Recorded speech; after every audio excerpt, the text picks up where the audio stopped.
silently trapping all those fighting souls. But yet, across the world I see you standing in my way. And remember the time, the place we used to fight, like the sun and moon. And I wonder if ever there was a time that we were friends. The night has fallen, shadows looming, and yes, that time has come for me to seek you out. We are set now for our last reunion. Break the chains, find your way, come find me. Do you remember who you really are? Show me that you are still the only one for me. I'll be waiting for you.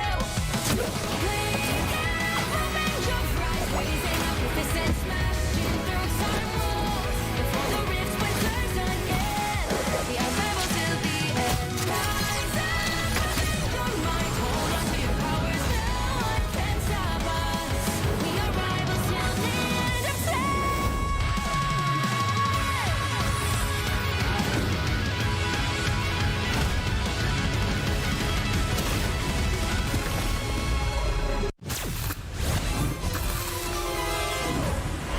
We are Cloak and Dagger. We are hope and fear. Score one for Tandy. Lights out. Score one for Ty. A boom of life. My time to shine. Suffer in the darkness. Co-op time. Us against the world. Random table. Sweet.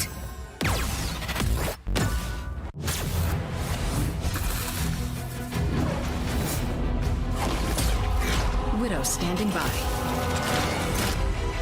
Target neutralized. The Widow's bite is lethal. Hit them till they don't get up.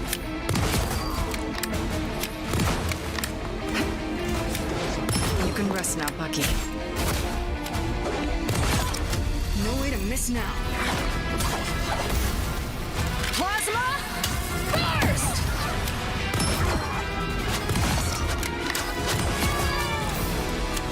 Widow style.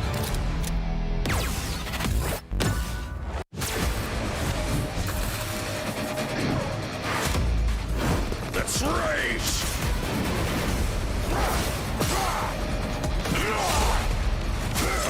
You had that coming. Don't get back up. Coming at you.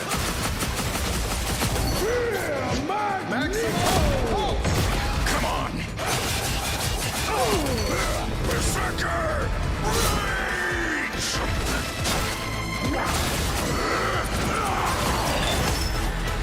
Told you I was the best.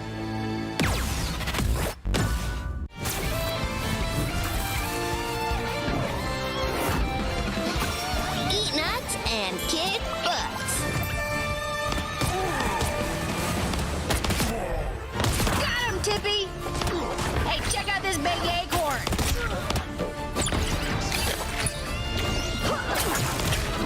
Score one for the squirrels! Ah, it's a squirrel nami! Huh, where do you think you're going?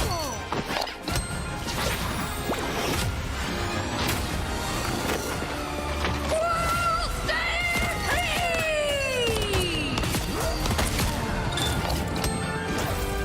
Anybody want some nuts?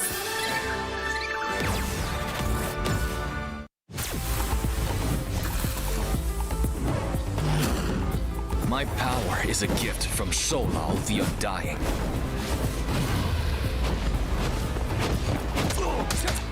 Struck down by living chi.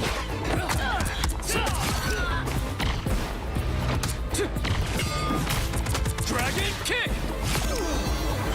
爆元手一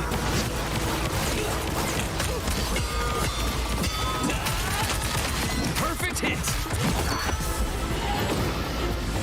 The dragon unleashed! 气贯长龙! My fist is Unrivaled!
Here. Who needs shoot? I'm magic, and this is my soul sword.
Good morning, good afternoon, or good evening, rivals. My name is Elvin, joined by the legendary Ruben Sargasm, and you're watching the Marvel Rivals Championship Asia Servers Edition, day number 2.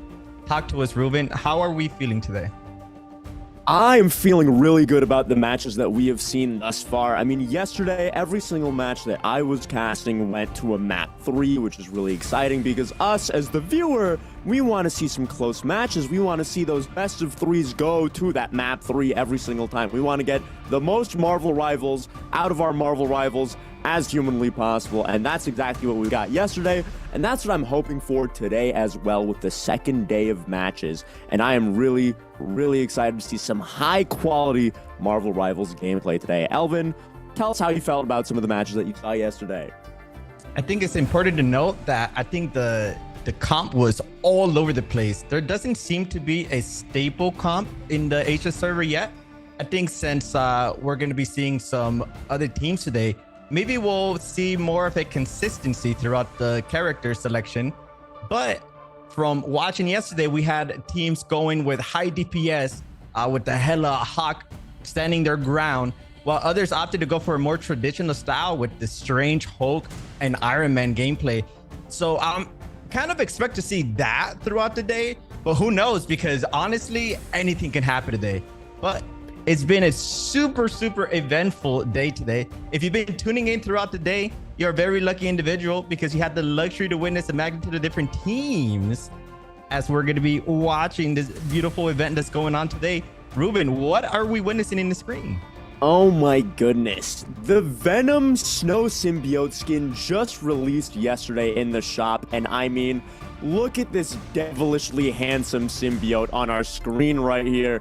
His eyes, his back, all covered in snow. He just looks so cool and so chilly with those icicle teeth. I mean, what about this skin makes you look at it and not think, dang, I need to buy that right now? And I mean, with that really nice magic skin as well, with the chainsaw blade, I mean, these are both just beautiful skins that I would personally be getting immediately.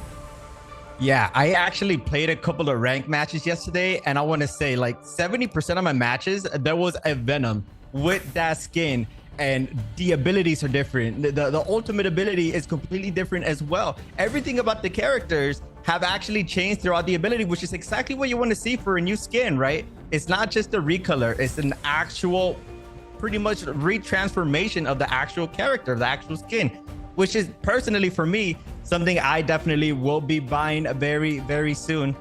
So today we're actually will be commentating round 2 through 5, where 256 teams will dwindle down to only 64. That's quite a difference, Ruben. We are certainly culling a lot of the teams here, really narrowing it down to make sure we are getting the absolute best of the Asia region to prepare for the later rounds. Because, I mean, we still have quite the handful of rounds left right here. I mean, I'm looking forward to see some even higher quality matches than we saw yesterday. And they are all fighting for a $14,500 prize pool, with the champion bringing home $6,000. I mean, this is not a prize pool to scoff at. This is a pretty meaningful amount of money, especially for these players, you know, who are competing and trying their best to, you know, climb their way up the competitive ladder. And best of luck to them, because they're going to need it with this stiff competition in this Asia region tournament. Oh yeah, 100%. So once again, I do want you to remember that since we're going to be commentating round 2 through 5, 256 down to 64, essentially meaning that in the very beginning, there's 128 teams in the upper bracket and 128 teams in the lower bracket. 64 teams are going to be eliminated in round number 2. And the winners are going to be played against the losers of the upper bracket. So it's going to be quite the eventful day today. We're going straight into the match.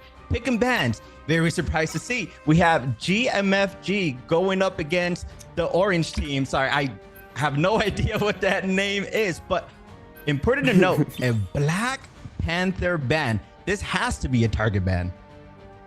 Yeah, I mean, we have seen a decent amount of Black Panther being played in this tournament thus far, And maybe GMFG is just a little bit scared of what LBB, their clan tag is LBB. I'll just go ahead and call them LBB.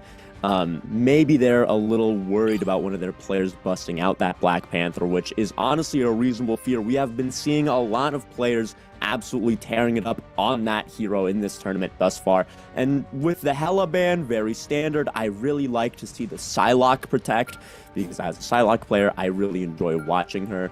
Another very standard Hawkeye ban, and a Luna Snow protect, which is a little surprising. It's a very understandable ban, but we don't see a ton of teams protecting her. So I'm very excited to see how this match is going to pan out with these picks and bans so far. And with the Iron Man ban, very common, very regular sight to see, and that will be cut out from the match, which will make it an interesting one, without a doubt. Yeah, it looks like Team GMFG are looking to stand their ground. They have the Penny Mines, right? They got the Punisher shotgun if they decide to go that way. But no, it looks like they're going to be changing their comp around. Star-Lord coming in with the Magneto. So that's going to be very interesting to see. Again, that Luna, usually it goes through. So it's kind of interesting that they are saving that character, because there's just so many characters to worry about right now. You got the Hawk, you got the Hela. So Luna does usually get through, but I am very interested to see that.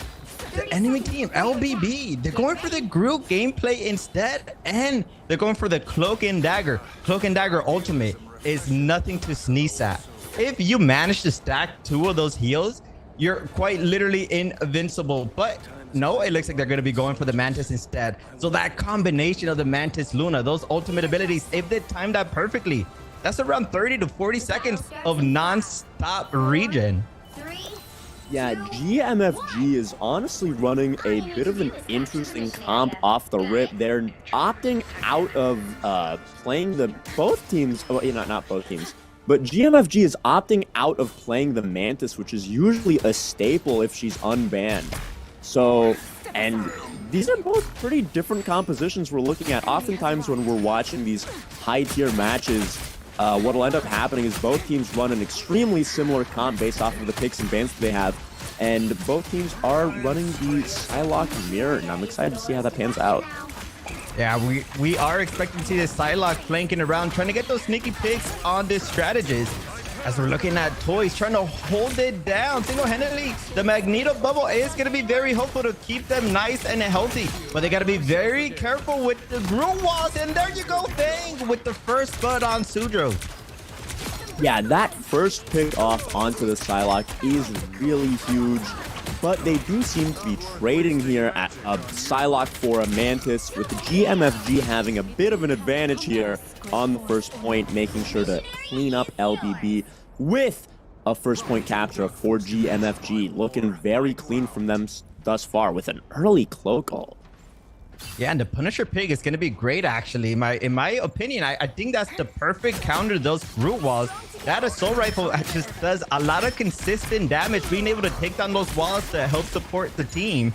And here comes the second fight, as Sujo is trying to his best to just get as much damage as possible. Sujo's job right now is to try to get the ultimate ability. That's all they're good for now. It's going to be hard for them to look for a pig, but going into the left side, looking for the Punisher, not being able to translate that into a kill, but a lot of damage being done. It's important to note that GMFG does have a couple ultimate, but it doesn't matter with LBB. It's gonna hit a perfect combo. That Neymar ult, being able to take down pretty much everybody. And just like that, LBB is gonna be able to secure this point back. I mean, R5 just with an absolute nuts horn of Proteus right there, wiping out 5 in one fell swoop. We don't see that many gigantic Namor ults in this tournament. I mean, first of all, we don't see Namor that frequently in the first place, but to see him already putting this hero to such high effectiveness is absolutely wonderful to see, because Namor is such a wonderful pick into the Psylocke, doing an amazing job contesting the flanks, and with a really big portal out into an Eye of Agamotto.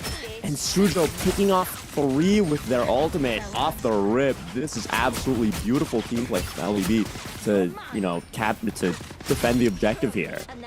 Yeah, Sujo doing an amazing job of shutting down that portal. It was looking a little scary because Shars got that first pick on the Mantis. That was an amazing pick. If you want to kill anyone in the game, it's definitely one of these strategies. But Sujo recognizing the play, recognizing the miscomposition from GMFG, and using that ultimate ability to its full potential, being able to shut them down, getting around 2 to 3 picks. And just like that, the time is going down. 70% on this, and an amazing ultimate from the Strange, being able to pick another one in Lion as well, getting some of that action. Sujo again, being able to pick off the Punisher. And look at Sujo's gameplay. He's in the back line. No one is paying attention to him. He's just absolutely devouring everybody. One might be looking at both of the Psylocks on teams and be noticing that Sujo is seemingly doing more than Shars, but I think a really big reason as to why that may be is because Team LBB does have R5 on the Namor, and Namor is just so good at keeping Shars in check, leaving Shars not being able to do much at all. And Sujo pretty much just has free reign over all of the flanks and the entire objective. And as we can see here, R5 is just starting off the fight with another really crucial pick. Oh, but here comes Sujo again, trying to clean up the fight, trying to secure this victory for the team, being able to pick off 2. And this is just a numbers game now. Obviously, LBB with the advantage. All they got to do is kill that beautiful Strange, and just like that, it's over. Although they lost the very first fight, it wasn't looking good for them. They were able to coordinate their skills, their ultimates, and they were able, off of one fight, they were able to carry that momentum all the way through victory. That's going to be LBB with the first win on Frozen Airfield. The Namor seems to be getting an absolute ton of value here for LBB. I would not be surprised if they were going to end up winning this map entirely with this point right here. And I also wouldn't be surprised to see a Namor ban coming into the next map, because he is doing a lot of work and really enabling Sujo really hard. And it's always really wonderful to see a team working so well together like that and making sure to keep the enemy in check, to give their team free reign, essentially. And not to mention Lion and Tricchiolo doing a really wonderful job on the backline, just keeping everyone up, running that classic Luna Snow and Mantis composition, which again, I am a bit surprised to see GMFG not mirroring, but I do see why they would want to run the Rocket Raccoon for the Punisher to enable that infinite ammo. And I mean, that is just a really easy way to deal with, you know, the Groot walls and the tanks with just the infinite shotgun ammo. Exactly. It could just be the players themselves just not knowing the characters. Maybe they just don't have a Neymar player. So instead they're opting out to go for the Raccoon Punisher combo, trying their best to kind of just shut down Sujo in the backline. Important to note that they do have a Penny this time around. That's a perfect character to pick off and hold the ground. And they're going to get a lot of value already, shutting down R5TX. And again, GMFG winning the very first fight. But the Needle tried their best to hold it down this time around. This map is going to be a little bit more rough for Namor because Shars is going to be able to contest the flanks a little bit more easily without the threat of the turrets coming into play. And now that LBB has control, now that GMFG has control over the objective, they have the Punisher set up, and the Punisher is kind of able to do whatever he wants on this rather open objective as Shars just tears everyone up. Shars doing a good job of staggering, and oh my lord, Q3 as well. Now that he has that Raccoon combo, he is most likely one of the best DPS in the lobby right now. That consistent damage with the infinite ammo is insane. Very strong. So but hold on a second. Libertad going in with a very strange portal. But what happened? It got shut down. I don't know, maybe if they canceled it at the very last second by accident, maybe it was a misclick. But that goes a portal. That's going to be a long cooldown as well. And Cannon Woo with a double with those mines again, being able to shut down the team. Q3 with the infinite ammo, also being able to get some nice picks. And this is looking like GMFG is going to be able to take this home. They just have to try their best to just keep staggering LBB, and LBB, they need to reset. They need to regroup at 6 and push one last time because this should be the last fight. That is a really unfortunate circumstance for Team LBB, with them seeming to rely on Libertas's portal there, with it just not working for some reason, leaving them with a fight plan disintegrated into bits. And now GMFG is able to just clean this fight up without LBB being able to do much in retaliation. But at least they are going into the next point with 5 ultimates, so it is not over for them quite yet. And we got ourselves a match. It was looking like LBB was just going to dominate, but the response, and I like how they respect LBB, right? We have GMFG understanding that their comp wasn't working, and that's what you want to see in these high-level gameplays. Sometimes you come in with a game plan, it doesn't work, and you got to go with plan B, right? And I think the Penny getting those mind kills is going absolutely insane. But LBB, they're still trusting their comp. They're not going to switch anything up. They're still going to stick with the same characters. And you know what? I think this has to be one of Psylocke's best maps. So hopefully we can see Sujo popping off. I think LBB did a really wonderful job actually losing that point.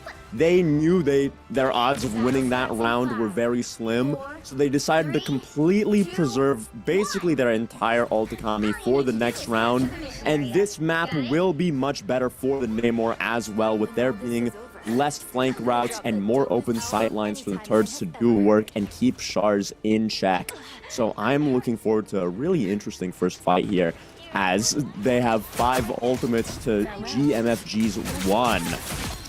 Yeah, LBB needs to time their support ults very carefully. Sujo is going to be able to pick Shars. That is an amazing pick, but the response back from Wu is going to be hitting them back. Oh, the Loki immunity. That's going to be very clutch.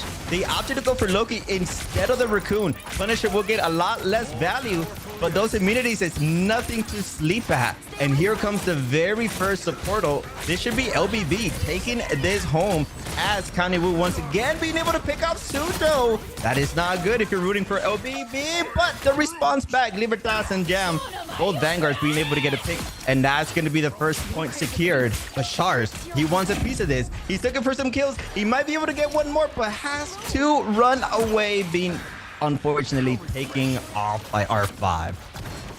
Shars saw an opportunity to pop off and maybe clutch up the team fight for GMFG, but unfortunately LBB did a really good job of backing up and not getting KO'd to that Psylocke ultimate. And now, as we see, LBB is coming into this fight with a man up, and they're just sweeping and cleaning up the fight, not really at risk of losing this fight, unless I spoke too soon. And GMFG comes back and wipes them out very successfully.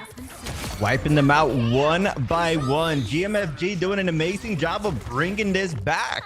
And in terms of ultimate percentage, they might be at their advantage, as they do have the Loki O, and that Luna O is at 83% already. So they should be able to match LBB's Mantis O, and that's pretty much all that LBB has for now, with the exception of Sujo's O as well. So if I'm LBB, I'm looking to just do a little bit of poke damage. I'm looking to just get our ultimates back before we fully engage into this fight, because they should know that GMFG does have the map advantage for now. It's Sujo looking for some picks, doing some damage, very low, gonna go in very aggressively, gonna get one pick, not able to get more than that because those Loki immunities is gonna come in clutch for Team GMFG. And here comes the support ult from Luna as well. It's important to note that they're going from damage to heal non-stop, trying to provide both values off that Luna ult. And Shars looking for a 1v1. Should be able to take that home. That is an amazing pick, as they're now at 96% on that ultimate ability. We should see Shars going into this fight and ulting and potentially taking this home for Team GMFG. And there it is, getting 2 picks. A really, really impressive hold from GMFG going into that fight. I mean, Thieves is doing so much work on that Loki with really clutch regeneration domains, just always keeping the team alive when it's needed. Basically having a little support ult on cooldown, stopping everyone from getting KO'd from the variety of threats on Team LBB, like Sujo's ult, like R5's Star-Lord ultimate as well. I mean, he is doing a really great job keeping everyone alive, and I do not think his impact on Loki can be understated here. Definitely not. It was looking a little scary for Suja there, as they were the last man standing, but doing a good job staying alive, getting their ultimate back. And we should see another great fight, but they got to be very careful because the Star-Lord is very low, being able to sustain right away, though. Sujo with the ultimate. This might be the highlight of the day if they're able to get a couple of picks, but the Penny ultimate providing so much space for Shars to just take on Lion, and that's going to be the Luna dead already. This is not looking good for Team LBB. Yeah, I mean, Team LBB is forced to make some swaps here as R5 goes from Namor to someone else to Winter Soldier, and they do not have a lot of time to come back to the objective as GMFG successfully captures it and secures map 1 for Team GMFG. I mean, that was a really, really great recuperation from Team GMFG. They did a really good job after losing the first point, making sure to adapt and perform significantly better on the later 2 maps.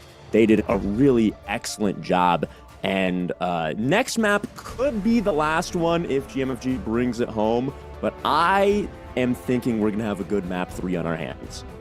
Oh, more than likely. I think everyone at home definitely wants to see a map 3. I mean, both teams are going at it. The whole time I had no idea who was going to take it home. It was looking like GMFG was dominating. Then all of a sudden, LBB coming in with a comeback on map number 2. Like, it was nobody's business. They stood their ground and they handled business. But again, GMFG doing a good job of just providing that space. The penny pick, I think, was absolutely huge. As you can see, they did get that MVP as well. Yeah, I thought the Namor would have been a bigger contributing factor on that point 3, but it seems like they were never really able to set up to take full advantage of it and to keep the enemy Psylocke in check, which I think is a really big reason as to why GMFG was able to bring that map home. So I'm really excited to see what the picks and bans are going to be for the next map, because it really could be anything. I'm not sure if they're going to be as concerned about the Namor and banning him as readily as I anticipated before. And I'm just looking forward to see how the next 2 maps pan out, because again, I am anticipating a really close game here because both teams do seem to be very evenly matched. Yeah, definitely. I think when it comes to pick and bans, it's kind of hard to say because both teams were able to adapt and they were able to play different characters. So I don't think they necessarily need to target ban anyone. I mean, maybe the Penny if they want to go for the Psylocke flanks again, but banning Penny just provides the enemy team to just go for like a Hela or a Hawk. So that's going to be even harder to deal with, right? They still have the double shield composition that they could pull out as well. So I don't know if the penny ban would be the best thing unless if they are deciding to go for a full dive comp. But I do want to see Team LBB just kind of switch things around. The Namor was working, but you know what? During map number 3, it just wasn't looking too good, unfortunately. They were able to shut down Neymar, so maybe we'll get a different style of gameplay, but who knows? Honestly, anything can happen. For all we know, we might see a Jeff the Landshark again, which personally, I would love to see that. I would love to see a little bit of silliness in the Jeff the Landshark gameplay. But I am enjoying the diverse tank compositions that we're experiencing here with the Penny and maybe not as much the Groot, but Groot is a little bit more unique than Doctor Strange and Hulk with the Iron Man. But we did see Iron Man banned last map, so we're going to see if that happens again, or if we're going to be seeing another game of a lot of Iron Man mirrors, which would be very interesting and fun to see. I am really looking forward to how the rest of this is going to pan out. And maybe we do see some Jeff the Landshark. All right. And as we say that, we're going to be going into the highlight and a quick 10-minute break. So don't go anywhere. We'll be right back. I am ready to put on a show.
내가 널 지켜줄게 간절히 바라면 이루어지는 마법인 거야 운명의 소리 들려 여기서 저기서 날 찾으면 달빛이 날 비춰와 시작해야 let's go 어둡고 흘러는 우주 따뜻한 눈으로 감싸나 순간 신비롭게 녹아내릴 거야 좀 더 기다려 I'll be there 쓰러지지 마 끝까지 일어나야 해 어딜 가든지 극복해 힘은 너에게 있는 걸 소리 높여 노래를 불러 작은 걱정 따윈 던지고 최선을 다해 자충을 쳐봐 어둠이 떠 날때까지 아름다운 꿈을 밝혀봐 우리에게 달려서 그 세계 오면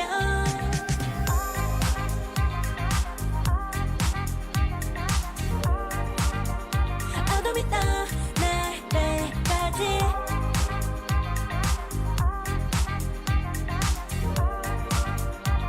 세계 오면 오랜 시간 간직해온 열망 까만 밤의 빛처럼 빛나 네 눈앞에 바로 어떤 나라 탑을 딱 봐도 superstar 딱 보면 모두 나널 지킬 나란 걸 더 지켜볼수록 점점 빠져들어 카리스마 넘쳐 흘러 oh yeah 운명의 소리 들려 여기서 저기서 날 찾으면 달빛이 날 비춰와 시작해야 let's go 어둡고 흘러는 우주 따뜻한 눈으로 감싸나 순간 신비롭게 녹아내릴 거야 좀 더 기다려 I'll be there 쓰러지지 마 끝까지 일어나야 해 어딜 가든지 극복해 힘은 너에게 있는 걸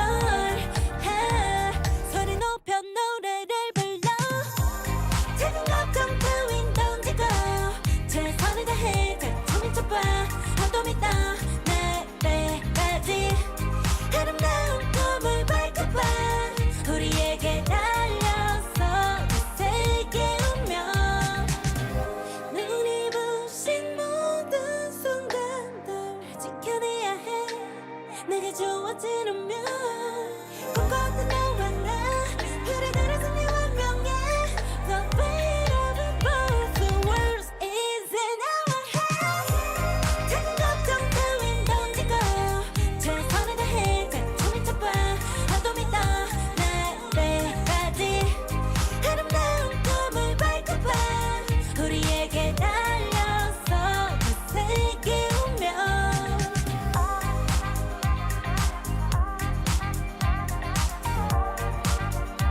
어둠이 떠 날때까지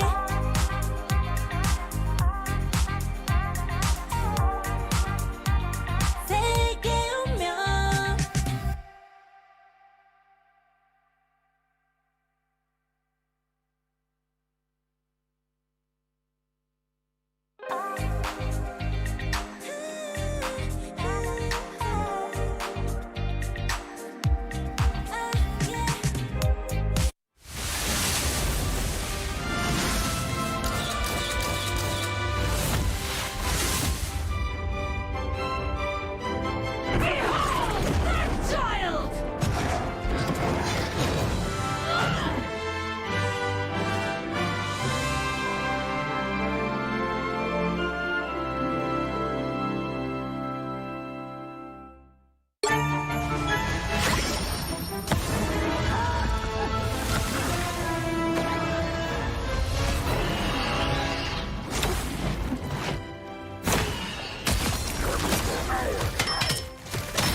Welcome back to the Asia region tournament for Marvel Rivals.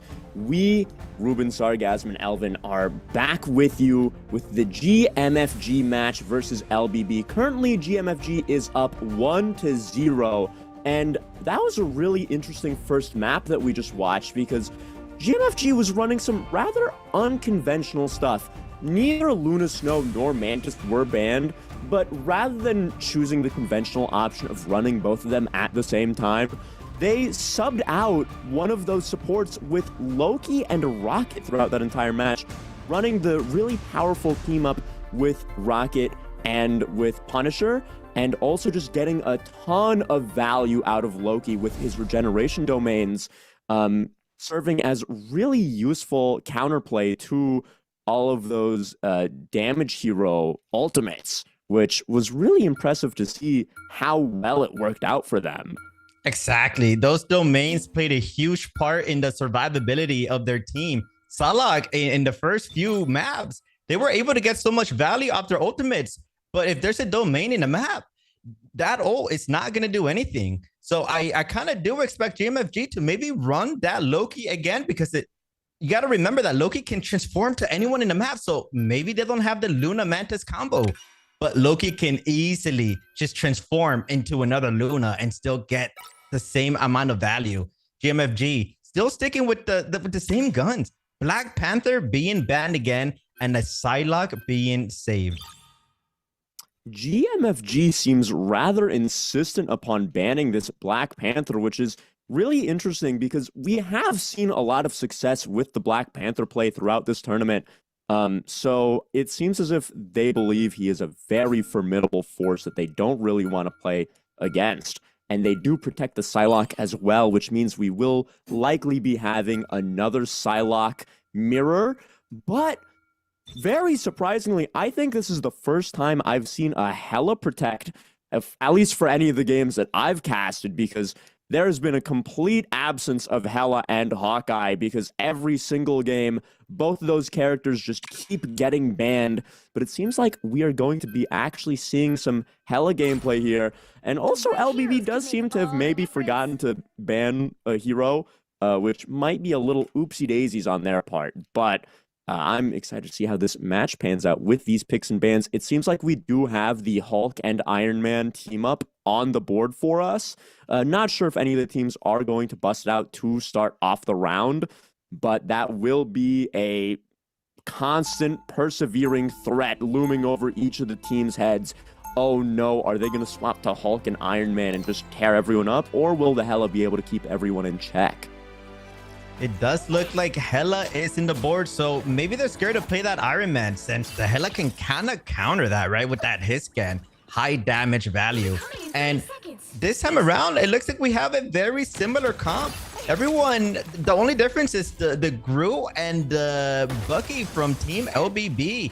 That Bucky ability is very strong, kind of doing the same job as Wolverine, where they can kind of just hijack a tank and just dwindle them down into the team. And whoa, Kenny Wu trying to be sneaky with those mines. I would say it's kind of hard to get those kills in high level gameplay, but if they manage to get these kills, oh my god, Kenny Wu already with a triple, and look at that ult percentage already up to 55%. I mean, getting 50% of your ultimate off the rip with 3 KOs is just absolutely unprecedented stuff. The GMFG is set up for a really, really strong defense here with that Penny on first point. I mean, it's going to be really difficult to push through this as LBB goes for a teleport behind, maybe looking to pick off the Psylocke immediately, and they do. Oh, the GMFG might be prone to falling apart right here. Sujo doing an amazing job of being consistent, and GMFG kind of just gave up that high ground. And it looks like Sharks wasn't in the same level of gameplay there, as they were trying to pull a flank on the high ground when he had no support there. Jam taking advantage of this, being able to take down Douchey as well. Sujo once again on the board, trying to destroy that Penny mine. And this should be a first point secured by Team LBB. Team LBB had a really, really strong portal to start that fight off with. They took the high ground. They were rather uncontested. They surprised Shars, who was on the flank looking to go into the right room, but they just did not allow them to, and that resulted in an early pick, leaving GMFG to somewhat fall apart off the rip, which is a really great fight plan from LBB to just, you know, have that portal set up behind and have it be completely uncontested, just catching GMFG off guard. Exactly, that portal was definitely the highlight of that first hill.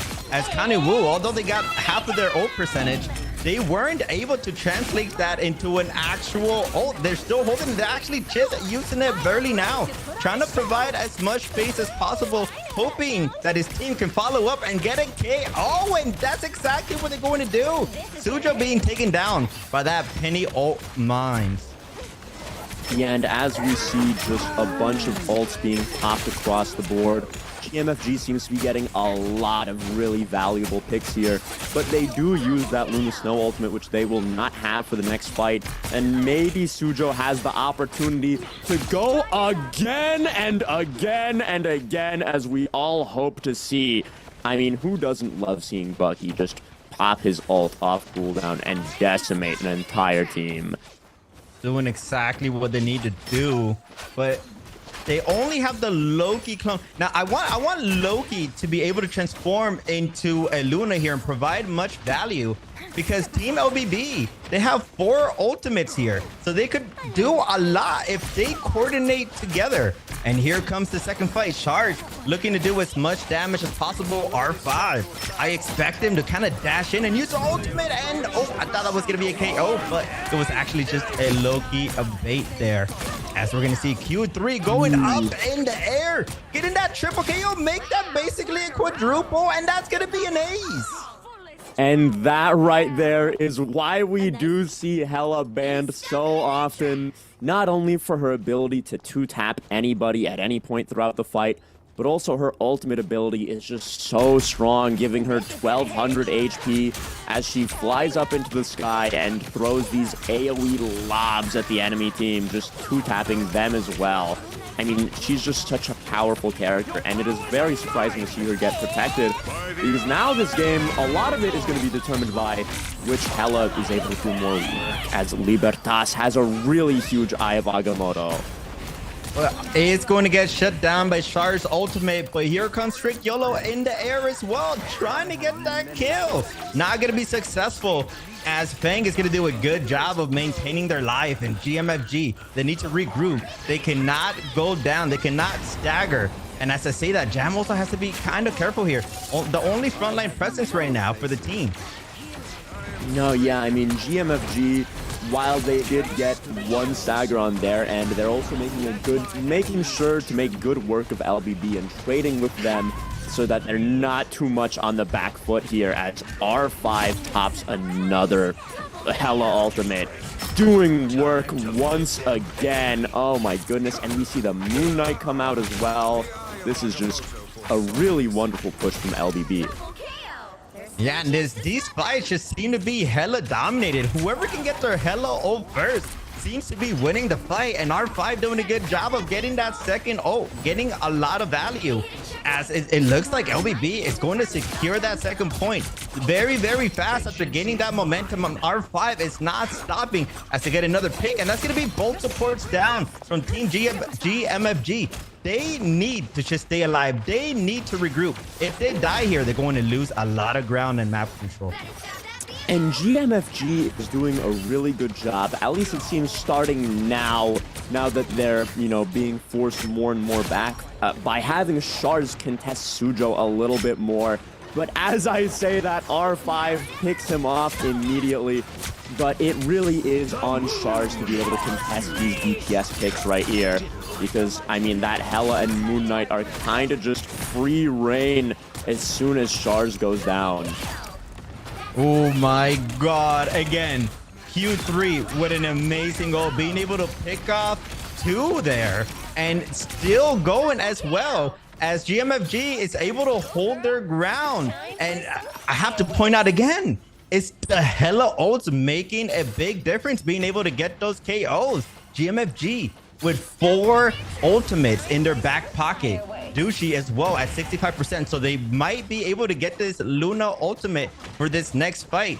That is not good news for Team LBB. And Shard going in for the backline, but did get spotted, needs to dash away. That miss is going to be very hopeful to maintain their health. And Sharsh is trying their best to look for an ultimate here. I do believe they're going to be able to dash in and maybe provide something. That Loki clone is down as well. So if there's any time to go in, it might be now. But as I see that, that's going to be a Lion ult being able to keep their team alive. And with that Luna ult, they are going to be playing super aggro. But here comes Sharks with the ultimate, being able to get 1 KO.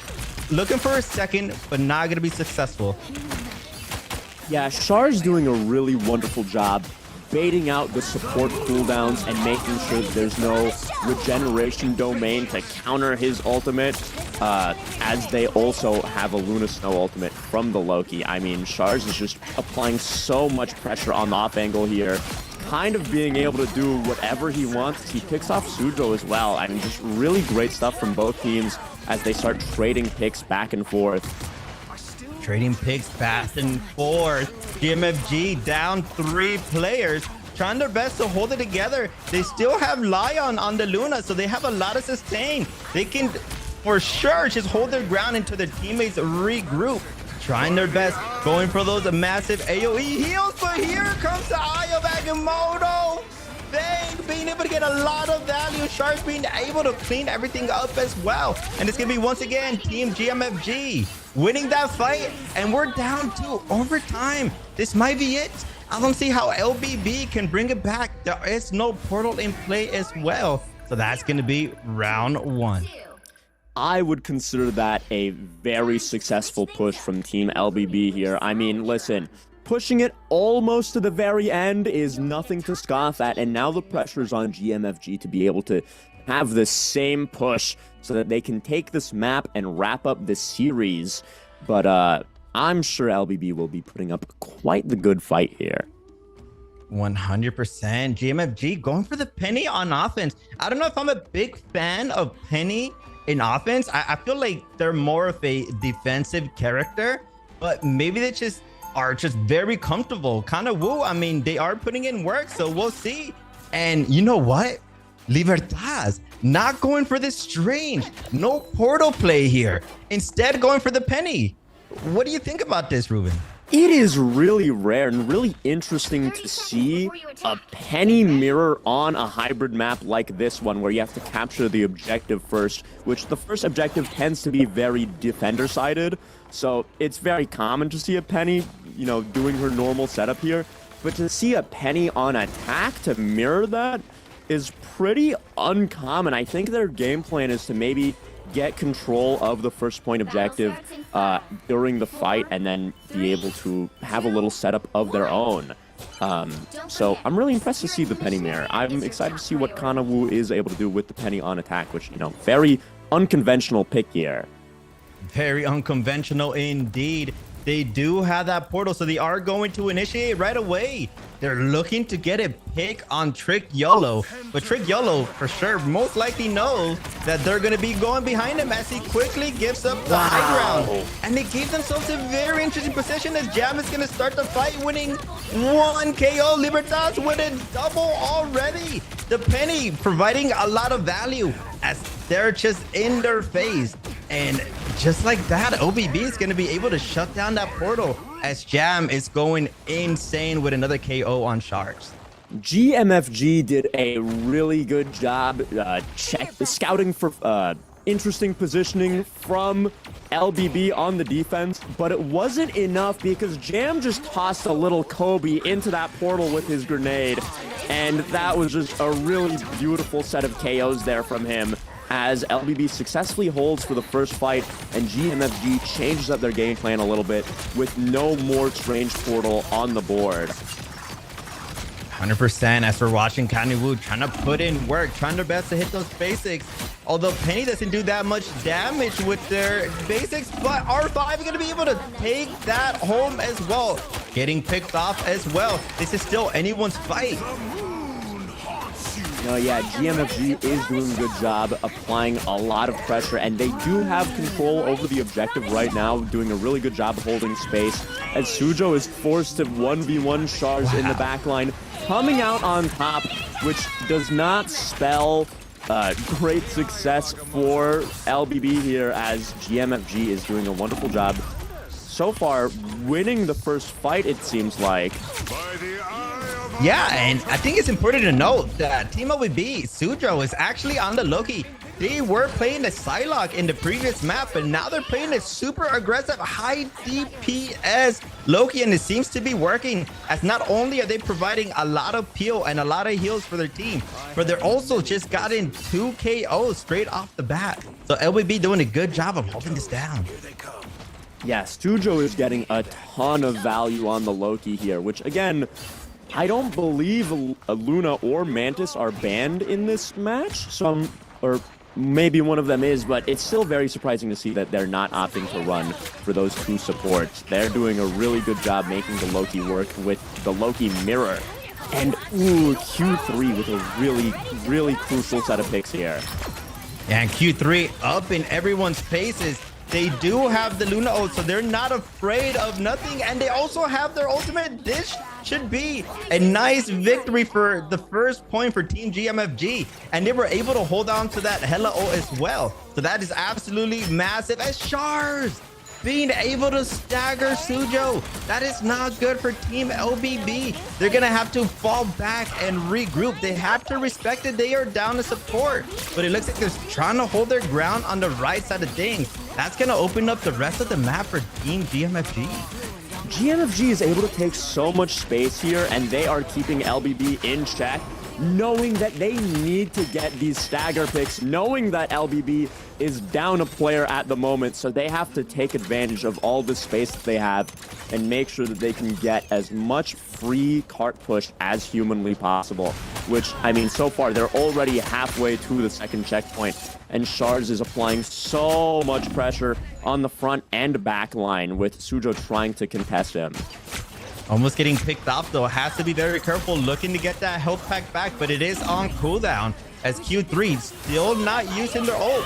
Yeah. Oh, but you know who is using their ultimate? That's gonna be Shards in the backline, being able to pick off Libertad. That is an amazing pick. That is one massive front line that has been taken down. And just like that, both support ults have been popped.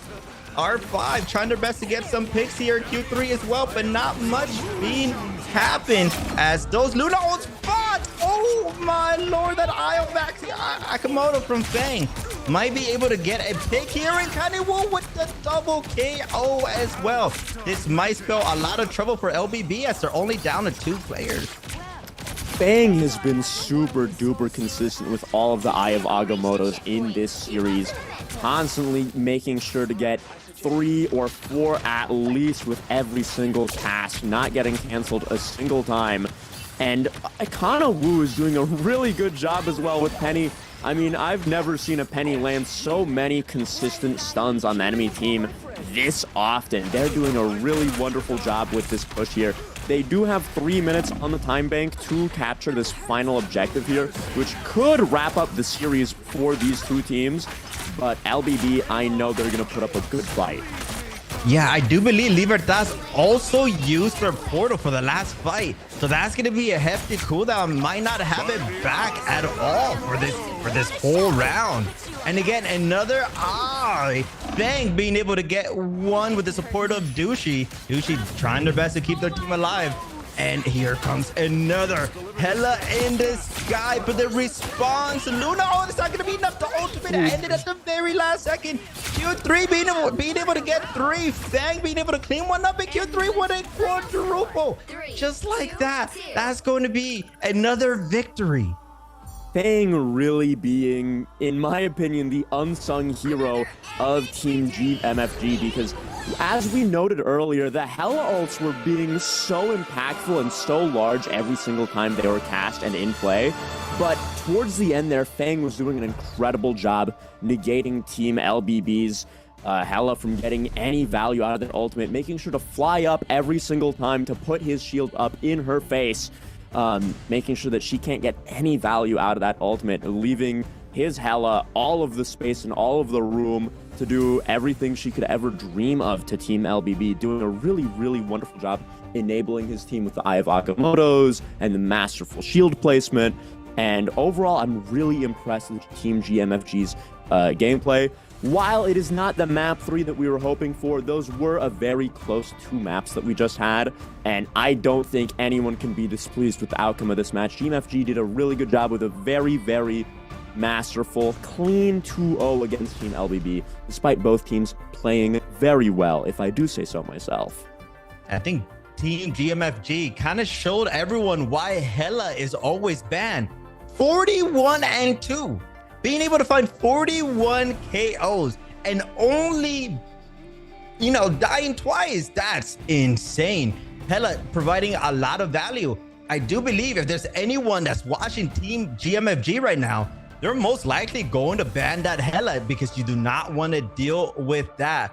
And Team GMFG, they're looking like a very top team. I do expect them to make it in the very, very end of this tournament.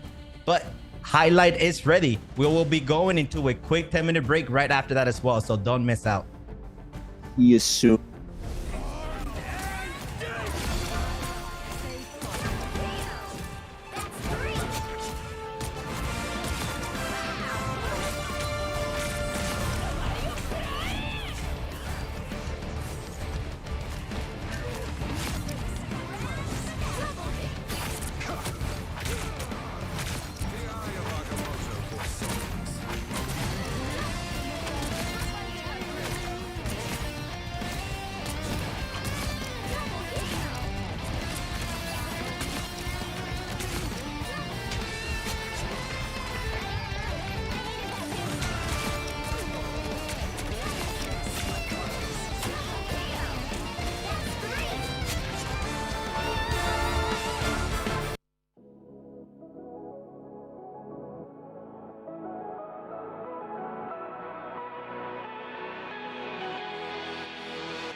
Trapping all those fighting souls, but yet across the world I see you standing in my way. And remember the time, the place we used to fight, like the sun and moon, and I wonder if ever there was a time that we were friends. The night has fallen, shadows looming, and yes, that time has come for me to seek you out. We are set now for our last reunion. Break the chains, find your way, come fight me.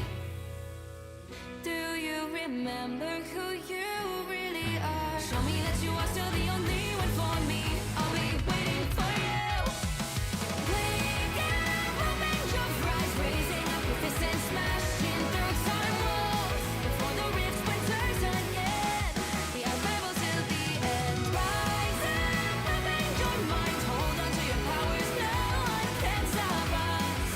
We are rivals till the end of time. We will clash, no matter where.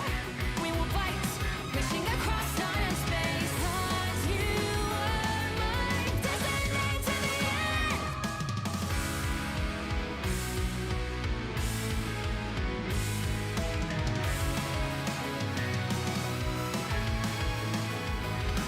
You see the dawn, the flames burning brightly, shining on those memories. And yes, across all time I see you turning the tides. And do you see now our time, our turn? We can still fight like the wind and fire.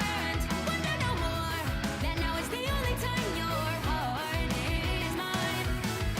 Light has fallen, darkness grows, and yes, we fight for our destiny and fate. New days smiling for the past and future. Break those chains, lead the way, fight with me. And when you wake up, open your eyes, raising up your fists and smashing through time walls. Before the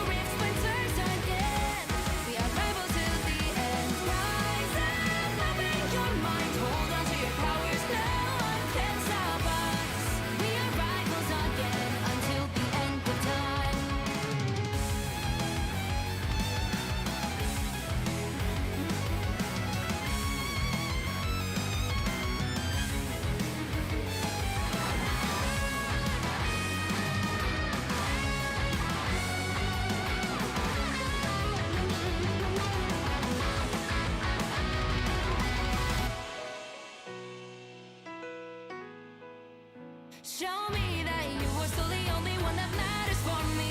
I'll be waiting for you.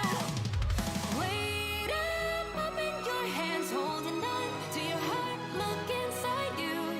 Can you feel it? The sparks in you.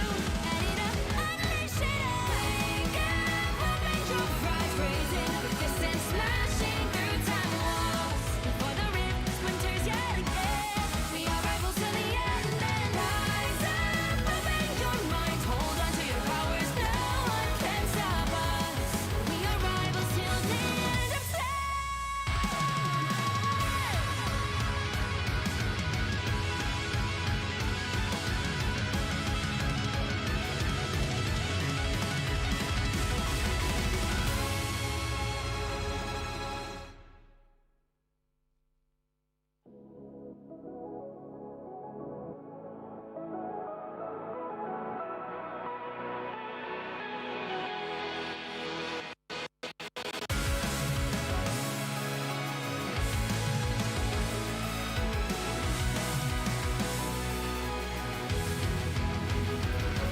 Remember the dusk, the lights gripping tightly, trapping all those fighting souls. But yet, across the world, I see you standing in my way.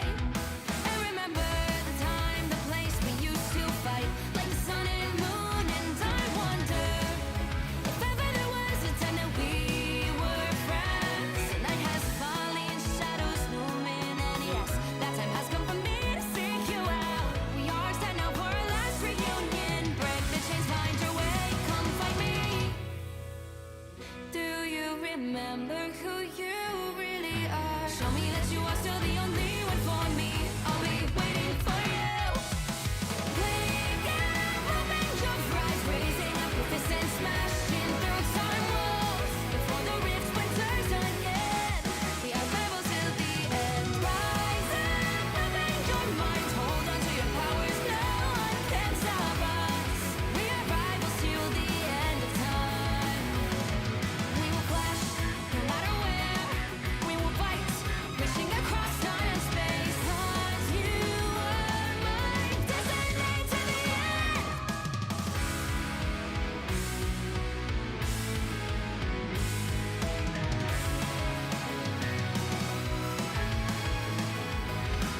You see the dawn, the flames burning brightly, shining on those memories. And yes, across all time I see you turning the tides.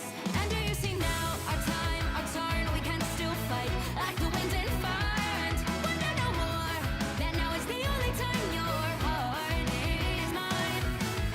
Light has fallen, darkness grows, and yes, we fight for our destiny and faith. New days smiling for the past and future. Break those chains, lead the way, fight with me.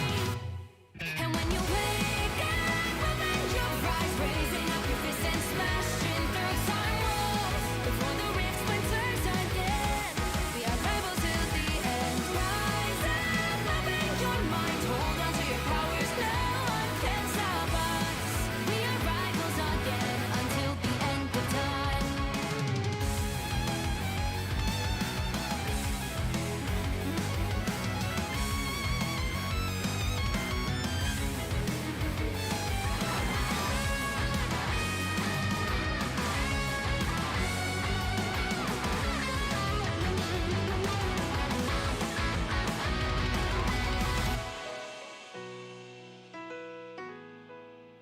Show me that you are still the only one that matters for me. I'll be waiting for you. Wait up, open your hands, holding on to your heart. Look inside you. Can you feel it? The sparks in you.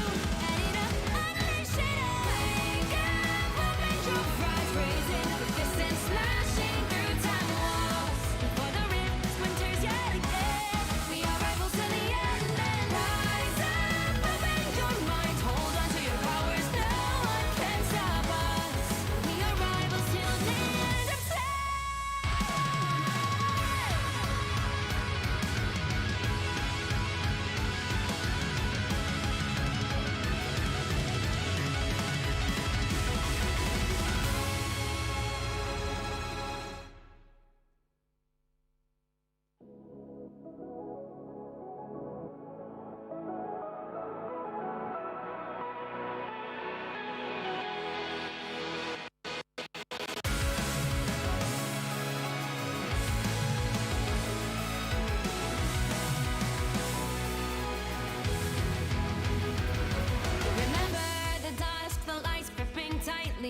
keeping all those fighting souls, but yet across the world I see you standing in my way. And remember the time, the place we used to fight, like the sun and moon, and I wonder if ever there was a time that we were friends. The night has fallen, shadows looming, and yes, that time has come for me to seek you out. We are set now for our last reunion. Break the chains, find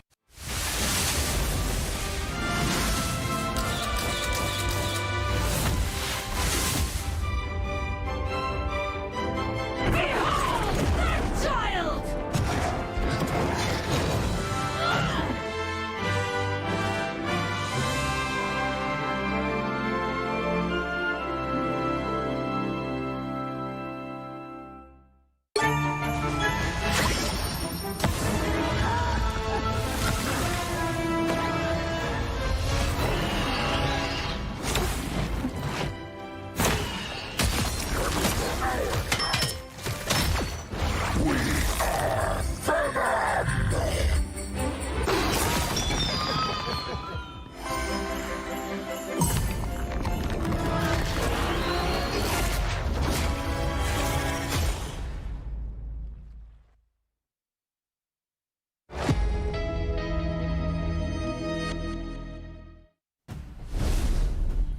Welcome back, rivals. Thank you for sticking with us through that short break. If you're just tuning in, don't worry. We have much more action coming your way.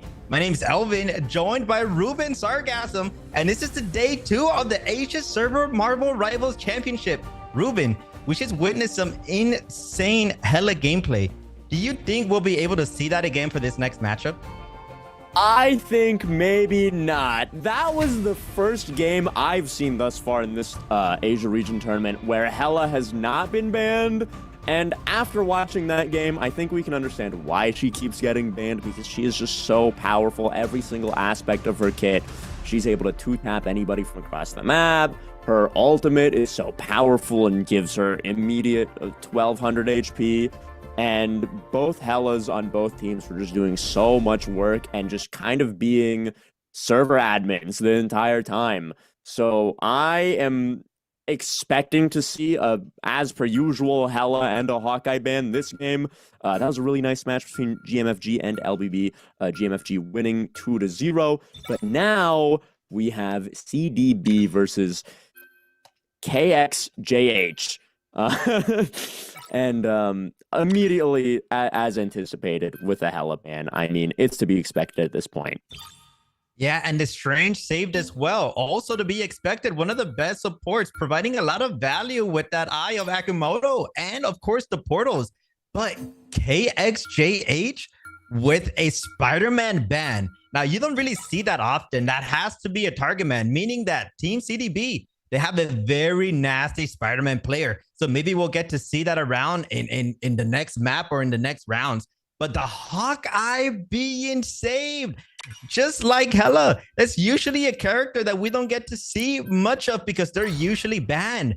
And wait a second here.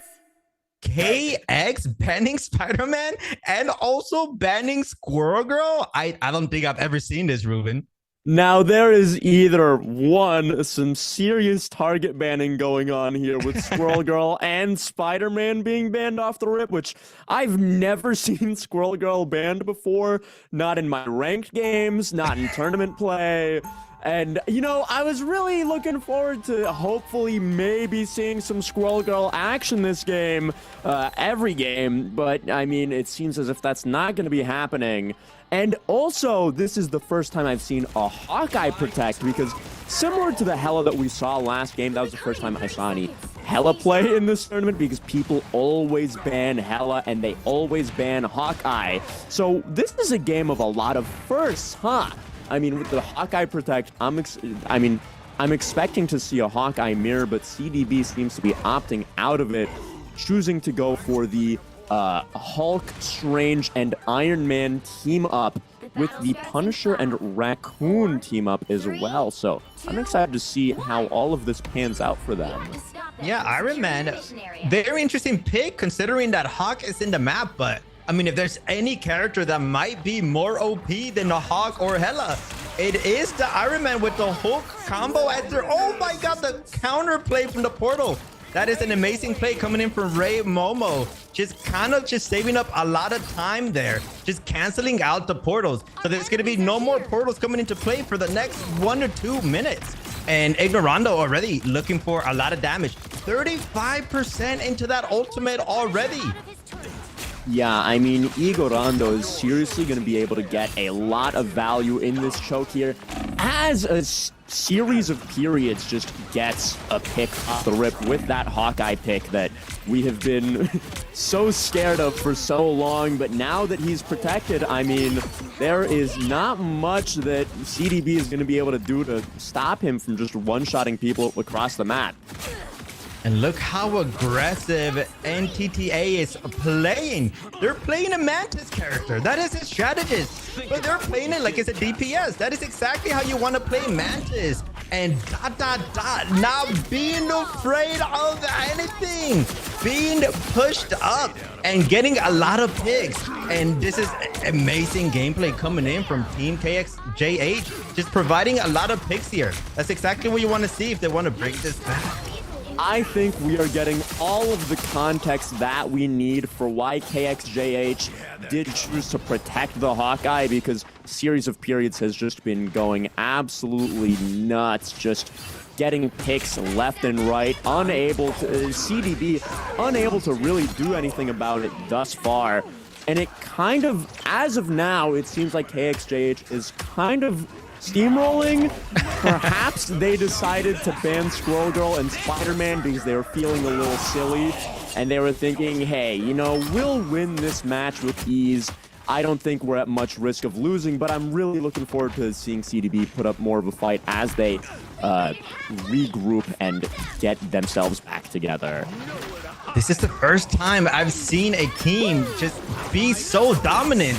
They are just inches away from that spawn. They're not afraid. And 87 also getting a lot of value with the Wolverine, but this is Ignorando's Wolverine. They're forcing off the Iron Man, so now going for the Wolverine instead. And here comes the Punisher ulti, but NTTA just staying alive, but not for long. As Exia is able to get a double pick and make that a triple. That's exactly what you want to see if you're rooting for Team CDB. But they have a very tall hill to climb because there's still 3 minutes and 35 seconds left on the clock here. Yeah, Exia there did a really amazing job just putting everyone on KXJH, you know, into check, giving them a little reality check as well, like, hey, you can't fool around with us. We are a force to be reckoned with. You need to take us seriously. Here is us putting up a fight, and I say that before series of periods just picks off the enemy team's Mantis, rather unfortunately, and they keep running it down, just absolutely stomping this fight, cleaning it up very efficiently. Yeah, they're just getting way too much value from the Wolverine Hawk combo. They just don't have anything to answer with. I mean, I do believe that's why Igorando went for the Black Panther. They're probably just trying to pick off this Hawk, and that's exactly what they're trying to do right now. But Hawk doing an amazing job of just staying alive, but not for long. There you go. The Black Panther pick finally getting some value as they're looking for some picks. But throughout all of this, they already lost a point.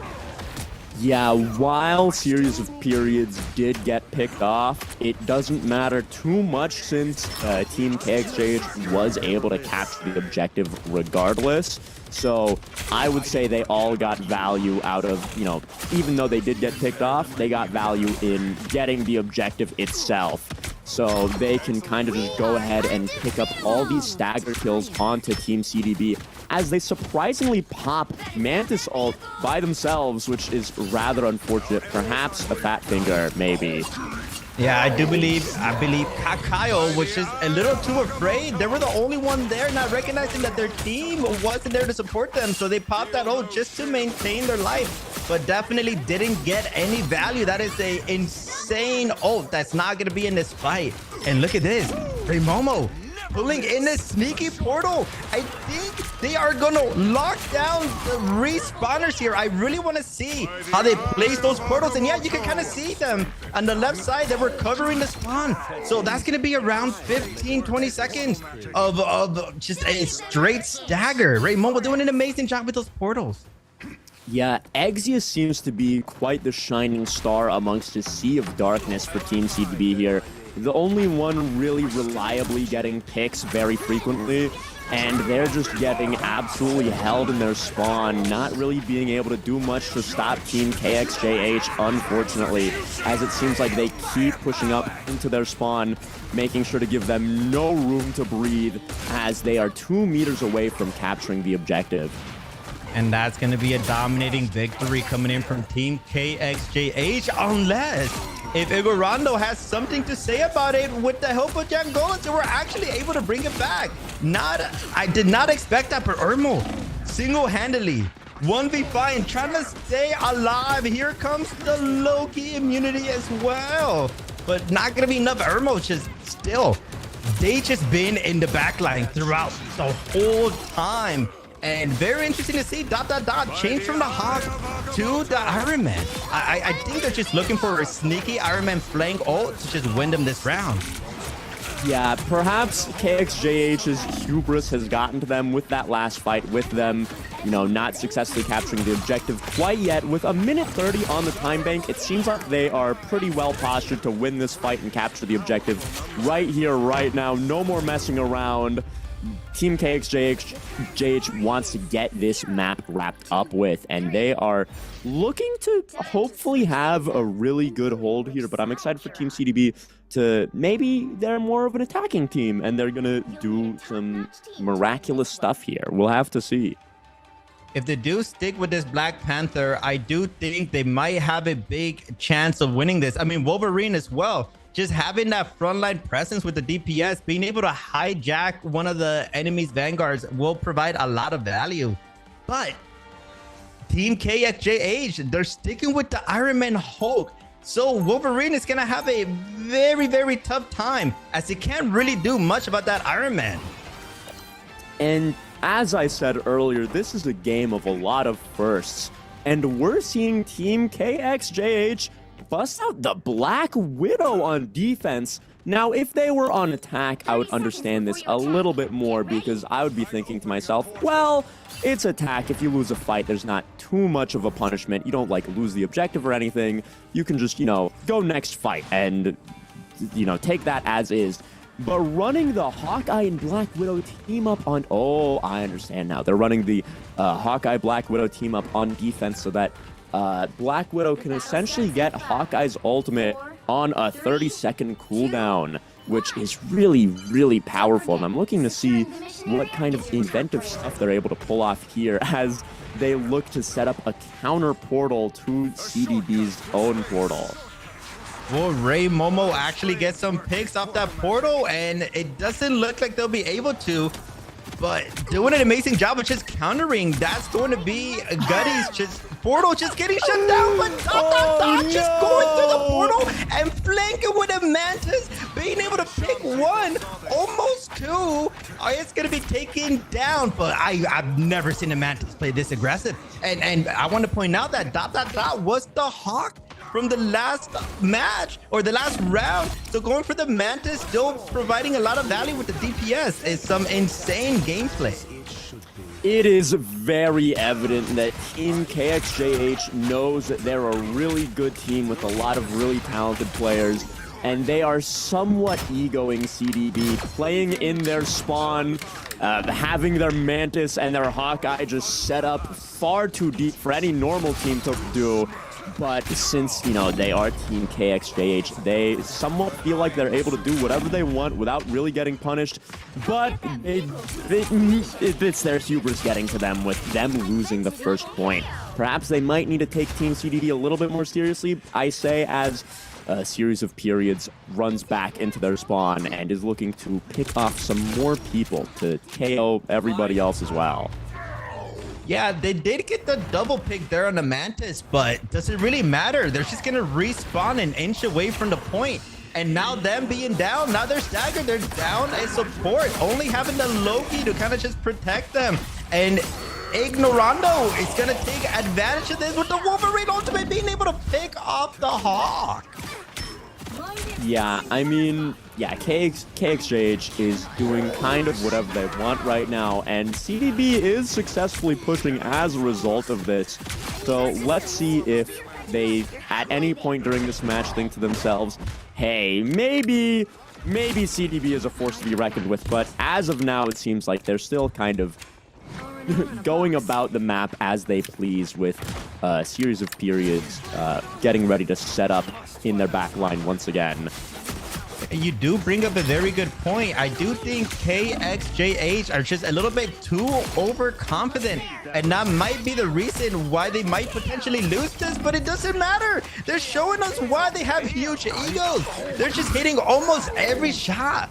And NTTA, playing the Mantis before, now playing the Hawk. Playing the Hawk, now playing the Mantis. They're showing that they have a lot of diversity throughout their team. It doesn't matter who plays what. They're still going to hit their shots and they're still going to be successful and they're still going to be in your face with no fear. Yeah, I mean, CDB is putting up as much of a good fight as they possibly can.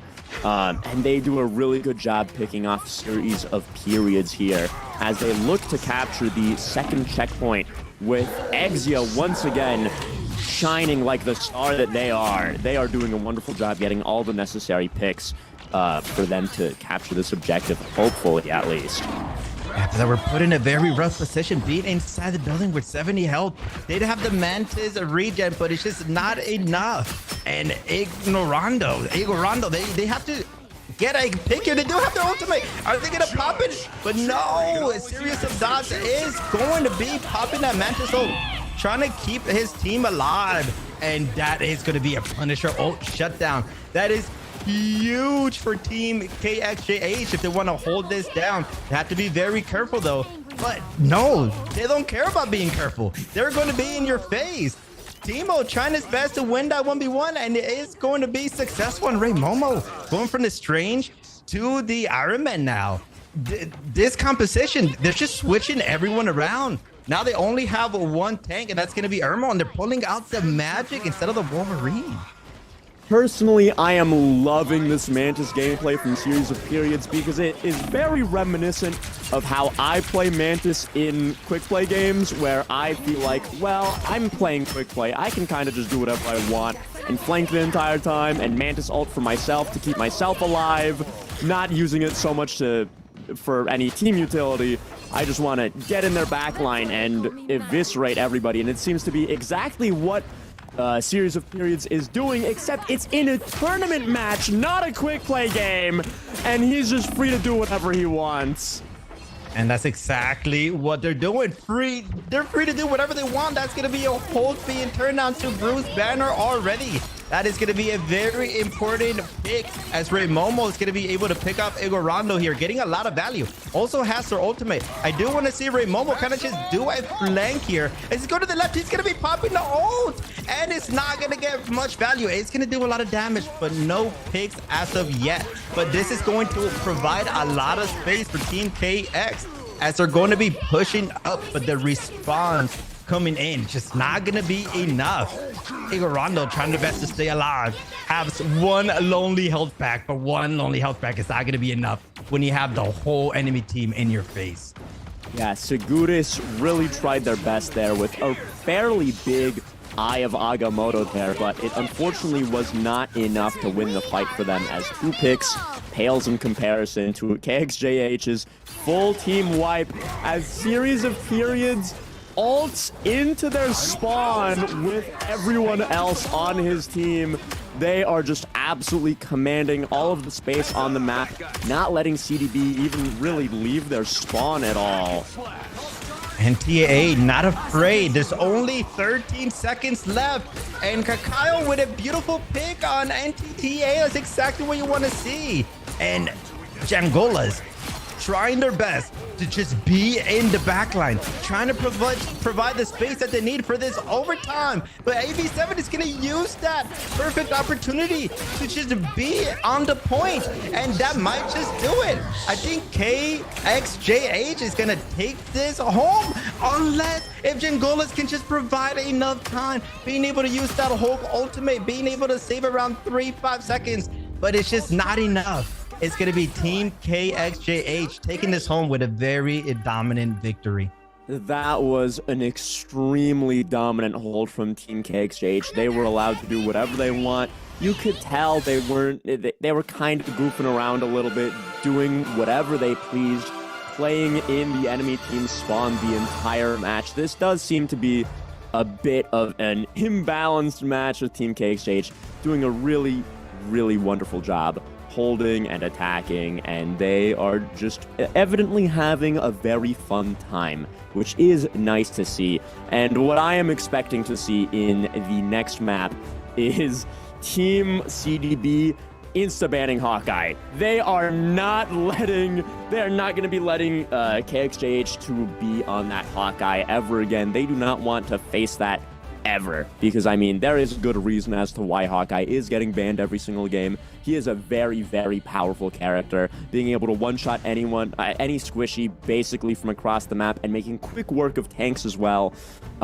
They are definitely not looking forward to playing against him again, so they will be banning that Hawkeye, at least if my prediction is correct.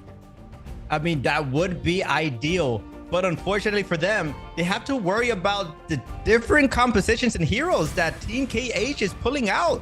They don't need the Hawkeye. They even switched off to Iron Man. They're playing the Magic. They're playing the Mantis very well, pulling out the Hulk. They were playing a variety of heroes. It's like, how do you can't counterban all of them, right? So yeah, they have a very, very big challenge if they want to take this home. But honestly, KH might just take this home with a 2-0 victory. Yeah, it does seem like KXJH is going to be taking this home with a 2-0 victory to me, because they do seem to be the significantly better team, unfortunately. So I'm not sure if it'll matter too much what Team CDB does ban, because KXJH is really, really flexible. And as I say that, we will be going to a short little 5-minute break as we go into the next map to see how this best of 3 pans out. See you soon.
지지 마 끝까지 일어나야 해 어딜 가든지 극복해 힘은 너에게 있는 걸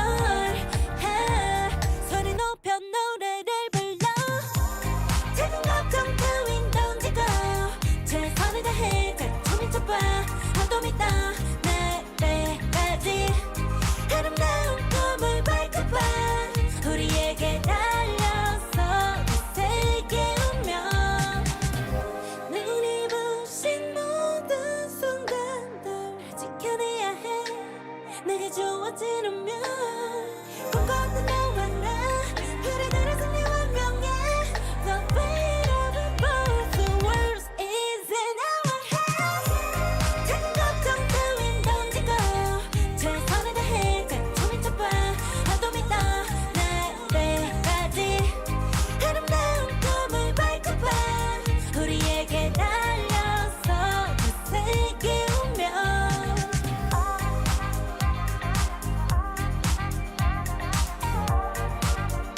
파도 믿어 내때까지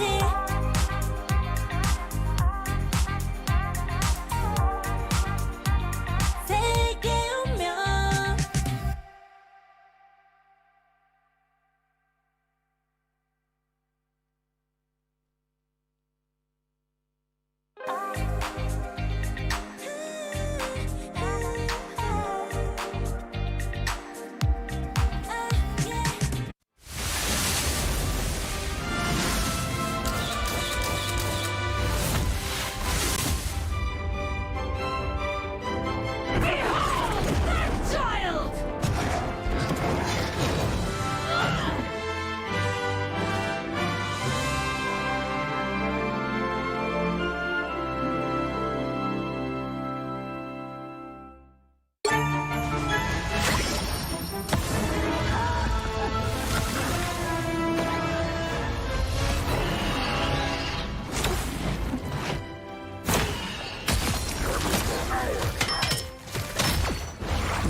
Rivals, we are back for match number 2, KHJX versus CDB. Let me catch you back up to speed if you just open the stream. We just saw a complete domination from Team KH, not being afraid of ego chatting everything. Yeah, I mean, Team KXJH put on an extremely dominant performance, seemingly doing whatever they wanted, going as far as keeping their Mantis and their Hawkeye in Team CDB's spawn on a hybrid map in Spider Tokyo 2099. It's looking a little rough for Team CDB here. They do seem to be a bit outclassed here, but who knows, maybe maybe they will be banning Hawkeye this time, and they will stand more of a chance bringing us to a third map potentially, but I wouldn't keep my hopes too high for that because it really does seem like Team KXJH is the extremely favored team in this matchup here. Well, I do think overconfidence might be the reason why KH might drop a map. They are playing a little too aggressive and they almost got punished for it. So if CDB can use that to their advantage, they might be able to take this home.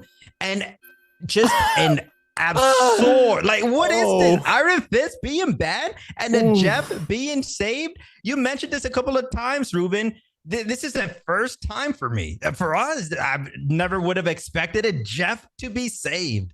Yeah, it definitely seems like Team KXJH. Last map, they protected, they banned Squirrel Girl and Spider-Man, and it seems like this game, they are not taking the ban and pick phase very seriously because they want to protect their dearest boy, Jeff, and ban Iron Fist, who has not seen any play throughout the tournament as far as I'm aware. So they are once again getting a little silly with it. as Team CDB decides to get a little strange and peculiar with the protect on Dr. Strange and the banning of the Mantis, which we did see Team KSJH do a lot of work with in Team CDB's backline. I'm a very big fan of the Mantis ban because they did provide a lot of value for Team KXJH. But the Hawk not being banned, this time it's going to be Igor Rondo pulling it out, which is interesting because I don't think we saw Igor Rondo pulling out the Hawk at all last map. So maybe they're looking to be able to chow the Team KXJH, which it doesn't even look like they're going to be able to pull it out. They're going to go for the Neymar Magic instead. But not having a Luna for KXJH, instead going for the Jeff Loki combination, I don't think I've ever seen this combo of strategists before. Yeah, last game, even though Hawkeye was protected, Team CDB opted out of playing him, which was a little surprising. But Igor Rondo this time seems to be picking up the Hawkeye and looking to do some work here on Team KSJH as they are running a rather interesting composition here with no tanks, a Jeff, and well, they're really mixing it up, making it a little hard to read what they want to do here. But I do anticipate that they're going to roll out with not a single tank, which is very surprising. They're running Jeff and Cloak and Dagger for their supports with 4 DPS, Black Panther, Magic, Iron Man, and Namor. You can tell they are really feeling themselves here and really looking to win this game with ease. But who knows, maybe the hubris will be the end of them. Yeah, I don't think that is a winning composition. They are absolutely just trying to have fun with this, and they're just showing, I think they're trying to make a statement that, you know what, we are the better team. It doesn't even matter what we run because we are going to outclass you anyways.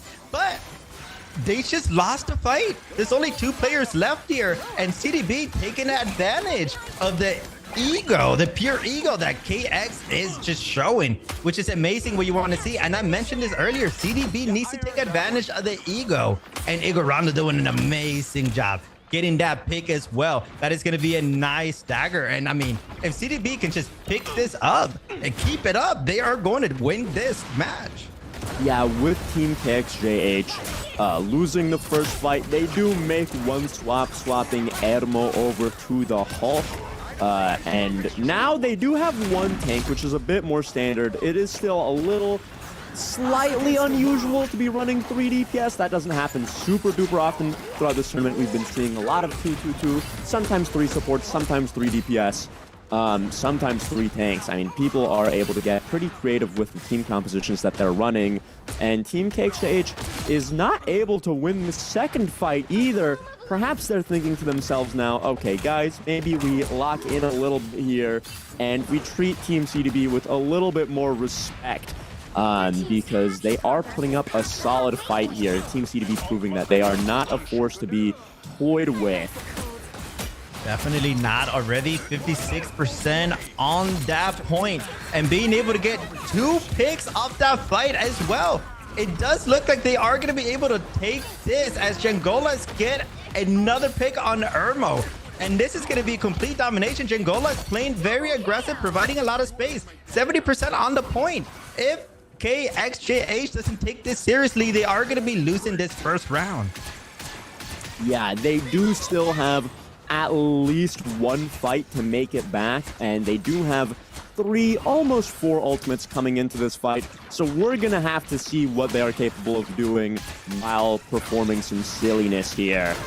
Maybe they are locking in a little bit harder with NTTA engaging onto CDB's backline immediately. And TTA trying to put in work, trying to look for a pick, and that's exactly what they're going to do. Timo and Ray Momo are going to get a piece of that as well. And all of a sudden, KXJH is going to be able to bring this back right in the nick of time. At 99% is what CDB had. They just needed that 1% more.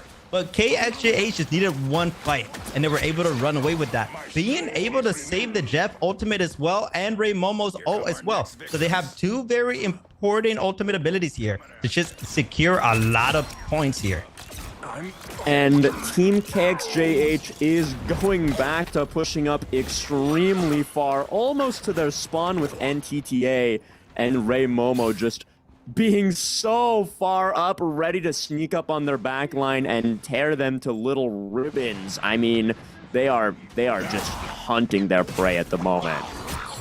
AB7 trying to look for a nice little flank, and Garando doing a good job using that immunity to avoid the Jeff ultimate. But he has to be very careful of the positioning of the Iron Man. But you know who doesn't have to be careful? AB7 with the passive. He can play extremely aggro, especially when he has his team to back him up. And that's going to be a beautiful combo as well. Ricky Loro also getting a piece of that, playing DPS on the Cloak and Dagger. That's exactly what they needed, as they're going to get a second pick. And CDB forcing the overtime yet again. Ray Momo using the portal though. That portal might be huge for this fight. And TAA getting punished by the Exia, doing an amazing job of getting that kill and using the portal to kind of just maintain that positioning, using the portal against them. All of a sudden, we got ourselves a match, as CDB is going to be able to take throne room away from Team KXJH. Ray Momo with a really clutch swap onto the Doctor Strange to just, for the sole purpose of setting up a portal to get his team onto the point. But it unfortunately was not enough, as Team CDB does take the first point of this map. And perhaps now we're going to be seeing Team KSJH running a little bit more of a serious standard 2-2-2 composition with the Black Panther and the Moon Knight, as well as the power-up between Strange and Hulk. Maybe we'll be seeing an Iron Man from Team KXJH as well. Perhaps, maybe that is something that they could be busting out of their pocket in a little bit here. But we will have to see until the spawn doors open, because Team KSJH does make it a little hard to read their team comp before the round starts, because they like swapping it up so much. Exactly, and we have series of periods going back on the Hawk. We know exactly what they can do. Based off the first map, they were able to get a lot of picks playing very aggressive. So they're definitely taking this serious as they're running a more traditional comp, as you mentioned, Ruben. But CDB, they're not afraid to be there. It's interesting that I do think CDB had the Hog in the very beginning, but they're going to decide not to run it this time around. Maybe they think that Neymar's a little bit better with the Punisher. But just like that, Jengolas is going to get pushed back by the enemy hold. Oh my lord, AB7 doing quick work, flanking around and being able to dash around, getting some amazing picks.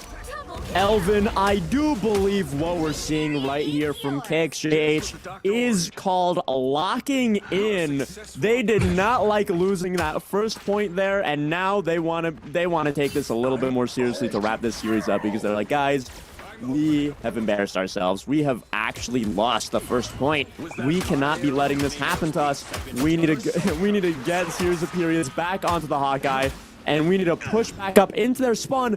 But Team CDB, knowing that Team KXJH is going to be pushing up far too far into their spawn, they set up a portal to immediately go to the point, and no one from KXJH is there to contest them. So CDB actually has a very sneaky back cap here. Yeah, AB7 just can recast. There's no contention there. They're just able to do whatever they want. CDB needs to find a way to contest that Black Panther. I mean, you do have the Punisher shotgun, but when a Black Panther's just dashing around, you kind of need that CC, and they don't really have that right now. I mean, you can argue that the Hulk stun can come into play, but the Hulk is not worried about the Black Panther. The Hulk needs to be able to provide space. You could say that Luna has to freeze, but that freeze is not easy to hit. So this is going to be very, very hard for CDB to bring this back, but they are able to get the first pick on Ray Momo, and it's exactly what they need. But they got to be very careful. Series of periods, not afraid to be in their face. Also has their ultimate ability. Gutty's being able to take them down as well. Kakayo with a pick on the Black Panther. Exactly who they needed to kill. And this might be Team CDB just bringing this back. If they could manage to get another pick, and John Gold is doing an amazing job of just zoning out the Strange, and that should be another pick for serial periods. Back into the fight, being able to get two off the rip.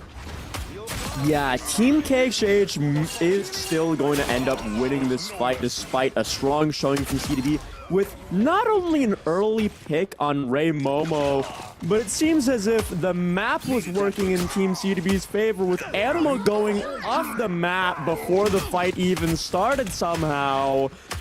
Perhaps, you know, slipped off a ledge, something along those lines. But he did come back in the middle of that fight to perform a strong showing, and now Igorando, as the next fight begins, as they engage onto each other, Igorando is doing a wonderful job picking off the enemy. He was team able here. to get 2 picks, and Timo also being able to pick up Igorando. So all of a sudden, this is still anyone's fight, but KXJH, they have managed to get 3 picks already, and it's already overtime. This match is going by very fast as Ermo is still providing a lot of value here with the whole AB7 also being able to clean it up, being able to get that double. And just like that, KXJH brought it back, taking this match much more seriously. And now we have ourselves a game 1-1. Yeah, KXJH certainly has locked in for that map. And when I say locked in, they are taking it a little bit more seriously, but they still are getting very cocky and pushing up into their spawn and somewhat doing whatever they want, but to a much lesser degree than what was going on the first map. So now this map is tied 1-1 with KXJH being 1 up in the series. This is a best of 3. So if Team CDB is able to win this point, we will be going to a map 3, but it kind of seems like KHH, now that they're locked in a little bit more, are looking to end the series right here, right now, and they do not want to give this point up to Team CDB.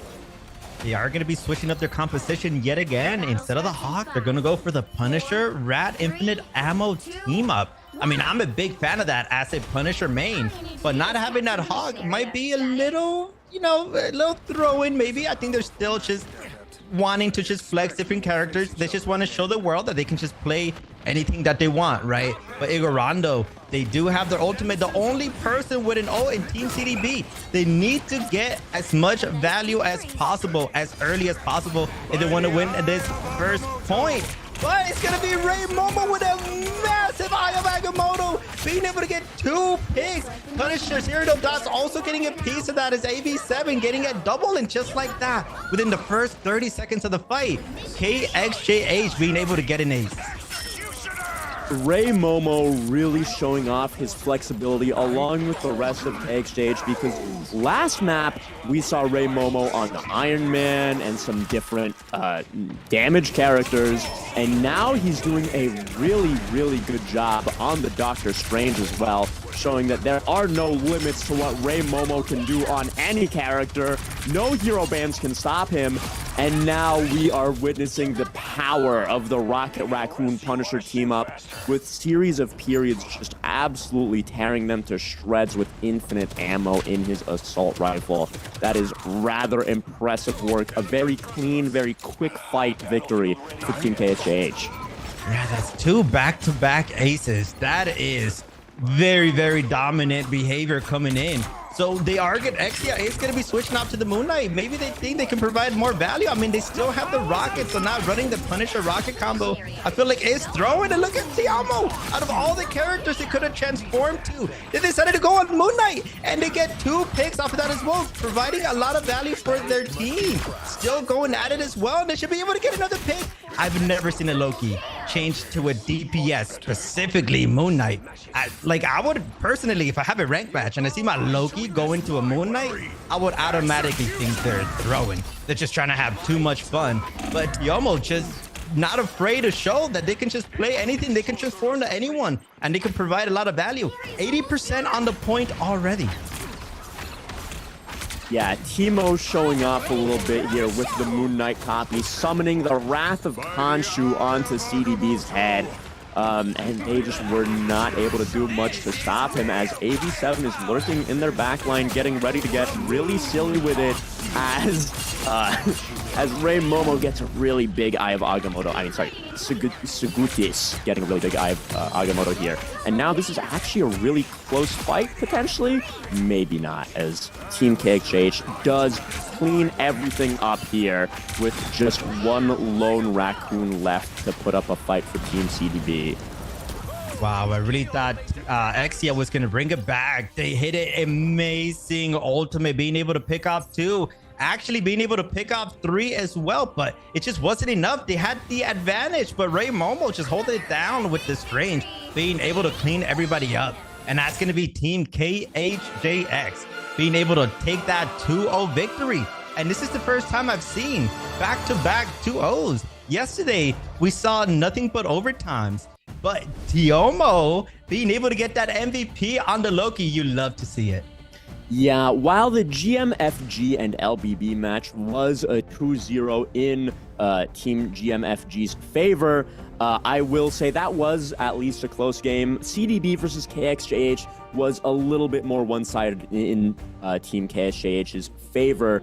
That was not really a super close match, but Team CDB did do their best to put up a good fight. But as soon as KXJH locked in after losing the first point of that second map there, it was kind of doomed for Team CDB, unfortunately. But I would still be proud of the performance that they put up if I were them, because, I mean, KXJH is obviously a very good team, and there's no shame in losing to them. They put up the best fight they could, and they did take a map point off on that second map there. So good job to Team CDB. You put up a good fight. In KXJH, I'm looking forward to see you guys pop off in the rest of the tournament, perhaps making it to the grand finals. We'll see. We'll have to see. Maybe they're the ones who bring home the $6,000. We'll have to wait and see what the rest of the competition is like. Yeah, out of all the teams I witnessed today, I'd say Team KHJX is more than likely able to go to the championship. So I do expect them to, at the very least, make it to the top 16. I mean, who else is going to be there? But damn, they're playing very aggressively. They're showing that they can play multiple characters. They're not afraid of being in your face. They're not afraid of flank with strategists. They can just do it all, pretty much. And as long as they can keep up that momentum and that ego, they could potentially bring it home. Yeah, I mean, it is easy to say that Team KXJH has a lot of confidence. I mean, that is to say the absolute least. They are a very confident team. They know they're talented. They know they're good at the game. And they know that they are capable of bringing home maybe a trophy. We'll have to see. But as I say that, we will be going to the next match here. We will be going on a short 10-minute break, and we will catch you there soon. Just hang on tight through this little break that we have going on. See you soon.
Trapping all those fighting souls, but yet across the world I see you standing in my way.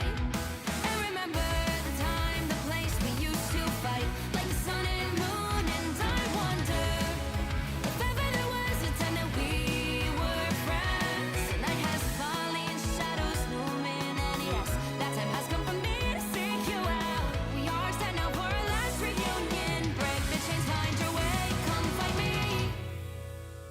Do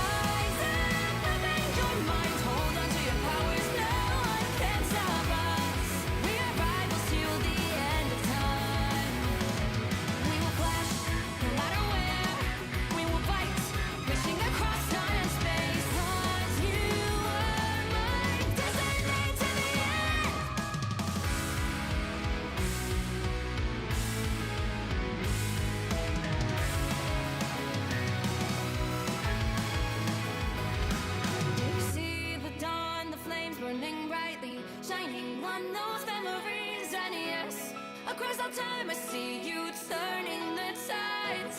And do you see now our time, our turn? We can still fight like the wind and fire. And wonder no more that now is the only time your heart is mine. Light has fallen, darkness grows, and yes, we fight for our destiny and fate. New days smiling for the past and future. Break those chains, lead the way, fight with me. And when you wake up, open your eyes, raising up your fists and smashing through time walls. Before the rift splinters again, we are rebels till the end. Rise up, open your mind, hold on to your powers. No one can stop us. We are rivals again until the end of time.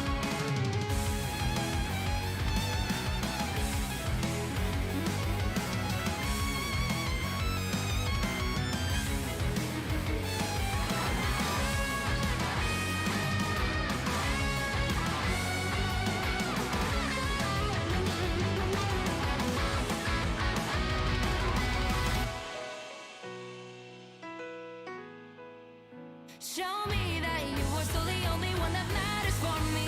I'll be waiting for you.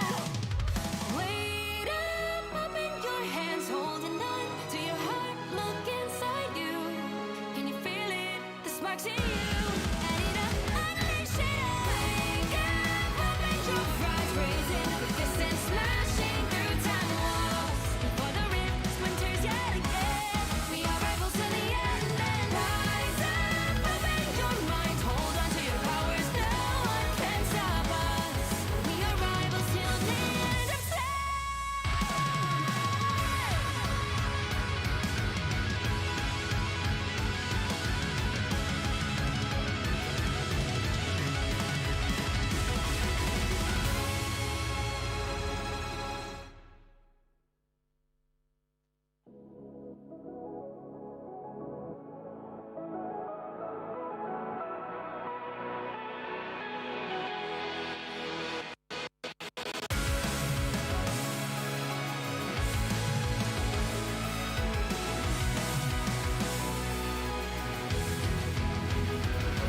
Remember the dusk, the lights gripping tightly, trapping all those fighting souls. But yet, across the world, I see you standing in my way.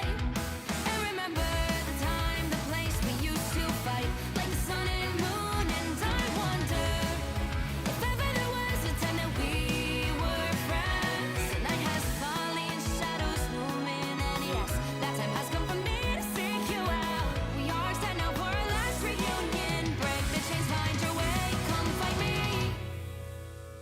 Do you remember who you really are? Show me that you are still the only one for me. I'll be waiting for you. Wake up, open your eyes, raising up your fists and smashing through time walls. Before the rift splinters again, we are rebels till the end. Rise up, open your mind, hold on to your powers. No one can stop us. We are rivals till the end of time. We will clash, no matter where. We will fight, pushing across time and space. 'Cause you are my destiny to the end.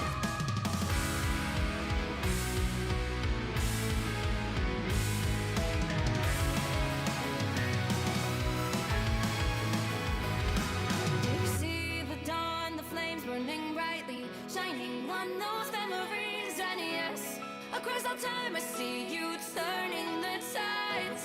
And do you see now our time, our turn? We can still fight like the wind and fire. And wonder no more that now is the only time your heart is mine.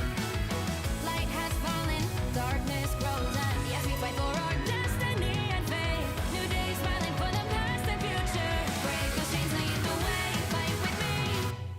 And when you wake up, open your eyes, raising up your fists and smashing through time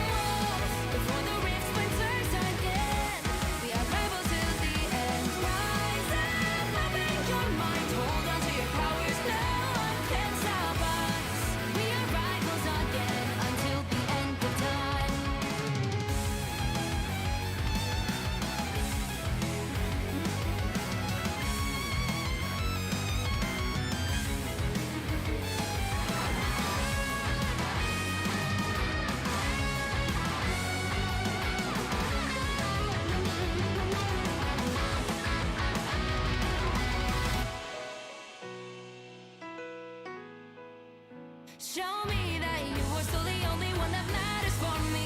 I'll be waiting for you. Wait up, open your hands, holding on to your heart. Look inside you. Can you feel it? The sparks in you. Light it up, unleash it. Wake up, open your eyes, raising your fists and smashing through time walls. Before the rift splinters yet again. We are rivals to the end. And rise up, open your minds, hold on to your powers. No one can stop us. We are rivals till the end of time.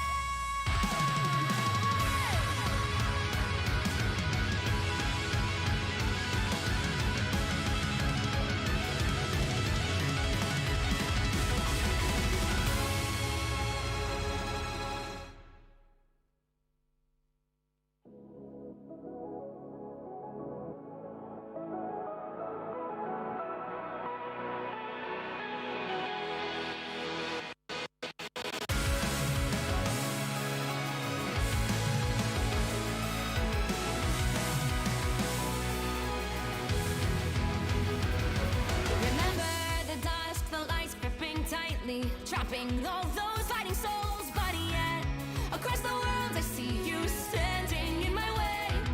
And remember the time, the place we used to fight, like the sun and moon. And I wonder if ever there was a time that we were friends. The night has fallen, shadows looming, and yes, that time has come for me to seek you out. We are set now for our last reunion. Break the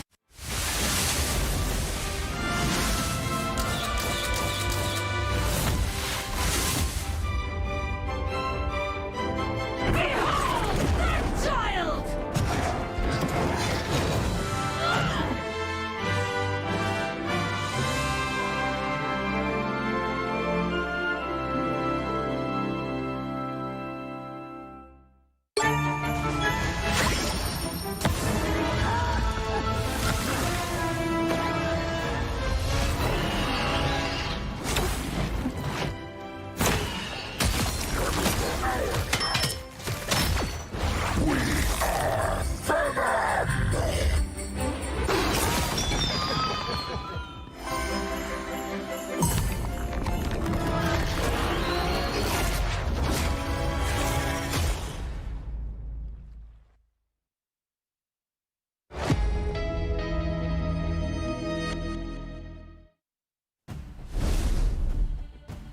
Welcome back to the Marvel Rivals Championship for the Asia region. It is I, Ruben Sargasm, brought to you with my dear casting duo, Elvin. And we just came off a really hot, really dominant 2-0 victory for Team KXJH over Team CDB. It was a rather dominant showing from KXJH. They seem to be, be taking a lot of their confidence and showing it off mid-game, doing a lot of spawn holding, performing a lot of silliness, and overall putting up a match for us that was very, very dominant and showed off their skills very effectively. Elvin, how have you been feeling about the matches that we've been watching for the Asia region thus far today? I mean, I'm a big fan of the compositions that we're seeing today. I think almost every team has opted to go for a 2-2-2, very traditional style, right? 2 strategists, 2 DPS, two tanks, 2 vanguards.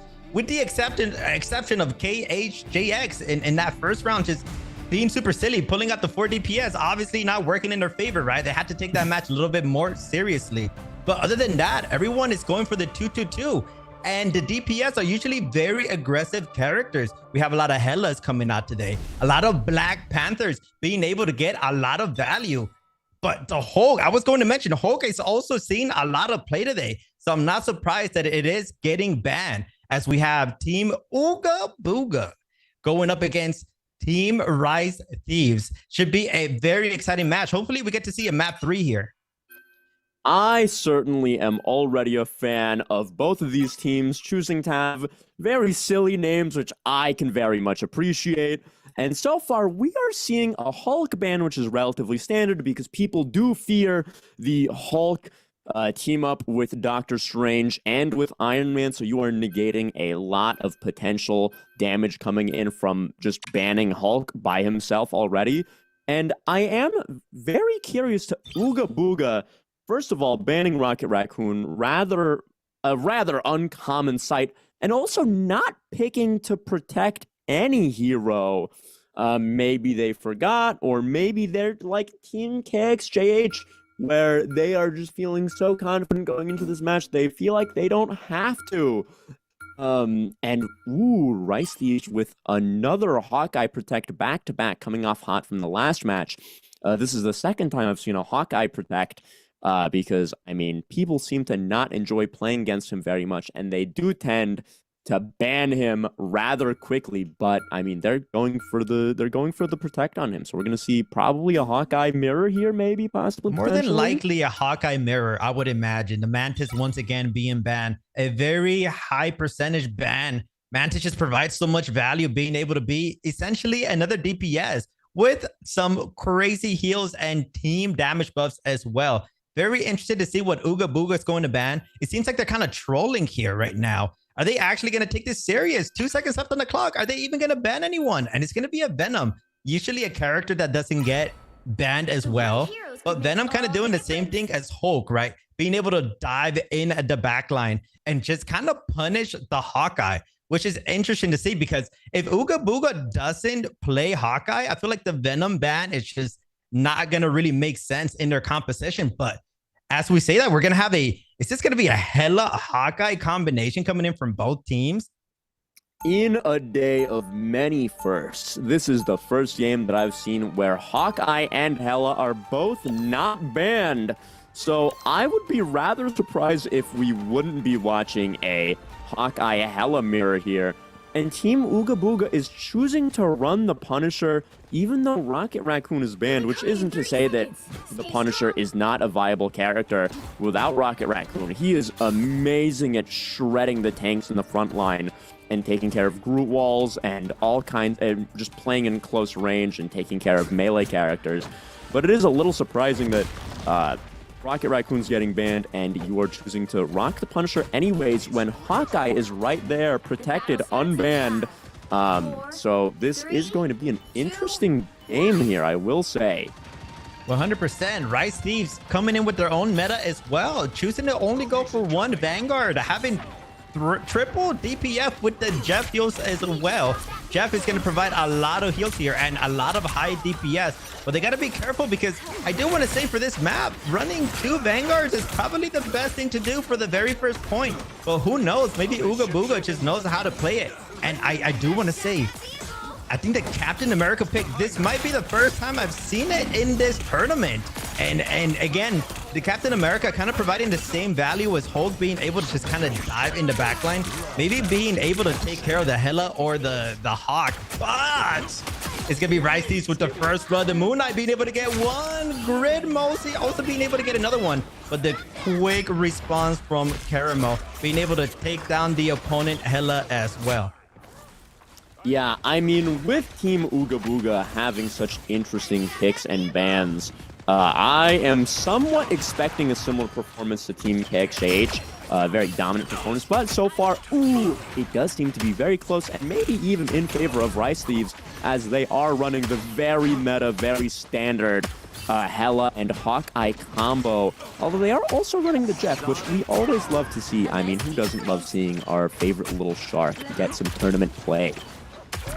Yes, exactly what we want to see. Rice Thieves, they do have 4 ultimates. Grid Mosey almost having theirs as well. They have to make sure they use this, because they do have the ultimate advantage here, although they lost the first fight.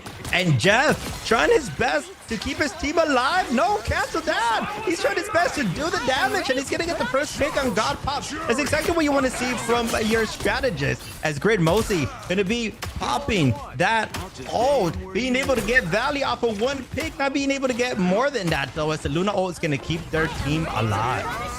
Yeah, so far this has been a pretty slow attack.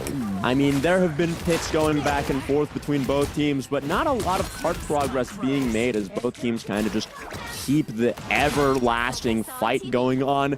And oh no, Rice Thieves' Jeff swallowed up so many people, but was not able to get them all off the map, which is truly tragic. We do love seeing Jeff jump off the map with everybody in his big mouth.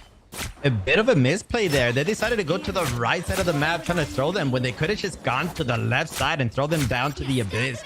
But it's okay because this is still the beginning. I mean, honestly, there's 1 minute and 20 seconds left. Not that much time to work with here. They need to get this space ASAP, but they got to be very careful because Rice Thieves, they are providing a lot of value with the triple DPS, a lot of high damage, which is exactly what they need. You know what they say, a good defense is a very, very strong offense. And Ugab is doing a really good job with his defense. I'm absolutely loving this Captain America play where he assembles into their backline and just starts punching everybody with his vibranium shield without a care in the world. He's half HP, but he doesn't really care too much because he knows he is North America's tank and he is free to do as he pleases as he runs around the map. Here comes the Black Panther being able to pick up one, looking for a second, but God Pop is going to be able to shut them down. Another Eye of Agamotto, an amazing play. That's going to be a clear for Rice Thieves, being able to get everybody there, and that should be the first point secured for them. That was a really, really wonderful play from Rice Thieves' Doctor Strange with that really big Eye of Agamotto securing them the first point, and Ugab being kept in check after what seemed to be a really, really strong hold. I mean, it still is a strong hold. They have only 2 minutes and 30 seconds to push. So Ugab just has that long to hold, and I believe that they can do it. I'm looking forward to see what they're going to pull out of their sleeves for the second point here. Definitely, Pasetkim getting another pick, getting a lot of value off this hella pick, playing an off angle here, not choosing to be in front of their team, actually being in the left side of the building, trying to get another pick, but those shields are going to cover a lot of the damage coming in. Oh, another Eye of Agamotto not getting too much value. It's going to be the Moon Knight that actually ends up getting the trade on Memento. Very unfortunate for them, as Spirit Mostly also cleaning it up, and the Moon Knight getting so much value, pick after pick, being able to secure this next fight. I mean, Rice Thieves' Moon Knight just really showing that he doesn't need to be on one of the two super duper meta DPS to absolutely light up the kill feed. And very surprisingly, I'm very happy to see that Ugab has made Frost swap over to the Squirrel Girl, which is a hero that has not seen a ton of tournament play, but we actually have seen a surprising amount of her thus far. And what is she able to pull off on the end of the second point here? Yeah, Squirrel Girl can kind of do that AoE damage that Moon Knight is doing as well. So looking to contest with those high DPS AoE. But if the Moon Knight can keep doing what he does, they are going to be able to win this, but they are being pushed back as the Captain America is doing a lot of work here, but they got to be careful because they're taking a lot of damage. Being able to pop their ultimate. Assemble, Captain America says, as they're pushing forward. Karamo being able to take advantage of all that space, but mostly being trying his best to answer back. Getting a pick on Tamashi, that's going to be a strategist already getting put down. Yeah, Grid Mozzie getting these really impressive, consistent picks off on Ugab, but it's also just so fun to watch the God Pop run around. Oh my, okay. You know, the God Pop is doing wonderfully and all that, but Grid Mozzie is just absolutely tearing it up right now. Oh my, really getting that value out of the Hawkeye pick. 100%, and you can see why they decided to pick and save the Hawkeye. They have a Hawkeye player, Mosi, that's providing so much value, getting a lot of free picks. But they do got to be careful here because the response from Ugab is here. That's going to be a Luna O, and the response back as well from Rice Thieves, trying to mirror the Luna O. It's going to be a matter of the Eye of Agamotto once again getting so much value. That's going to be an ace, more than likely Caramel being the only one left alive. And right now, it's probably better if they die so they don't stagger. Rice Thieves, once again, showing us why the Hawk is an amazing pick. You can't forget about the Hela as well with the high DPS that they provide. I mean, Rice Thieves' Strange is just getting so much value and consistently pulling off these really huge Eyes of Agamotto at the end of every single point to secure the objective for his team. He is really coming in clutch for his team and doing a really amazing job. It is truly spectacular to watch as Faust gets the entry pick onto the enemy team's Jeff. Really great stuff, and Memento Mori coming in with his own impressive Eye of Agamotto. And that's exactly what Booga needed. They were able to get an ace, and just like that, there's only 30 seconds left on the clock. It's kind of easy to say that Rice Thieves is dominating, but then you take a look at the clock and you're like, wait, they're getting all of these kills, but there's only 20 seconds left. This is going to be the final fight. Whoever wins this should be able to take this home, and the portal coming into play. That's going to allow the Captain America, aka God Pop, to possibly get a pick on the Moon Knight, but the Squirrel Girl is actually going to be the first one to getting a pick, and that's going to be both supports down. This is going to be very hard for Rice Thieves to bring this back. Yeah, I mean, the God Pop is just tearing up the backline right now, doing as he pleases on Captain America, really showing off what is mostly a very underplayed hero in these tournament formats. But he's doing a really good job nonetheless, and Rice Thieves picks him off and keeps the fight alive as they keep the fight going. And they're just doing a really good job. I cannot believe that Rice Thieves were able to bring this back. I thought there was only like 2 people left, but they are back and they're actually winning the fight. Now they are up 3 players here. Not too many people left alive. Aya Agamotto, can they get enough value off of that? It looks like the Moon Knight is going to take priority. And that might be Rice Thieves finally being able to secure this victory after a lot of close fights. Rice Thieves just had so many ults and had such a great ult economy going into that last push there that they were able to overcome Booga's defenses. Really, they weren't able to do anything about it because they popped all of their ultimates rather early into that last fight there, and they really did a great job. I will say that was a great push from Rice Thieves and a pretty good hold from Booga. I mean, listen, they did manage to hold Rice Thieves off until overtime. They did manage to get a full cap. But maybe not protecting a hero could be hurting them a little bit right here. Potentially might be hurting them, but I think this is still anyone's game. Like you mentioned, being able to sustain all the way through that overtime. If they manage to get all the way to the end, the Booga might be potentially winning this, because I do like the composition here. They got the Black Panther to dive right next to Godpot with the Captain America. You got Faust also on the Moon Knight trying to mirror Rice Thieves as well. Now, this is going to be a matter of who can dive the backline better. The Black Panther Captain America combo should be very strong against Mosey's Hawk. Yeah, I mean, Mosey's Hawk has really been showing off this entire game. He's been doing a really great job just tearing everyone up, and he's putting up a great example as to why we ban Hawk so often. He's just such a powerful, strong character that's able to one-shot people across the map super consistently. And Seth is setting up for a very early stun to get a lot of ult charge off the rip, as no one is really able to contest his high ground position here. Yeah, that was very interesting. For a second, I thought Seth Kim was throwing there, but you're right. They're just trying to provide as much value as possible, as much damage, so they can get their ultimates.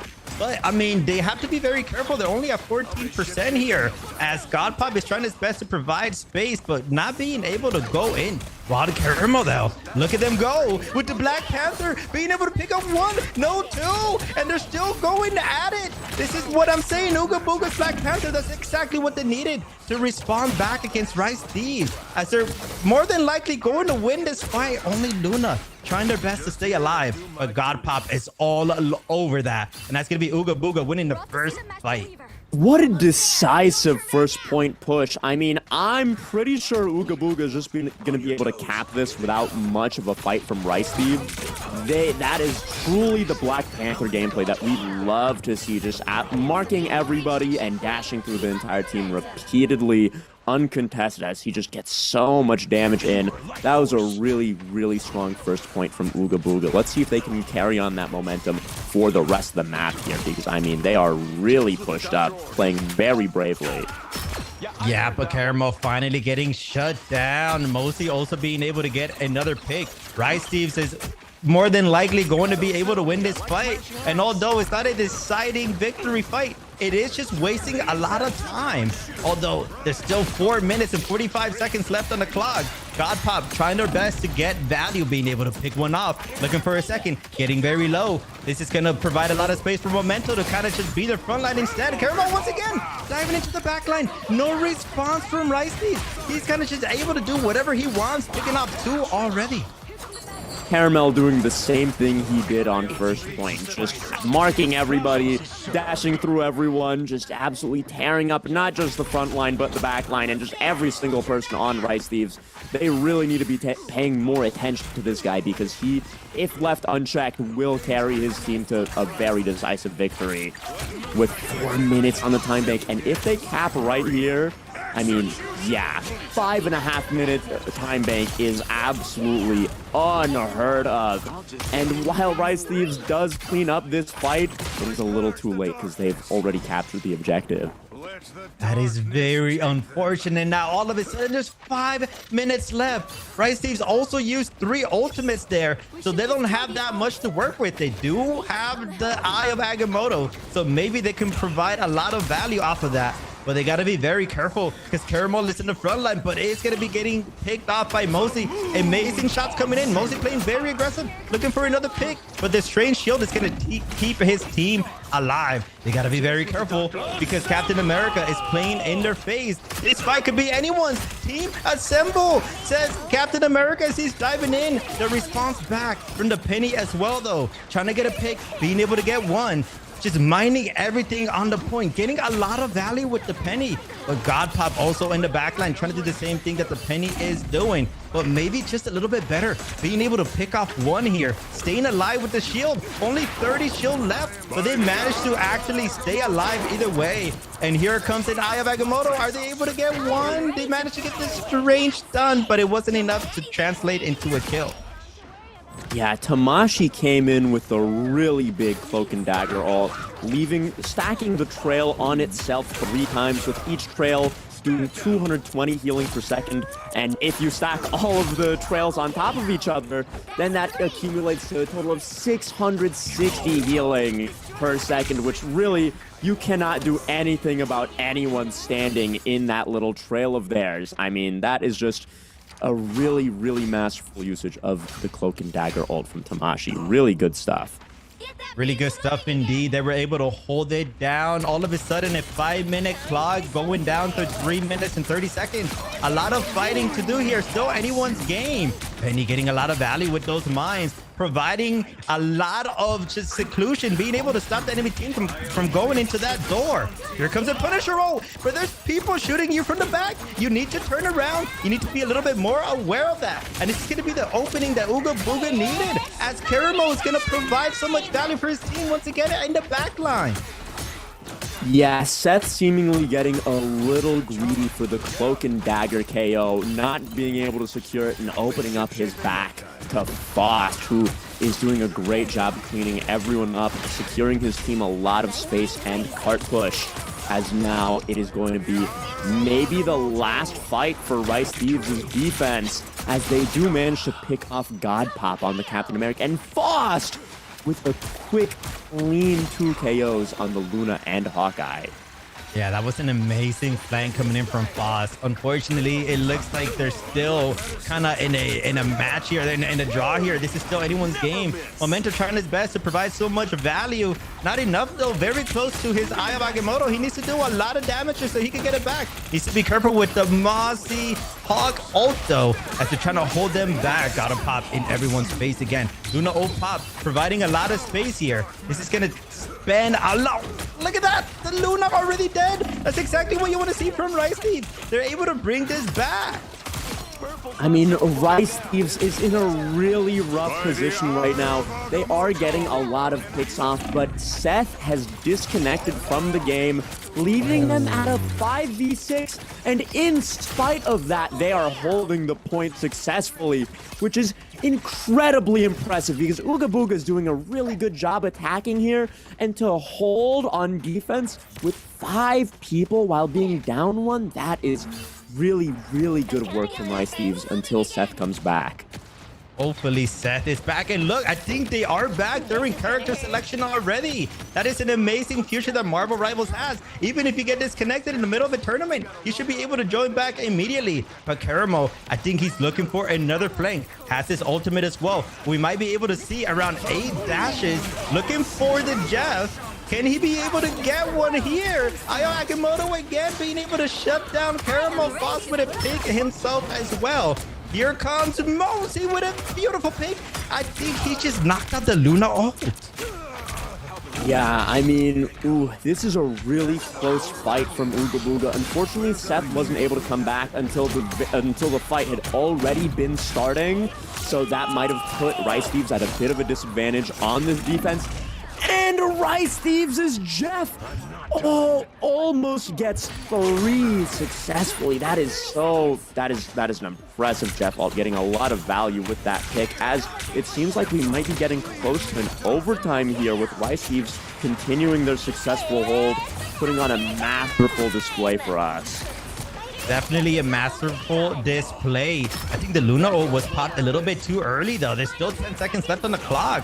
But Rice might actually take this home. Although they were at a massive disadvantage, they're still managing to get the picks. Mosey once again with a double, looking for a triple. That might just do it. Seth Kim coming back on the turret and getting a double pick of his own. And all of a sudden, a team that had to hold down for 5 minutes and a team that had to disconnect brought it back and taking it home.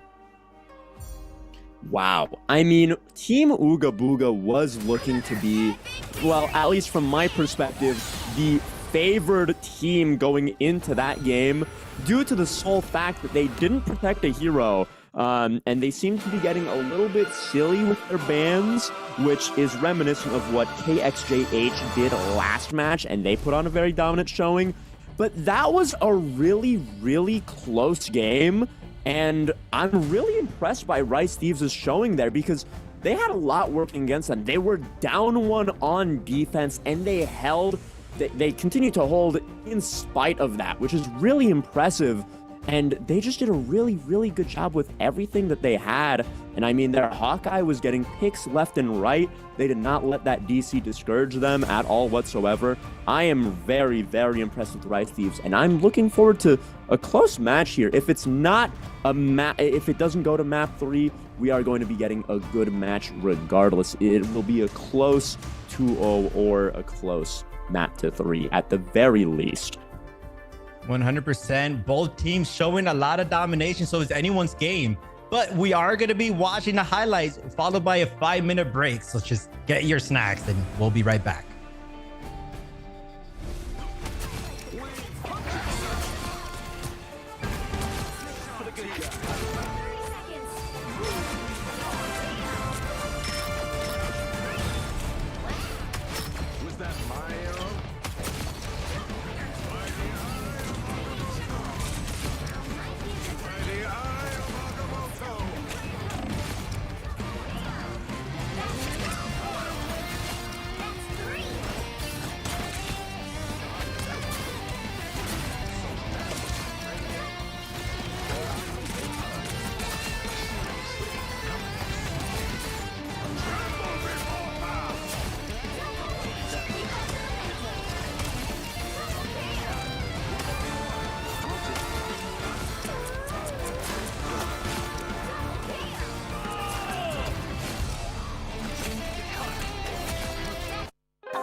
이루어지는 마법인 거야. 운명의 소리 들려 여기서 저기서 날 찾으면 햇빛이 날 비춰와. 시작해야 let's go. 어둡고 흘러는 우주 따뜻한 눈으로 감싸는 순간 신비롭게 녹아내릴 거야. 좀 더 기다려 I'll be there. 쓰러지지 마 끝까지 일어나야 해. 어딜 가든지 극복해. 힘은 너에게 있는 걸.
언제든지 극복해 힘은 너에게 있는 걸 소리 높여 노래를 불러 작은 걱정 따윈 던지고 최선을 다해 작품을 쳐봐 어둠 있다 내때까지 아름다운 꿈을 밝혀봐 우리에게 달려서 그 세계 운명 눈이 부신 모든 순간들 지켜내야 해 내게 주어지는 꿈꿨던 너와 나 그래 그래서 네 운명에 The weight of both the worlds is in our hands 작은 걱정 따윈 던지고 최선을 다해 작품을 쳐봐 어둠 있다 내때까지 아름다운 꿈을 밝혀봐 우리에게 달려서 그 세계 운명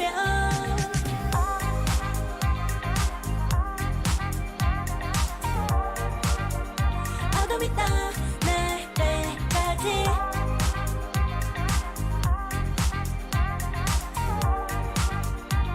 세계 운명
Welcome back to day 2 of the Marvel Rivals Championship Asia Server Edition. My name is Elvin, joined by Ruben Sargasm. We just watched a neck-to-neck match between Team Ooga Booga versus Team Rice Thieves. If you missed out on the action, let me catch you up to speed. We just witnessed Ooga Booga show complete dominance, being able to get the first 2 points with 5 minutes left on the clock. But Rice Thieves using that as motivation to lock in as they managed to hold Ooga Booga despite having a disconnection at the end. Yeah, I mean, Rice Thieves did a really, really impressive job that game. I mean, it is no easy feat to hold on defense while only having 5 people on your team because Seth Kim disconnected, unfortunately, but he did come back just in time to continue performing the hold over Ooga Booga. And now we enter the pick and ban phase where last match, Ooga Booga did not pick to protect a hero. And I think maybe they'll be paying perhaps a little bit more attention this time as they ban Hawkeye, and Hulk is also banned, which is actually a really big ban because that makes sure that they are not able to power up Strange and Iron Man, which has been a really dominant team up this entire tournament with the gamma boost for Strange and Iron Man. I mean, it is really hard to deal with and very likely ends up in an Iron Man mirror every single time. Yeah, more than likely a mirror if they let the Hulk through. But once again, Ooga Booga not deciding to save or ban anyone. I don't know if there's some sort of miscommunication happening or maybe they're just holding it back. Actually, I stand corrected. They do have 10 seconds to ban a character. I wonder if they're going to decide to maybe ban the Hela here. Hela is still in play. The Black Panther was also providing a lot of value. Are they going to let that go through here? It's going to be the Punisher banned instead, which I think, I mean, I think they're expecting Team Rice Thieves to go for the Raccoon Punisher combo. Instead of banning the rat this time, the Raccoon this time around, they're going to be banning the Punisher instead. And as predicted, that Black Panther is going to be getting banned. But Rice Thieves, although they don't have a Punisher, they're still going to opt out for the Raccoon. So they're going for a very interesting combo because the Mantis is still in play, not using the advantage of the Mantis that they can provide with the ultimate ability and with the damage buffs. Yeah, Rice Thieves coming out with a targeted ban on Wild Caramel's Black Panther because we saw what kind of work he is able to pull off on that character last map.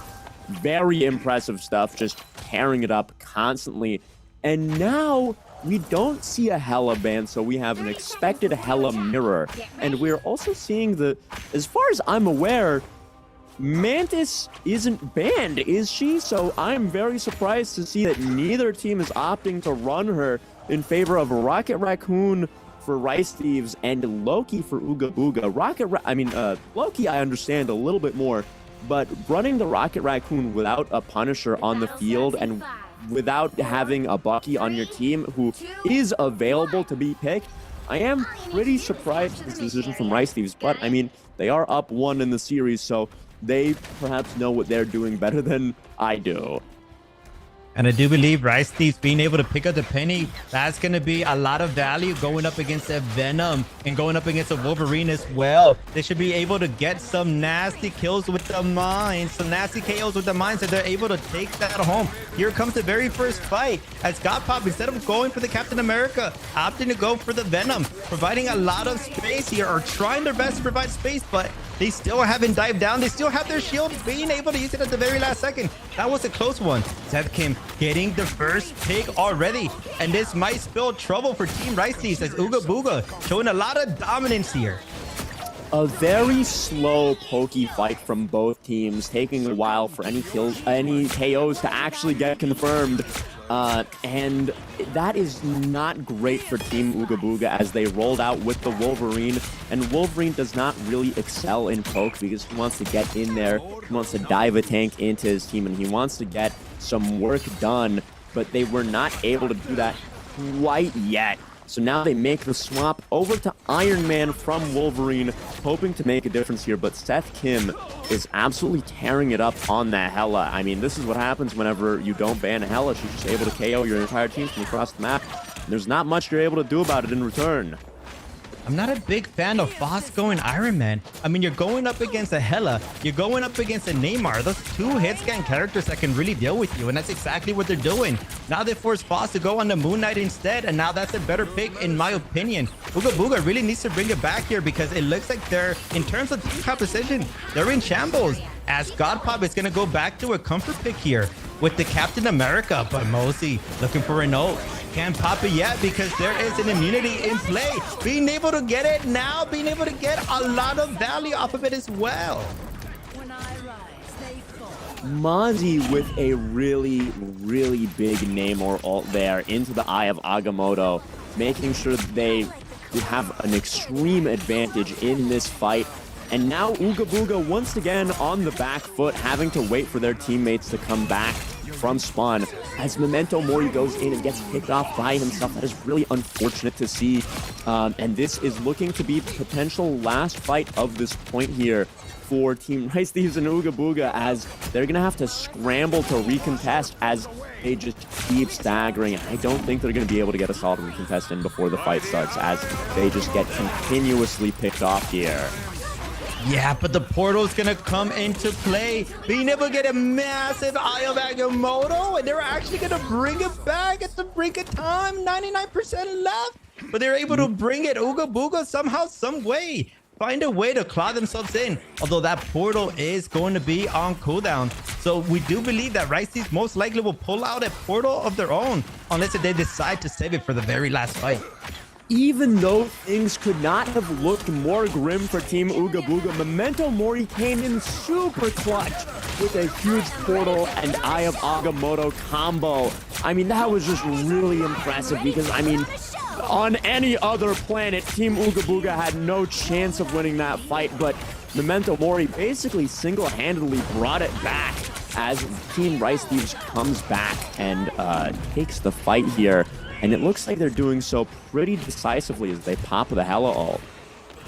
And trying to get value here. Rice Thieves trying to close this out as they're getting pick after pick. Seth Kim getting an amazing kill on Caramel as well. Caramel deciding to go for the magic instead. So I kind of want to say Caramel's probably comfortable with those flank characters, right? They were getting a lot of value with the Black Panther, but because they got target banned, now deciding to go for the magic at the very end. Maybe they just needed that mobility to get back into the point faster. But to me, it kind of just looks like he's looking for those characters where he can get in the backline and just kind of do a lot of damage, which is going to be a lot harder this time because Rice Thieves doesn't have that Hawk. Instead, they have the Neymar. They can just go immune and pew for themselves. They have a Hela that can literally just dash away and go immune for a brief amount of time as well. The Rocket Raccoon, they could also just dash away twice and wall climb. So it's going to be very hard to find value with that magic pick. Yeah, I mean, it does seem like Wild Caramel is a lot more comfortable on these melee flanker characters. And with Team Rice Thieves banning his Black Panther, it is going to be looking a little rough here for Team Ugab as they do swap over to the more traditional Mantis pick here. And we're going to have to see how this pans out as Rice Thieves comes into this next fight with 2 ultimates to Ugab's 1.5, maybe, arguably. Yeah, it's only going to be Caramel with that ultimate Foz. Should be able to get it very, very soon. Already at 90%. But here comes the Venom, trying to get some space, trying to get some value. But has to be careful, though, as he's in front of 6 people. He's going to dive in, no fear. Has that shield as well, and his team to back it up. And here comes Foz with an amazing goal, being able to pick one. Looking for some other picks, doing a lot of damage. Not being able to translate into anything yet, though. But Memento doing a good job of being that frontline presence, providing so much slows, providing so much AoE damage. And they are looking very strong into this fight. Ooga Booga, they are still causing a lot of ruckus. Memento is the person to look out for as they're going to be ulting as well. Doing a lot of damage, providing a lot of space. Memento Mori really doing an incredible job on every single tank hero he's playing, just making so much space and pushing in there, holding a lot of ground, doing a really good job, but he does get picked off early, which does not bode well for Team Ugab as Rice Thieves is able to very successfully and dominantly push in and take this fight and take the objective away from Ugab. Oh my goodness, what a clean capture from Rice Thieves. Yeah, they were able to retake that with ease. I do want to say that they don't really have a counterplay against the Eye of Agamotto here. They're not running a Strange. Instead, they're going for the Captain America Venom. That's not really enough to just cover your team from that very strange ultimate. So they got to be very careful here, and they have to pay close attention to that cooldown. But trying their best to hold it back. Here comes another Moon Knight ult, providing a lot of space. And Penny just in trouble here. He's just getting aimed, trying his best to put his mind down. But Seth Kim has his ultimate, being able to get a pick on Fox. That is an amazing pick. Getting that high ground as well. Getting another one. Still holding on to the ultimate, which is very smart because they can save it for the next fight. Yeah, Rice Thieves uses nearly everything they have in their armory, but they do still have that Hella ult, like you mentioned, which they're going to be able to do a lot of work with that because Team Ugab doesn't have any way of really negating the Hella ult that effectively. Besides, they're gonna have a really difficult time shooting Hella out of the sky when she does ult because they do have like 3 melee characters on their team, so she's pretty much. I'm expecting Seth Kim to just be free firing from the skybox and just KOing the entire team. And this is a really important fight for Ugab because this could be the last fight of the series for them if they do lose this. Yeah, Rice Thieves doing an amazing job of keeping that high ground pressure, but Godpop being able to get a pick there. But the Strange from Rice Thieves being able to answer back too. That's going to be both DPS down. Not a lot of damage coming in for Team Ugab anymore, but it doesn't matter because the Vanguards are the ones that are doing the damage. Although Godpop did get picked, and there goes the Venom as well. Memento being taken down. This might be Rice Thieves taking it home. Rice Thieves with a really clean 2-0 victory and just showing off how important it is to have an extremely talented Hela player, because Seth Kim throughout the entirety of that game was just popping everybody, and it was lighting up the kill feed, constantly doing truly remarkable work. But, I mean, that's not to understate the value that there Doctor Strange was getting with really big Eyes of Agamotto, and really having that shield made such a big difference, whereas Ooga Booga lacked one by running the Captain America and the Venom, not really being able to do a lot about Hela. I mean, that is just such a massive persevering threat that you have to have some way to address, and simply relying on your own Hela to knock her out is not enough, evidently, as Team Ooga Booga falls 0-2. Yeah, Rice Thieves doing an amazing job of just staying alive. The most deaths was 3. That is a very impressive gameplay. But something more impressive is going to be the highlights that we're going to be watching, followed by a 10-minute break. So don't go anywhere. See you then.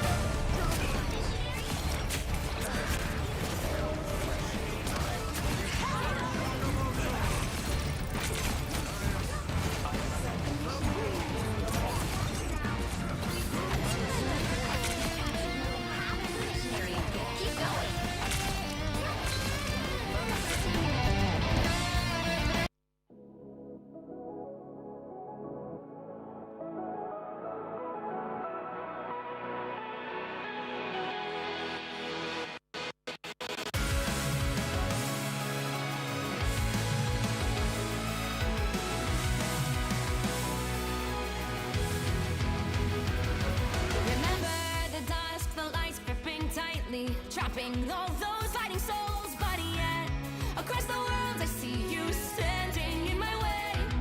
And remember the time, the place we used to fight, like the sun and moon. And I wonder if ever there was a time that we were friends. The night has fallen, shadows looming, and yes, that time has come for me to seek you out. We are set now for our last reunion. Break the chains, find your way, come find me.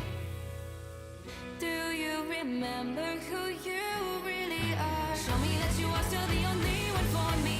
I'll be waiting for you.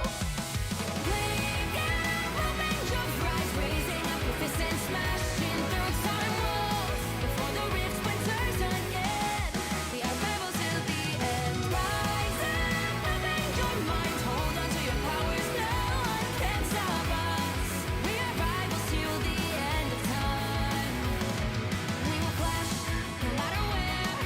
We will fight, pushing across time and space. 'Cause you are my destiny to the end.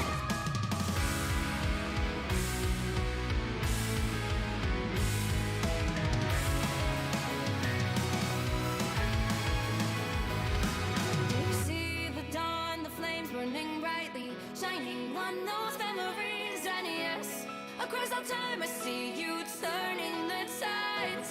And do you see now our time, our turn? We can still fight like the wind and fire. And wonder no more that now is the only time your heart is mine.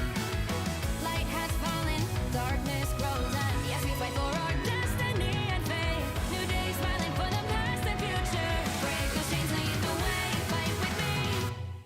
And when you wake up, open your eyes, raising up your fists and smashing through time walls. Before the rift splinters again, we are rebels till the end. Rise up, open your mind, hold on to your powers. No one can stop us. We are rivals again until the end of time.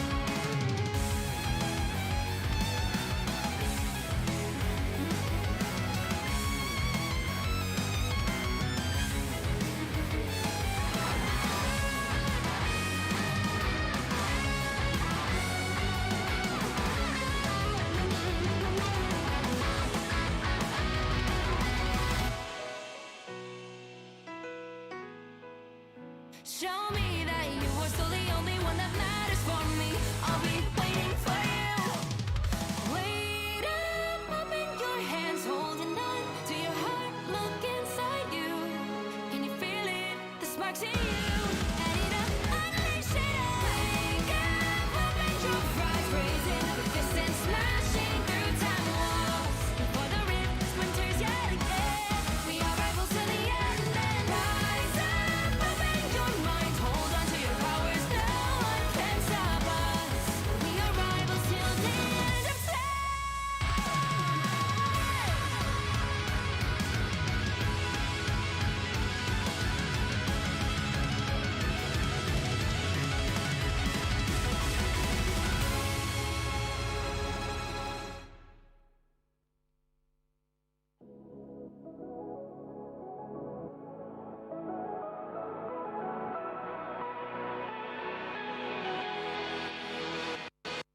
trapping all those fighting souls. But yet, across the world, I see you standing in my way.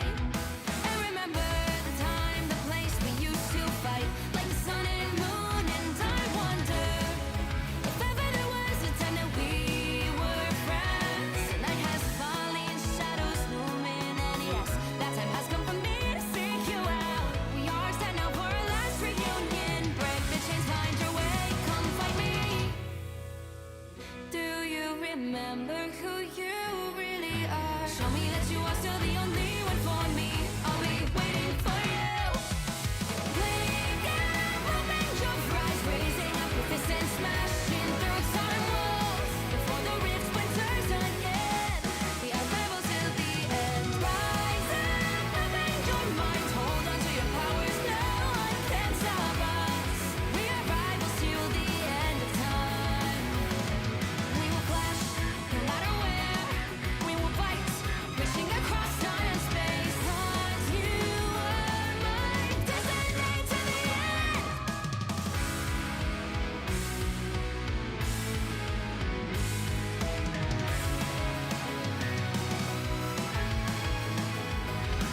Do you see the dawn, the flames burning brightly, shining on those memories? And yes, across all time I see you turning the tides.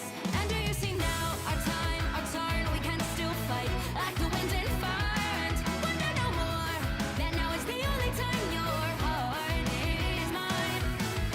Light has fallen, darkness grows, and yes, we fight for our destiny and fate. New days smiling for the past and future. Break those chains, lead the way, fight with me.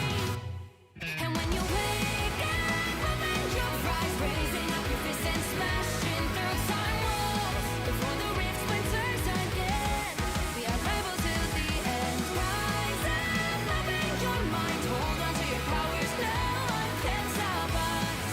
We are rivals again until the end of time.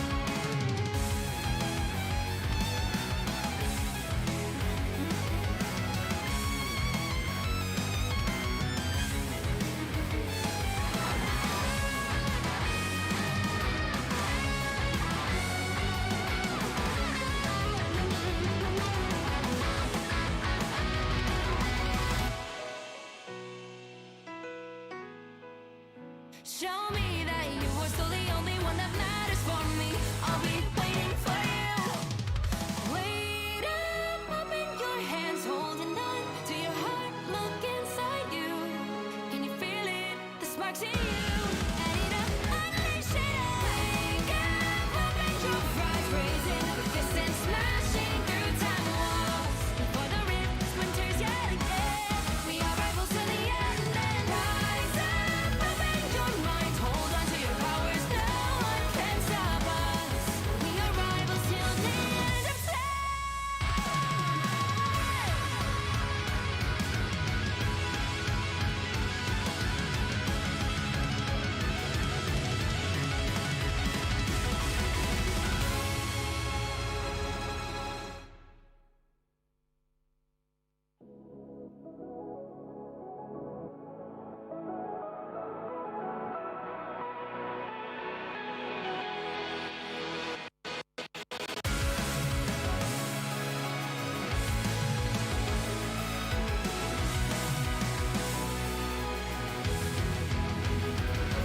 Remember the dusk, the lights gripping tightly, trapping all those fighting souls. But yet, across the world, I see you standing in my way.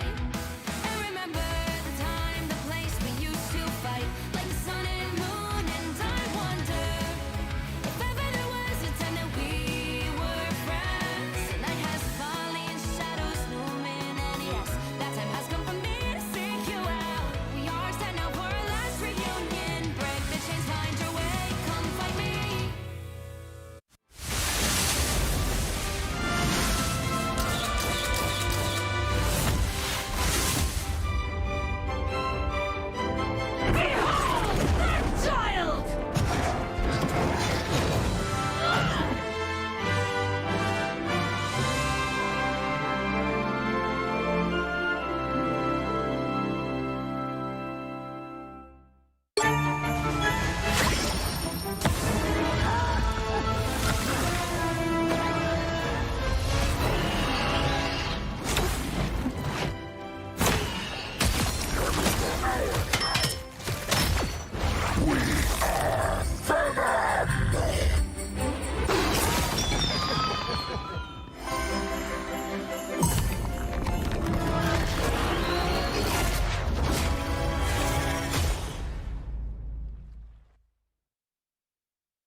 All right, as it is currently 1 in the morning, at least here in California, of course, some of us commentators obviously have to swap out, take a rest, and that's where I have to step in. Once again, welcome back to the Marvel Rivals Championship, our Asia round. It is your #1 caster, Bach, Shervok here with my co-commentator, Elvin. Now, how are we doing today? Considering took a little bit of a break, but now I'm back hopping into these matches here. I'm full of energy still. I mean, we still have a lot more exciting matches to watch. Hopefully these next matches are a little bit closer. We haven't seen a third map yet. Every single team we have spectated has ended or resulted in a 2-0 victory. Really? Okay, so I caught a little bit of that, and then in you saying that, I look and hearkening back to earlier how every match that we've commentated so far has usually gone to that third map, but then hearing this and seeing a lot of the unorthodox and even more off-meta picks has me more piqued than anything, seeing how we go into this next one. Exactly. Yes, we're going to be watching Metal Advice going up against Smart Fella. I mean, off the name alone, Smart Fella, I'm rooting for them. I have no idea. First time seeing them, but with that name, I am your #1 fan now. Psylocke banned. Now, that's the first time we've seen a Psylocke being banned. We haven't really seen Psylocke being played. I do think that's probably either a target ban, as they're probably afraid of someone on Metal's team that can pull that out and pull out those flanks. But Metal going for a traditional Luna ban as well. No surprise here. I mean, Luna Snow, arguably one of the more powerful strategists leading into this game, especially with Fate of Both Worlds, and then the health boost you can get off of her. But in general, speaking of protects, though, we are getting the Wolverine Protect. We saw a little bit of that earlier, especially going off of Joki and Tanoshu came up with the most insane plays possible that led to hard stop Wolverine bans. But now I'm expecting more Berserker Rage leading into this round. Yeah, the Wolverine safe. We can assume that Metal is going to be up in your face. I'm very interested to see who's going to pull that out, because Wolverine is one of those very, very just sneaky characters where a lot of people were like, oh, I don't think they're strong. I think they're pretty weak, right? They can't provide too much value. But as we casted yesterday, we saw a lot of Wolverines getting way too much value. So if anything, they're probably a little bit overpowered, especially having that passive up where they can just regenerate and get that bonus health. And Smart Fella, don't know if there's a miscommunication. Maybe they don't have an IGL. Maybe they did it on purpose, but they didn't save a character. They are going to opt out on the Penny ban though, which again, to me, doesn't really make sense. You can assume that Metal Advice is going to run the Wolverine. So running a Penny into that would make a lot of sense. I mean, considering we are headed onto Spider Island's convoy, what does make sense is the Doctor Strange ban. Obviously, those teleports can be very valuable at key situations and fights as well. But then the Penny Parker, really thinking about it in the situation on top of that, the Spider Mines, like we saw earlier, can do that damage, and then web snares, hiding those in general, it's not fun to contend with. And then Spider Sweep to enter as an ulti, you know, I don't blame him for the ban at here. Because the Luna has been banned, it's looking like both teams are going to opt out to go for the Rocket here, which makes a lot of sense, especially if you're going to run a Punisher here. So I do very much like the combination for Smart Fella. They have the Gru ult in combination with the Moon Knight ult as well. They have the Punisher infinite ammo with the Rocket Raccoon. And it looks like they're going to go opt out for the Magneto as well for those bubbles in order to save them for the potential Wolverine that might be coming. But Metal Advice decided to save Wolverine, but they still haven't even picked it yet. The one thing that does concern me just a little bit here is the fact that when it comes to picks and bans, Hawkeye is still very much in play thanks to Stars. And of course, we have the Venom pick on top of that to really just dive into Smart Fella's backline if need be. So I imagine a lot of poke potential coming in from Metal Advice on this side, and even more so with Cosmic Yarn Amplifier that can come in play just a little bit later. But I was wrong. I mean, her ban, but of course we are going to see Root with John coming in as we get started here, first round starting. Ice Snow potentially looking for a dive here, not finding a lot of value though, being forced to get pushed back. So they're forced to play this frontline presence, which usually Venom, you kind of want to be in the backline, even if it's at the very beginning, right? You have that shield that can bring you back to full health essentially, and you have those swings that can get you back to the team for those heals.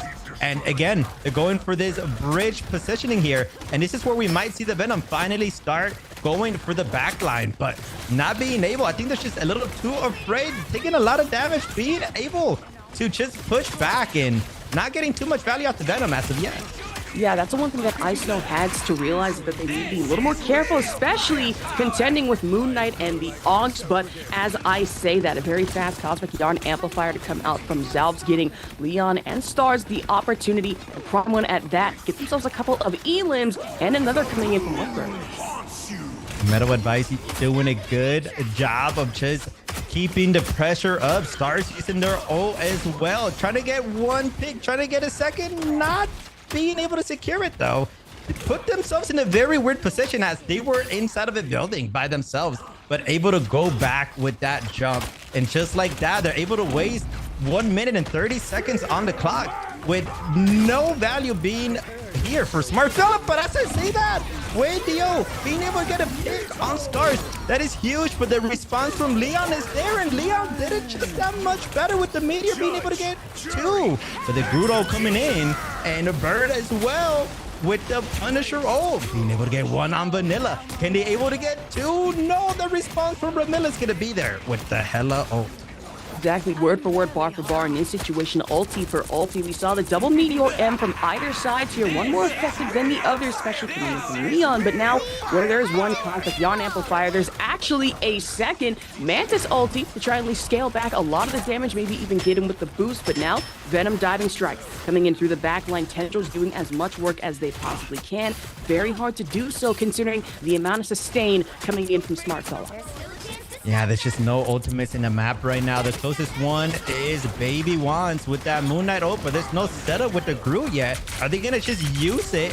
Who knows? But Whitebird is definitely gonna be taking advantage of this infinite ammo as well, providing so much space in front of the Raccoon, being able to get 1, and just like that, Metal Advice falling down 1 by 1. Smart Fella doing a good job of staggering as well, taking their time, killing Vanilla, not killing them right away, which is very, very smart, because that's going to give them a little bit of an opening here for this next point.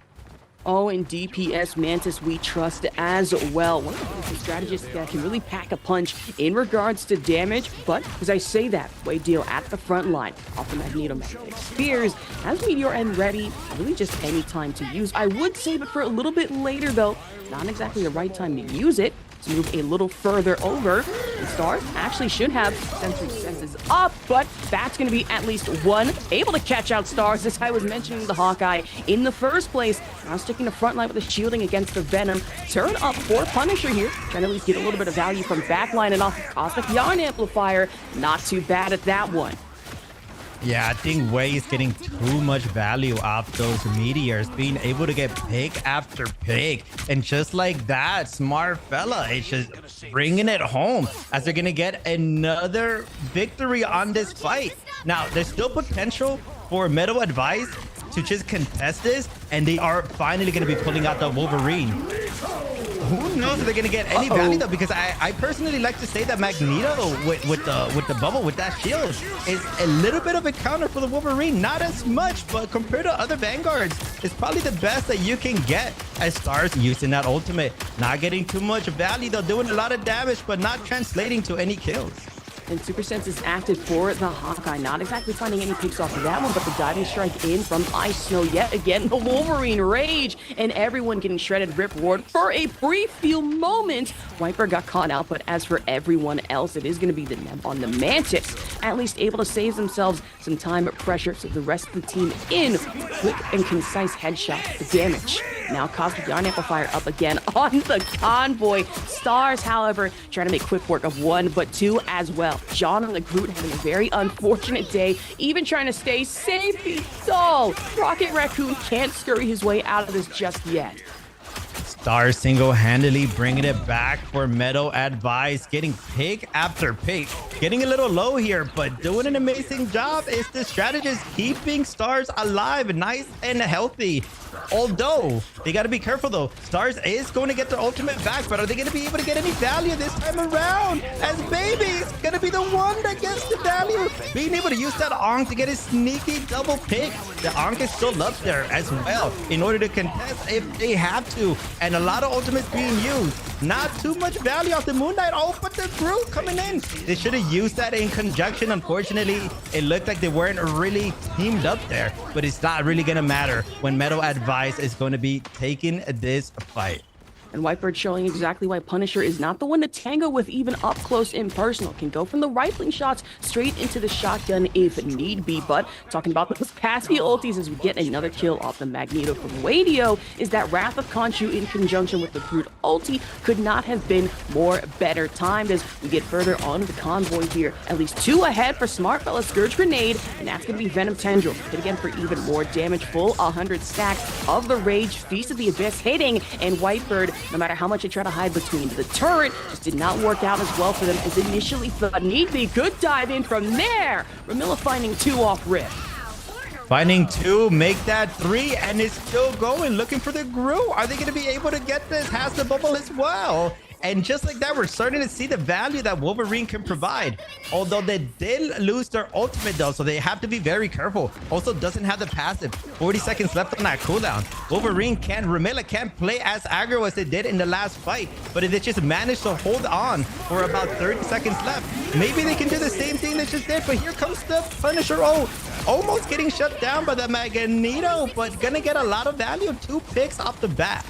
And I'm going to be real with you, I don't think that Magneto ulti was really the best timed in the first place. Final Judgment was just placed down even quicker than that. And Punisher took him down and out almost immediately, sent back to spawn. Same can be said for Ramilla right now, trying to fight back with the claws, but it is going to be the Crescent Blade instead from Baby that takes priority. Exactly, the Moon Knight trying to provide a lot of presence here. They have to wait because the Groot is only at 60%. They're gonna use the ultimate either way. Are they gonna get any value off of that? The Wolverine being able to get the Magneto and getting a pick. The revive coming in from Stars as well. You can't sleep on that. As Vital being able to get that, but Way also getting revived. Ramilla putting in a lot of work. Going into the backline, getting the Groot on top of that. If they could translate this into a kill, this is going to be an overtime game. It's still anyone's fight, but Ramilla doing an amazing job. Of course, Meteor M to hit again, at least finding 1. That's going to be Ramilla going down to Waco. Even TF Net right in the back. The shots as well off the Mantis. Leon, though, actually managing to find the Mantis as well. Is going to ammunition put down. Don't think it's going to get that much value, especially with the Venom you have to contend with in your front line. Should not be that much of a challenge for Way going forward, though. Gets ripped with the claws off the Wolverine. You see the strategy before, just being pushed into the back line to make it vulnerable to the rest of you and your team. Wrath of Khonshu goes down, but turret right on the convoy. Should be good enough for Whitebird, and wait, 1 and 2 going into it. Smart Fella somehow, some way being able to take that victory. They did get overtime, so not the best timing, but the fact that they were able to bring it to that 3rd point is amazing nonetheless. Now, Metal advice, they need to try their best to bring it back. Going for the Wolverine, I'm a big fan of that because as soon as they swapped, they were able to almost bring it back. Now, Stars also going for the Hawk, getting a lot of value, getting those picks. That makes a lot of sense if they're going to be going in. Mantis still in play. Now, it looks like they're going to go for the same exact comp. They're not going to switch anything around. I do want to point out that Smart Fella, they tried their best to go for the Groot Moon Knight combination, but it didn't look like they got too much value off of it. I would like to see them. Maybe they just don't have that IGO, but I do want to see them communicate better because I want to see that massive Groot Moon Knight combo. I mean, I will say Groot was at least an interesting pick for me. I did expect to see more off the walls and being the Vine Whip as well. He can get some health and build into some pretty good plays. And I mean build quite literally. If you've seen just how people have been playing Groot, you can find new ways in accessibility, going atop of heights, and allowing the rest of the team to follow suit. Moon Knight especially. I'm really liking how Smart Fella is playing into the fact that they're protecting their backline from any dive potential that Metal Advice has been playing heavy into, especially in conjunction with Ice Snow and Ramilla. You have to worry about on both the Wolverine and the Venom to finally get back into things. Of course, swapped right around, immediately taking out at fire. Now, as I was saying, on the dive, Ice Snow at least getting a little bit of information, but still diving strike back on the Moon Knight. And just like that, they're able to provide just a little bit of DPS, trying to charge up that ultimate. But talking about ultimates, look at Baby Wants with 45, no, 50% already. They should be able to get their ultimates right away. Ice Snow trying to shut down Baby, but can look for the pick as Baby's just in the playing frontline. Baby's literally in the front. No fear, nothing. Just providing a lot of value, providing a lot of damage. 95% they actually have their ultimate. Are they going to use it right away? Yes, they are. They're going to get a pick though. And they will. Vanilla getting taken down. Of course, in the Moon Knight damage farm, we trust, able to capitalize off the Crescent Blades as well as the Onks on the convoy, but now Whitebird's turn to finally get these picks off of Lian's Naha as well. Cosmic Yarn Amplifier up and active, and I was saying on the Gru walls, at least able to put one up, block accessibility, give your team at least a bit of a better advantage, more sight points going into this. Exactly, and they already have a Punisher ult as well, so Smart Fella has a lot of ultimates to just bring them back for Vanilla with the quick response, shutting down that turret as well. That's a big job because that turret splash damage does so much for the team. So they were able to get a pick, and they're getting a lot of space here, as Ice know. Being that frontline presence, just literally 1v5ing for now, as a Magneto coming into play as well. Now, they have to do a good job of using this Mantis ult and translate this into kills. Vanilla going in deep, not afraid of anything when you have that Mantis ult, getting that movement speed. It helps out a lot as well. Ramilla trying to answer back. In full rage, stack at that one already back to 100%, so I imagine this could get very scary. The right hand and the wrong person. Wrong place, wrong time, if anything. Trying to go for diving strike, at least lining things up for now. Calm before the storm. If anything, we're talking ulti differential. Metal Advice have at least 3 that can be up and readily active. It's the Meteor M, it's the Feast of the Abyss, the strike from the Wolverine, and then Hell Unleashed off the Hela. And at this angle and this play, if I were Smart Fella, be a little more careful. But as I say that, 1, 2, 3, 4, 5 on their side with the exception of Whitebird. I say again, Moon, Wrath, I can't you. Coming out from the Moon Knight back on the point. Meteor M at least, hopefully to hit for a little bit of damage. Finding one, Vanilla finding another off the assist. Cosmic Yarn Amplifier now in full play. And Wei being a little bit out of position here, should be getting picked up by Meadow, and that's exactly what's going to happen. Vanilla getting yet another pick. Also has their ultimate, so they should be able to win this fight. Deciding to save it because they know they already won this one. Leon getting so much value, getting a pick off the Meteor, being that frontline presence, getting yet another pick as well as Ramilla. Looking for a flank potentially here. Going up into the sky. Kind of just, oh, but the ultimate is also going to provide so much value. Being able to catch 2 there. Man, not even a possibility of a flank. That is a full flank conceptualized and brought to full fruition, with Ice Snow following at least to pick off any stragglers and Ramilla.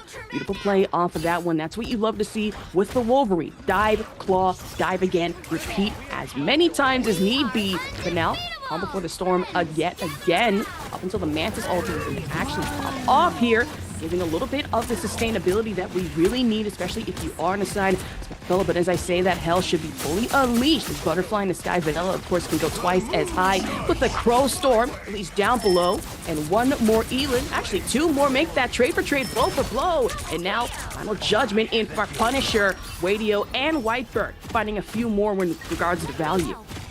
That Final Judgment came in clutch from Whitbird, actually being able to pick up so many players there. They were able to hold on to this point, but 2 minutes and 20 seconds left. There's still a lot of time to play with. Smart Fella, they got to be careful. They only have 1 ultimate right now, but they have to take advantage because Metal Advice also doesn't have anything here. The Cosmic Yarn Amplifier could come in handy at any point, but of course we have to focus on the now. That's a little bit down the line. Not a team fight just yet. We'll say Baby does have an Onk at least active over in the distance. Crescent Blade does pop off. Now with the turret providing a little bit of that splash damage and coverage. And as I say that splash damage, splashing upon stars, but that's a revive, all thanks to Zalf and the BRB beacon. Here it comes Ramilla once again, showing us why the Wolverine was saved. Single-handedly bringing down 3 people with that ultimate. And the rampage still continues as they're looking for the Moon Knight. And they're going to be able to get that as Stars is going to secure it. Just like that. Smart Fella is going to be able to secure this point. Excuse me, Metal Advice is going to be able to secure this. But the rampage is not over. Ramilla, we just saw them in the point. All of a sudden, they're pushed up, getting another pick on the Mantis. I have a feeling, if I'm guessing hero picks and bans going into our next game after this, Wolverine might start showing up a little more alongside Hela and Hawkeye if possible. I wouldn't be surprised. We've seen it earlier from Joki. We saw it earlier Tanoshi, and now with Vermilla even more so, but hoping to block at least some sightlines, gain a little bit of an advantage off these walls. John hoped to do just that, but Vanilla going to quash those hopes right then and there. Meteor M as well as the Cosmic Yarn Amplifier both active. Now almost went for the diving strike, having to instead opted for the overhealth. Still not enough, as Wadia, Whitebird, and Baby all popping off with elims of their own. Even one more off the Wrath of Khonshu. The Wolverine Claws not going to be enough. Wadia to go down to. Vanilla cannot get picked here. They will be staggered. They need to try their best to just stay alive. Smart fella, if I'm you, I'm playing very aggressive here, trying to look for this stagger as well.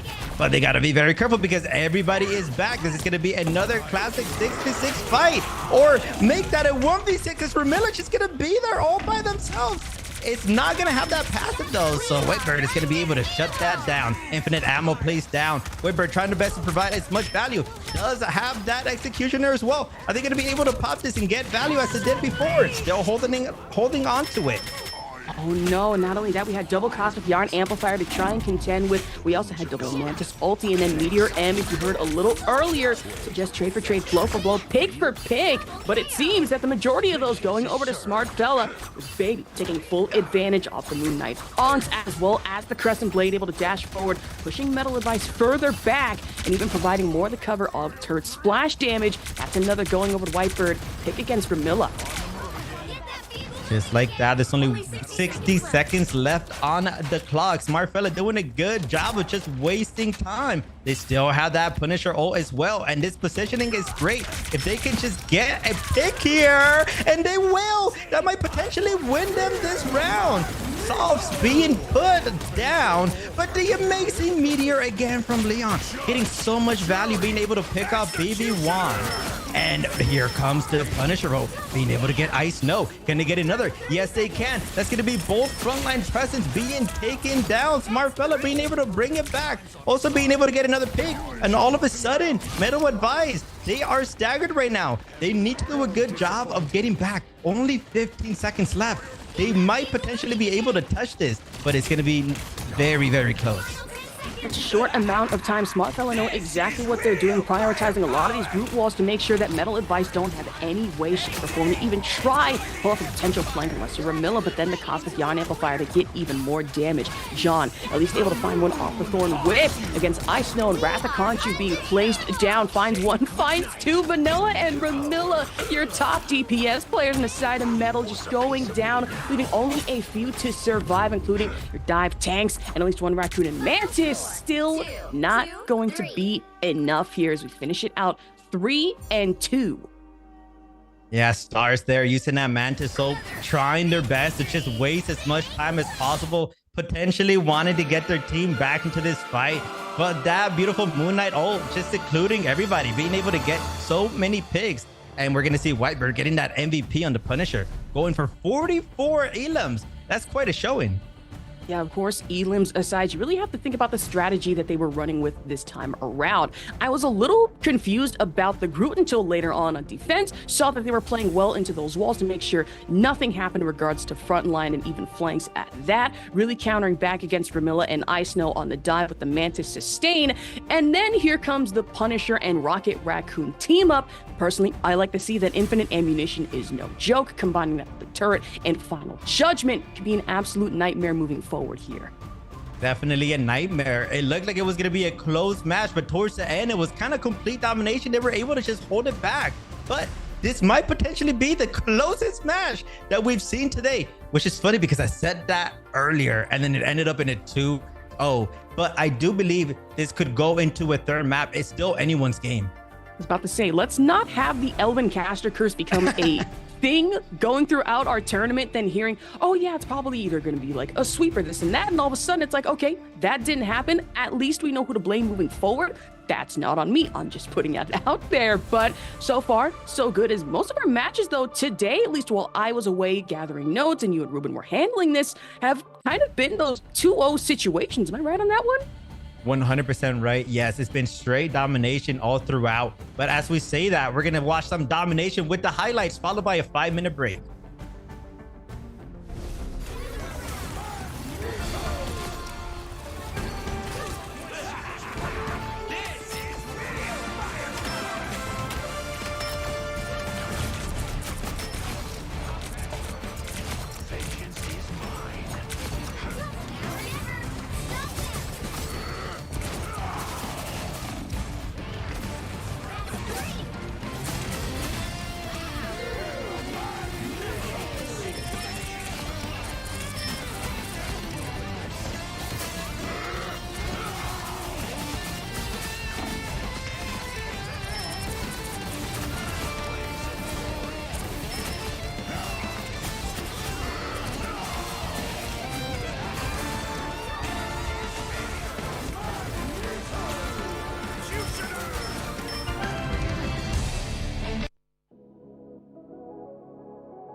stopping all those fighting souls, but yet across the world I see you standing in my way. And remember the time, the place we used to fight like the sun and moon, and I wonder if ever there was a time that we were friends. The night has fallen, shadows looming, and yes, that time has come for me to seek you out. We are set now for our last reunion. Break the chains, find your way, come find me. Do you remember who you really are? Show me that you are still the only one for me. I'll be waiting for you. Wake up, open your eyes, raising up your fists and smashing through time walls. Before the rifts winters again, we are rebels till the end. Rise up, open your mind, hold on to your powers. No one can stop us. We are rivals till the end of time. We will clash, no matter where. We will fight, reaching across time and space. 'Cause you are my destiny to the end.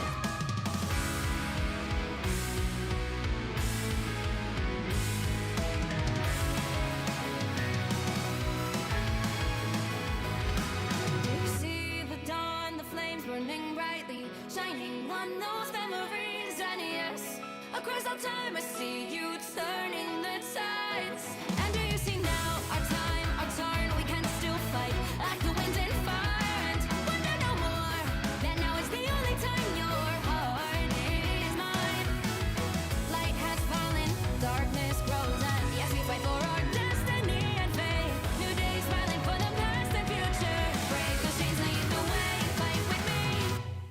And when you wake up, open your eyes, raising up your fists and smashing through time walls. Before the rifts winters again, we are rebels till the end. Rise up, open your mind, hold on to your powers. No one can stop us. We are rivals again until the end of time.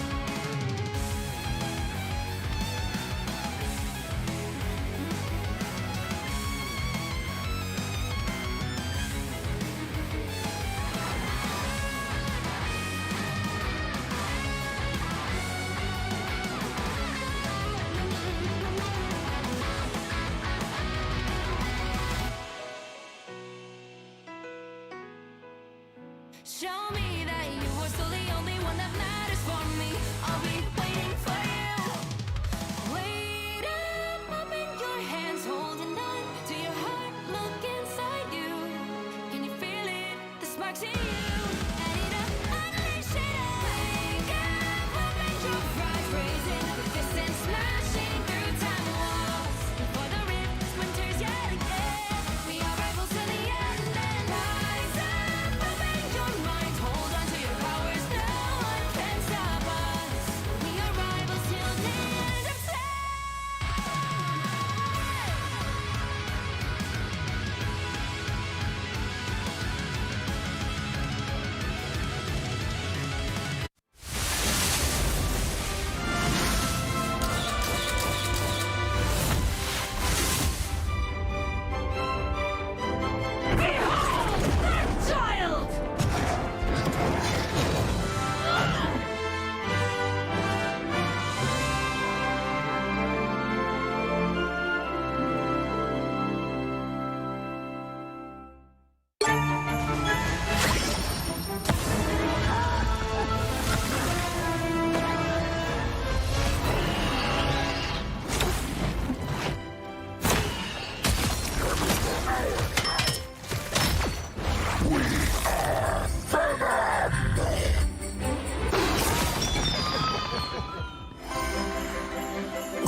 Welcome back, rivals. We are in the midst of an intense matchup between Team Metal Advice versus Smart Fella. So far, Smart Fella took the first map victory, but it was very, very close.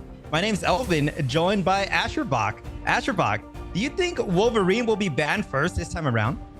Honestly, if Hawkeye and Hela aren't, of course, banned yet again, I wouldn't be surprised by not only the Wolverine ban, but if there's any ban that I feel needs to come in place in general, at least against Smart Fella, Rocket Raccoon might also be that choice if he isn't protected. We saw how they took full advantage of the Rocket Punisher combo off the infinite ammunition, and then whenever Final Judgment popped up, it was just all wraps from there. Painful stuff to have to contend with, especially going in on frontline. That makes a lot of sense. I do think if they want to go for that combo with the infinite ammo, they do need to ban that Luna Snow again, or maybe the Mantis, right? Because if they allow the Luna and the Mantis to go through and you're going in with a rocket, I feel like you just kind of lose a lot of value. Those team up abilities can provide a lot of damage, but you know, a Luna ult and a Mantis ult can just fully negate that. And that's true. We did see a couple of times, especially coming off of Wadio with the Meteor M, how that Mantis ult, like you said, it just fully collected that and nullified it in any way, shape, or form, no matter how much damage it did. The sustain was just too great. Exactly. Now, it would be interesting. I did mention and I asked you if Wolverine will be first banned, but now that I think back, Smart Fella, they went up against Wolverine, and although they were getting a lot of value, they still were able to bring it home, so they might potentially just let it through. I mean, we'll see right now as we're right into the pick and bans, and we were right. Wolverine is getting banned, Black Panther as well, so no backline presence coming in for Metal Advice here, as they're going to be able to actually keep this hella safe as well. In the other side of things, Metal Advice banning the Luna and the Punisher. They do not want to deal with the Punisher Executioner, saving the Psylocke as well. So that Psylocke might provide a lot of value here. I was going to say the caster curse strikes yet again. We were just saying that, you know, Wolverine might be sick, but no, Wolverine ban full stop. So imagine for Smart Fella not wanting to have to contend with Ramilla in any way, shape, or form, and now having to find a different DPS character to swap over, head over to the Intergalactic Empire of Wakanda, which I will be very honest with you, I was not expecting to see actually in any iteration in Marvel Rivals, but you know what? Still good to see nonetheless. Penny Parker pick, we did see that kind of teased in our last map, considering that we're on attack, however, wasn't the right call. Now that they're on defense, Spider Mines as well as Spider Sweeper might be the better play. Exactly, and we have the Hela mirror matchup. I mean, no surprise there, Ramilla going on the Hela this time. So let's see if they can go and provide a lot of value with the Hiscat character this time around, and the Penny also coming in for defense. Makes a lot of sense. Being able to hold down that left building single-handedly with one ability can provide a lot of value. Talking about value, Ice Snow coming in with the portal. Already getting that high ground advantage to the left side of the building. Are they going to be able to translate this into a kill, though? It's not looking very good. They're taking a lot of damage. No shield up as well. They just got it back, but it's just not enough yet. And it is insane how Wade deals single-handedly. Just in a 1v6 in the frontline presence. And the Psylocke has been spotted. Whitbird getting the first blood on stars. I was going to say we have frontline presence, but that backline damage presence immediately wrapped to shame stars. Gets caught out immediately, just no chance, way, shape, or form to get past the Hela. But now we are going to have a few stage points to kind of worry about, especially off the flames. Now web snares as well. Spider-Mine's going down, at least John trying to sustain back on point. But now we have Cosmic Yarn Amplifier, at least a little active here if you are on the side of Metal Advice. Yeah, Metal Advice using that ultimate, I think, a little bit too early, not getting too much value as of yet. Smart Fella doing a good job of just staying alive as Wade Deal trying to whip their enemy and actually getting a kill there as well. Vanilla with the response, but it doesn't matter when Whitbird is going to get another kill on that Strange. And here comes the ultimates. Vital doing their best to try to keep their teams alive, but it's just not enough. It's just one for Raccoon as it looks like Vital, I mean, he's still around. He's actually providing a lot of value now that I think about it. And it looks like Smart Fella is going to be able to take this home. Whipper getting a lot of value. Up those hella picks. And John. Those mines showing us why Penny is super, super strong. The mine's really nasty with that. I feel super strong in key situations. Anything else, it just really depends and varies based not only on the player, but map and where you are in general. So for now, good sustain off the Penny. Was mine making it a bit of a problem for Metal Advice to really try and even go for their backline dives. They have to play kind of foot around that a little more carefully than need be. And with Wadio on the Doctor Strange, I am kind of surprised not to see the Hulk or really Iron Man team up for at least a little bit of that gamma radiation damage, but Eye of Agamotto should at least offset that a little bit here. Dark Cape Magic off the AoE, at least finding 2, one more off the assist before Leon and Alex finding the respective ones. BRB Beacon finding another, and that's Neb at least getting in the DPS Mantis pick. Getting way too much value off that Eye of Agamotto there. Unfortunately, Metal Advice did use a lot of ultimates there as well, so they got shut down immediately. We do gotta look for stars, though. They do have their ultimate. They have to find a way to sneak into the back line and pick off Whitbird or anything like that, because if not, this is looking very grim. Already only 55 seconds left on the clock, and John just holding down that left building. This is gonna cause Metal Advice to just go down main, and that's just not the best positioning. You don't really have any cover. Eye of Agamotto being able to get 2. Are these going to translate into kills, though? Not yet. In fact, Smartfella doing a good job of staying alive, but as I say that, Ramilla getting a pick on John. John getting revived right away, but this hella ultimate might actually get value, but actually it did not. Oh, and I was about to say, really plotting out these ultimates and going back over this one exact team fight, we saw a couple of plays that I found were a little interesting, right? In Metal Advice, try to sneak in a little further with the Cosmic Yarn Amplifier, and Baby tried to counteract against that off of Wrath of Khonshu. Their own Cosmic Yarn Amplifier came a little too late. Now, as a result, finding themselves pushed back further than need be by Metal Advice, making the smart plays here. But now, Hellblade off in the back line. No choice but to have to put down the Spider Mines, kind of discourage Metal from pushing even further. Yeah, Metal Advice finally finding their footing, being able to take the first point. Now they got a very big hill to climb because they need to get these picks. Ramilla is going to be the player to look out for, because if anyone's going to get picked, it's going to be the Hella. But just too much frontline presence right now from Smartfella, being able to use those shields very perfectly to just kind of absorb a lot of that damage. Damage is any damage, but caught in a web snare. That's gonna be Hella unleashed. The Goddess of Destruction ulti. Even as I say that, good counter from the Doctor Strange shield. The whip off rip. Doubt at least able to get 1 revive off the BRB Beacon, but as I say that, John, you know, taking advantage, finds out stars. Not exactly as many impactful Psylocke plays as I really would like to see moving forward here from Metal Advice, but rest of the team putting up in numbers as well as damage, even more so off the Cosmic Yarn Amplifier in from Smartfella as well. Fully active Wrath of Khonshu going down. Try to get at least a few more picks. 1 more Elim over to Whitebird against Leon there, the Crowblade. Whitebird just providing a lot of value, getting those picks. I do want to point out that Stars is probably having a hard time going for those flanks.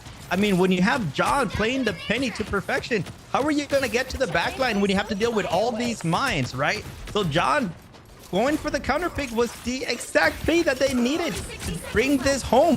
But Stars actually finds a way to get it to the back. Are they going to be able to get a pick? It doesn't look like it. But Eye of Agamotto is going to come into play. They're going to be able to get bold strategies, but not being able to translate into kills, as Ramilla is in a very off angle here. Being able to pick 1. Can they translate this into 2? They still have their ultimate ability. This is the time where they need to play aggressive. They have the advantage, and that's exactly what Leon is doing. Being able to get yet another pick on Baby. That's going to be a DPS down in the side of Smartfella. You know, one thing that I think we almost both missed, besides that Elim right there, is the fact that Wadio's ulti got countered completely. The Mantis Sedation couldn't come at a better time. And I hate to say it, a bit of a waste of an Eye of Agamotto, but really, no other choice. And that is unfortunate timing at that one. But now 1, 2, 3 ultis, including Dance of the Butterfly, Cosmic Yarn Amplifier, and the Mantis Sustain coming out in full force. But where there's one, there's another. Off the Crow Storm, the Goddess of Destruction ulti from up top. Hella kind of going uncontested, at least for the moment. Whitebird taken out by Star, getting a good shuriken pick. The Psylocke in with the Butterfly Dash as well. Another CYA, and that's a good damage buff from our Rocket Raccoon. Stars in the backline was trying to look for a pick, but it's going to get shut down by Baby. That's an amazing play. The Ong doing a lot of value here, a lot of damage. Ramilla trying their best to just kind of be that frontline presence still. Like, it's kind of interesting how these Hellas, they're kind of not afraid to just be in the front line, which is exactly what you want to see. But in response, here comes Whitebird with the beautiful hello, just kind of just zoning out everybody. Not really translating into too many kills, but just being that presence on the ultimate just kind of provides a lot of space for Smart Fella to just bring this back. Stars trying their best, go into the back line again. They don't have an ultimate. Not much that they can do. They're going to get shut down. And just like that, Smart Fella is going to bring it home with just a very strong defense. Only 107 meters. Good defense at that one. We had to Penny Parker to kind of contend with all the spider mines, made things a little more trickier, especially for our Psylocke being Stars to have to navigate around. Really like how they played into that.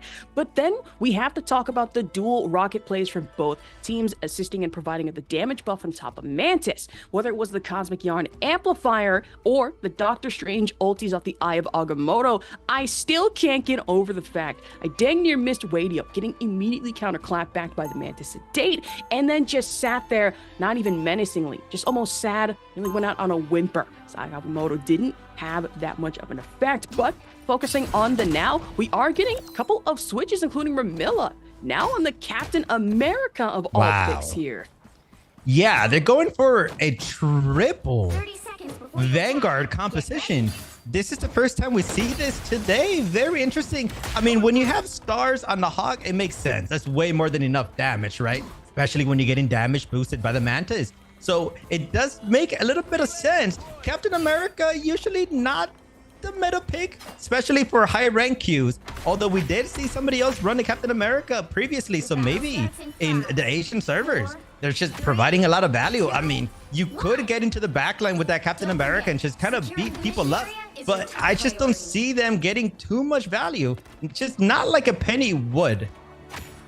No, I genuinely don't. I understand there might be some value a little bit here in the Sentinel Strike, maybe the ulti later on down the line, but like you said, don't see much of him, let alone at low elo, or really, for me at least, high elo. Every other tank, as I've been told, is just better than Captain America, or I should say Vanguard in this situation, so we're gonna have to wait and see how this plays out for Metal moving forward. Now, Smart Fella, the damage. Stars, however, now back on the Hawkeye.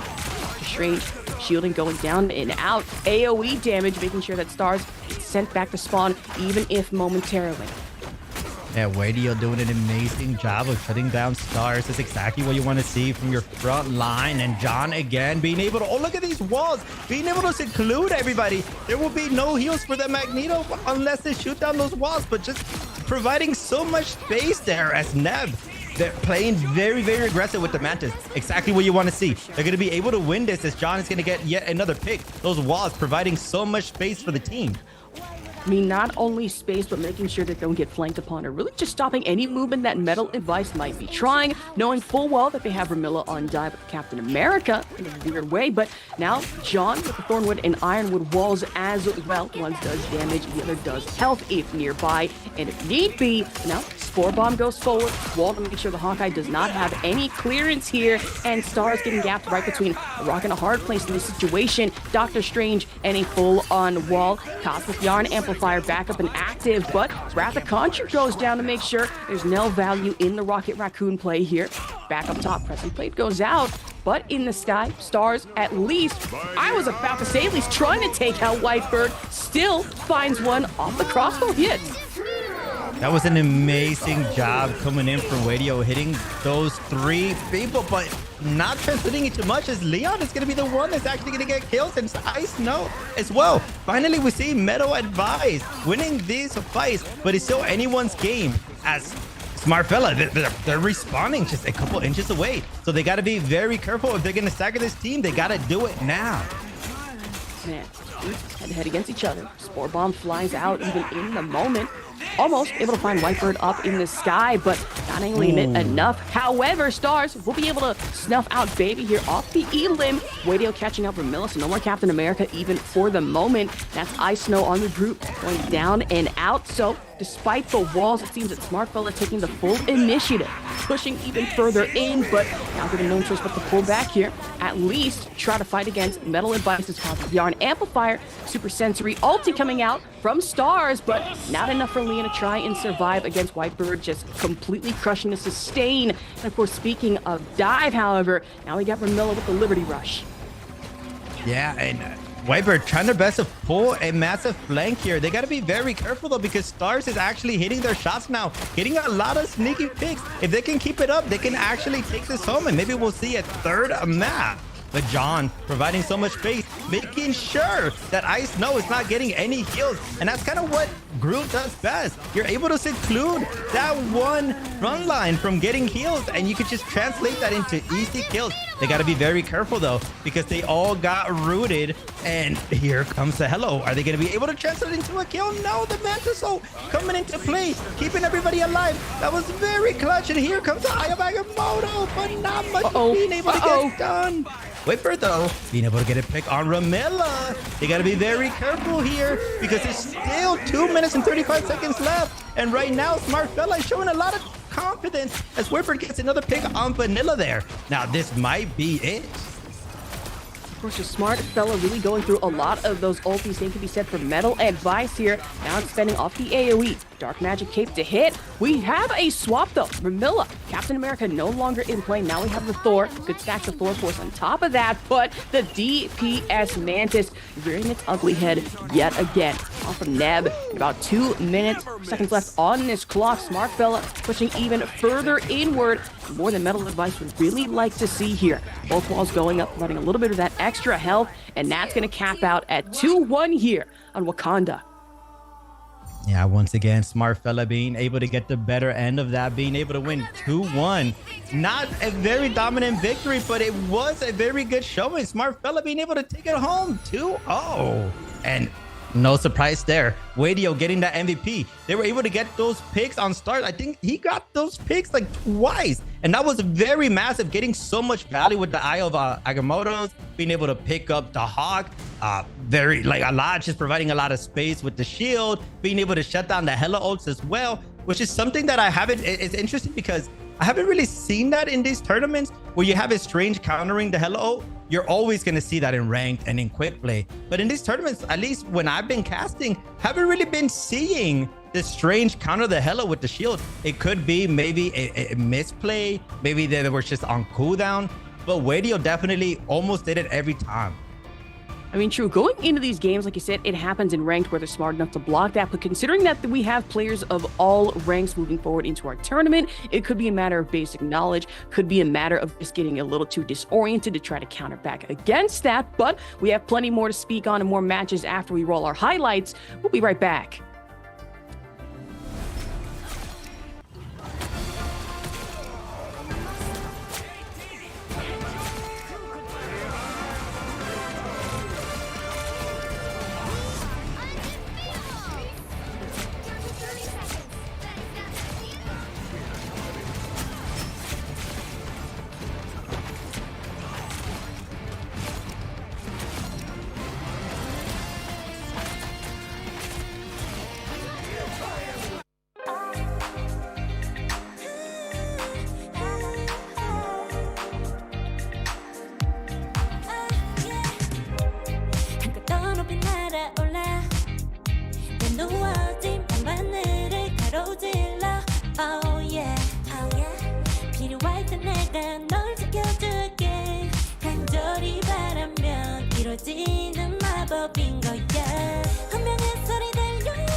쓰러지지 말 끝까지 일어나야 해 어딜 가든지 극복해 힘은 너에게 있는 걸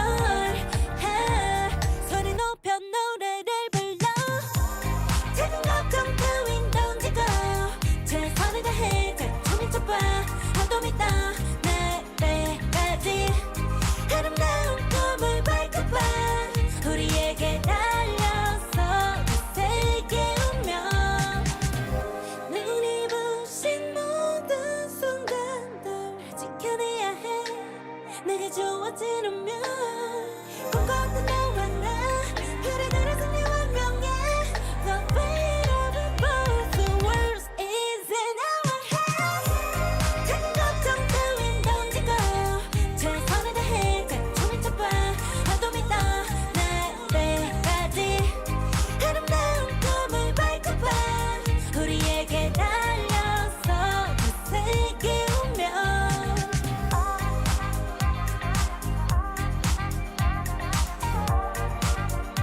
어둠이 떠날 때까지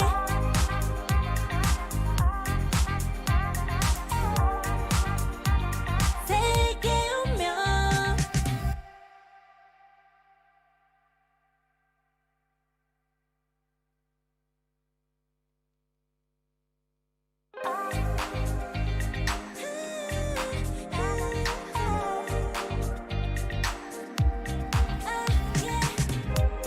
한껏 더 높이 날아올라 내 누워진 밤하늘을 가로질러 Oh yeah, oh yeah 필요할 때 내가 널 지켜줄게 간절히 바라면 이루어지는 마법인 거야 운명의 소리 들려 여기서 저기서 날 찾으면 달빛이 날 비춰와 시작이야 let's go 어둡고 흘러는 우주 따뜻한 눈으로 감싸나 숨결 신비롭게 녹아내릴 거야 좀 더 기다려 I'll be there 쓰러지지 말 끝까지 일어나야 해 어딜 가든지 극복해 힘은 너에게 있는 걸 소리 높여 노래를 불러 작은 걱정 따윈 던지고 최선을 다해 작품을 쳐봐 어둠이 떠날 때까지 아름다운 꿈을 밝혀봐 우리에게 달려서 그 세계 운명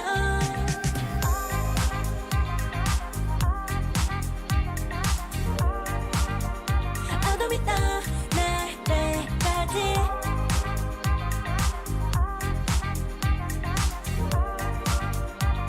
세계 운명 오랜 시간 간직해온 열망 까만 밤의 빛처럼 빛나 네 눈앞에 바로 왔던 나라 탑을 딱 봐도 superstar 딱 보면 모르나 널 지킬 나란 걸 더 지켜볼수록 점점 빠져들어 카리스마 넘쳐 흘러 oh yeah 운명의 소리 들려 여기서 저기서 날 찾으면 달빛이 날 비춰와 시작이야 let's go 어둡고 흘러는 우주 따뜻한 눈으로 감싸나 숨결 신비롭게 녹아내릴 거야 좀 더 기다려 I'll be there 쓰러지지 말 끝까지 일어나야 해 어딜 가든지 극복해 힘은 너에게 있는 걸 소리 높여 노래를 불러 작은 걱정 따윈 던지고 최선을 다해 작품을 쳐봐 어둠이 떠날 때까지 아름다운 꿈을 밝혀봐 우리에게 달려서 그 세계 운명 눈이 부신 모든 순간들 지켜내야 해 내가 좋아지려면 꿈꿨던 너와 나 그래 그래서 네 운명에 The fate of it both the world is in our hands 작은 걱정 따윈 던지고 최선을 다해 작품을 쳐봐 어둠이 떠날 때까지 아름다운 꿈을 밝혀봐 우리에게 달려서 그 세계 운명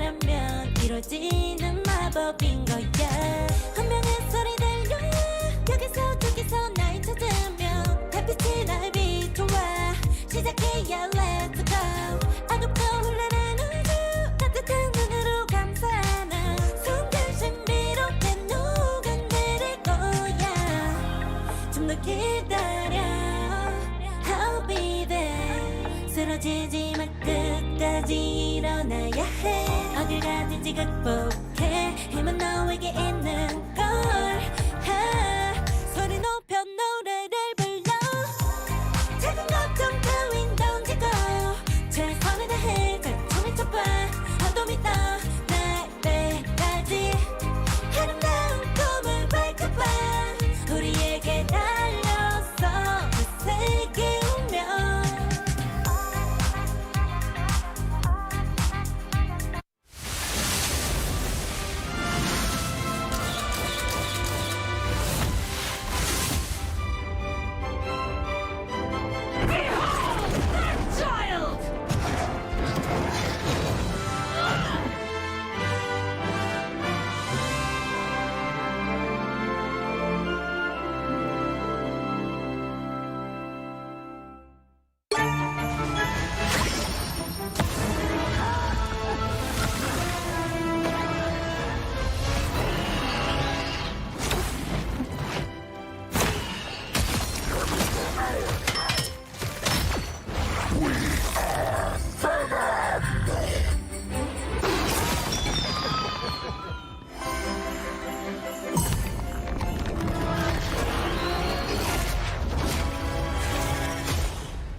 Good morning or good evening, depending on where you are in the world. As far as I know, it is 2 in the morning here in Irvine. That's totally fine for me. But welcome back to the Marvel Rivals Championship, our Asia Ignition round. Once again, your number one caster Vok, Astrovok, here with my co-commentator, Elvin, just having wrapped up with another match and into a one other. How are we doing today?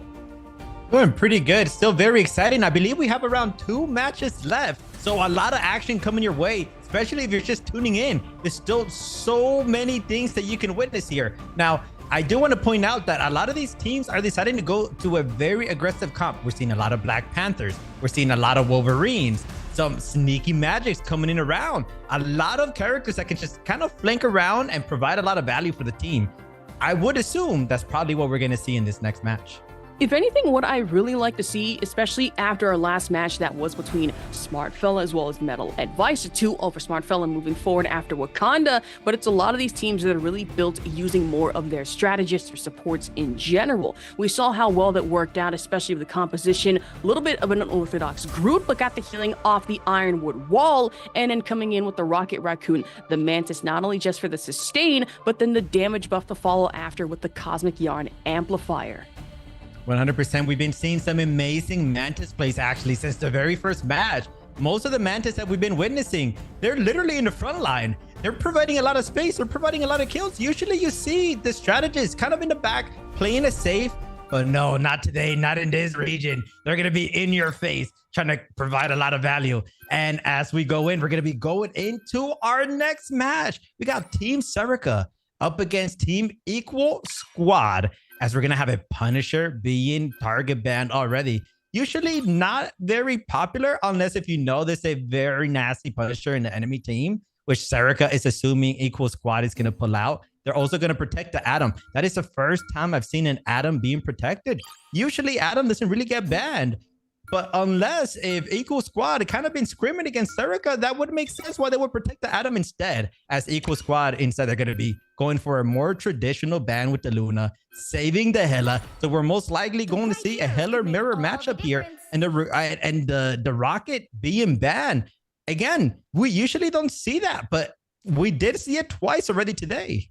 I mean, one thing that I do want to talk about here is that one pick and ban, or picks and bans, I should say, that we're so used to seeing, like you mentioned, Hawkeye and Hela. That DPS is just too good to pass up, but also scary to contend with. You don't want it. And now, seeing that Hela has been protected, and instead we're going for the Rocket Raccoon Punisher ban. Obviously, I imagine you don't want to have to deal with the Infinite Punishment team up as well. That Infinite Ammunition moving forward, like we saw along with the Cosmic Yarn Amplifier in our last match between Smartfella and Metal Advice.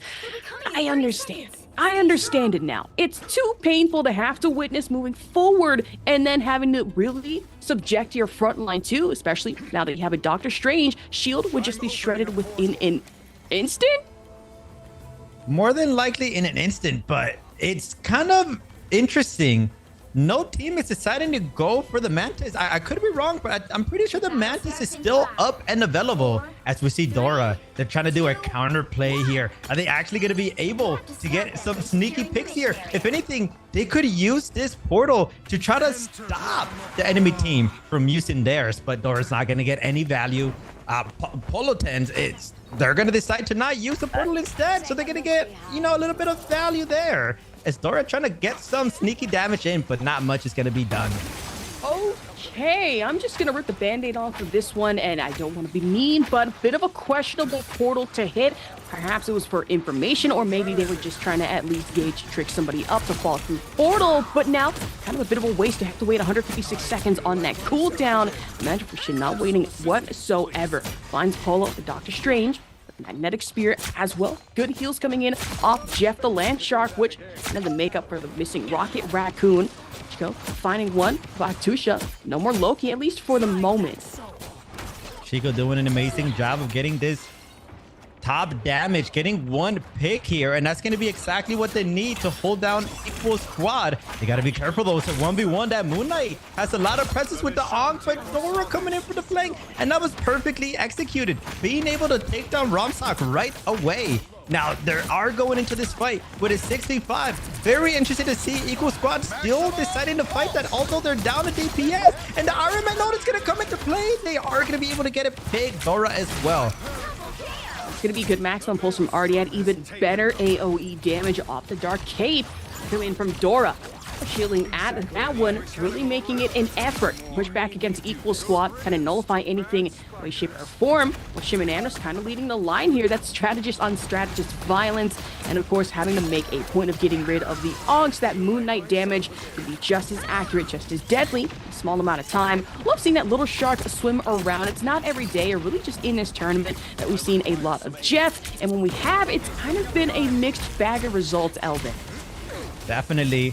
Although Equal Squad needs to do a better job of grouping up, because they were staggered, but actually they're going to do just that. Artiad is going to be able to shut down Geo, though.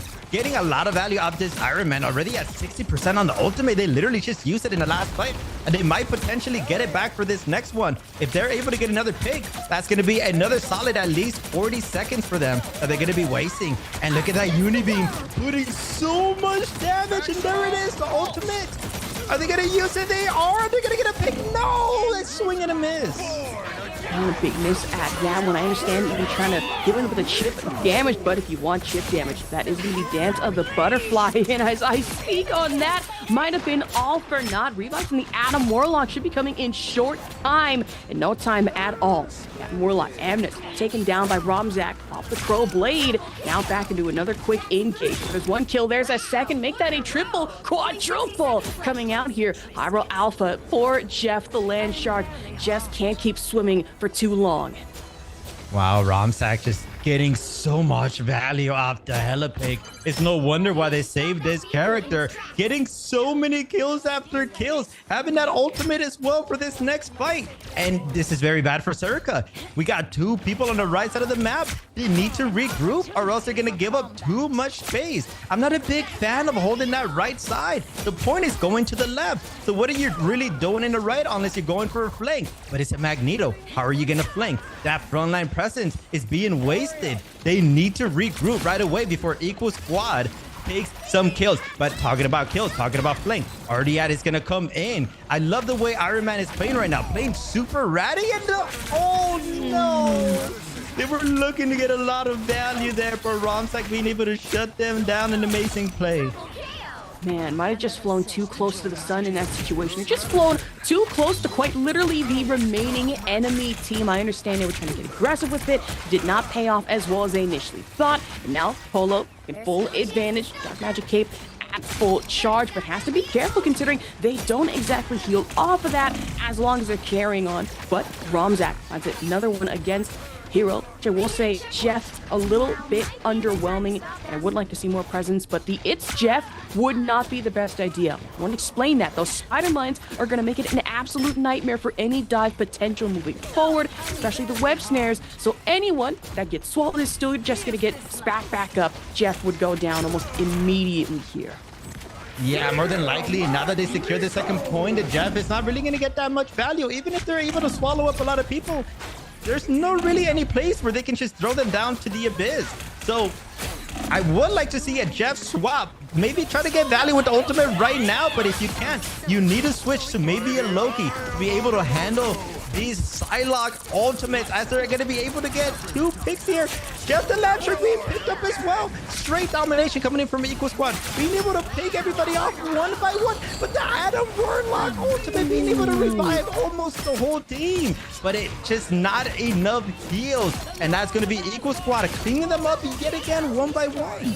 The Soul Resurgence couldn't have come out at a better time. Even then, Equal Squad cleaning up right through and through. Serica could do very little to kind of counter back against that. Saw a little bit of the It's Jeff immediately countered to really just no effect. But now with the web snares, Equal Squad at least trying to set a little bit more of a frontline presence, especially off the Penny Parker, even more so with the Loki heals.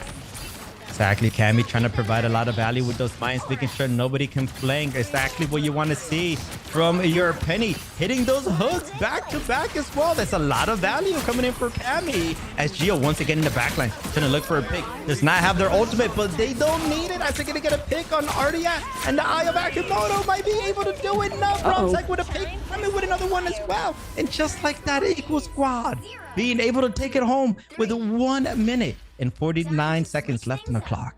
And in that short amount of time, you could saw that at the very end of that, Ichigo really tried to hit with the Hello Ulti, Goddess of Destruction, just didn't fall in time, and at the last minute did result. But of course, we have to talk about our strategist plays moving in here. A lot of Cloak and Dagger like we did see on the side of Equal Squad. Good accuracy considering with the sap damage. It's not exactly something to really gawk at. For Hero though, still can't get over the Jeff pick. I understand that maybe they're trying to go for heavier sustain, especially off the water. Maybe even with the bubbles here and there. And at the It's Jeff though, like I mentioned earlier, you're really not going to get that much value off of it in the first place as long as Cammy is still sticking to the Penny Parker.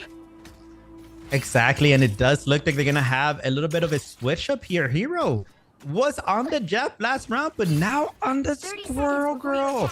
Not too much action for Squirrel Girl in these tournaments, but we're finally gonna get to see some crazy nuts. Maybe they can get some nice AoE damage, something that Squirrel Girl does.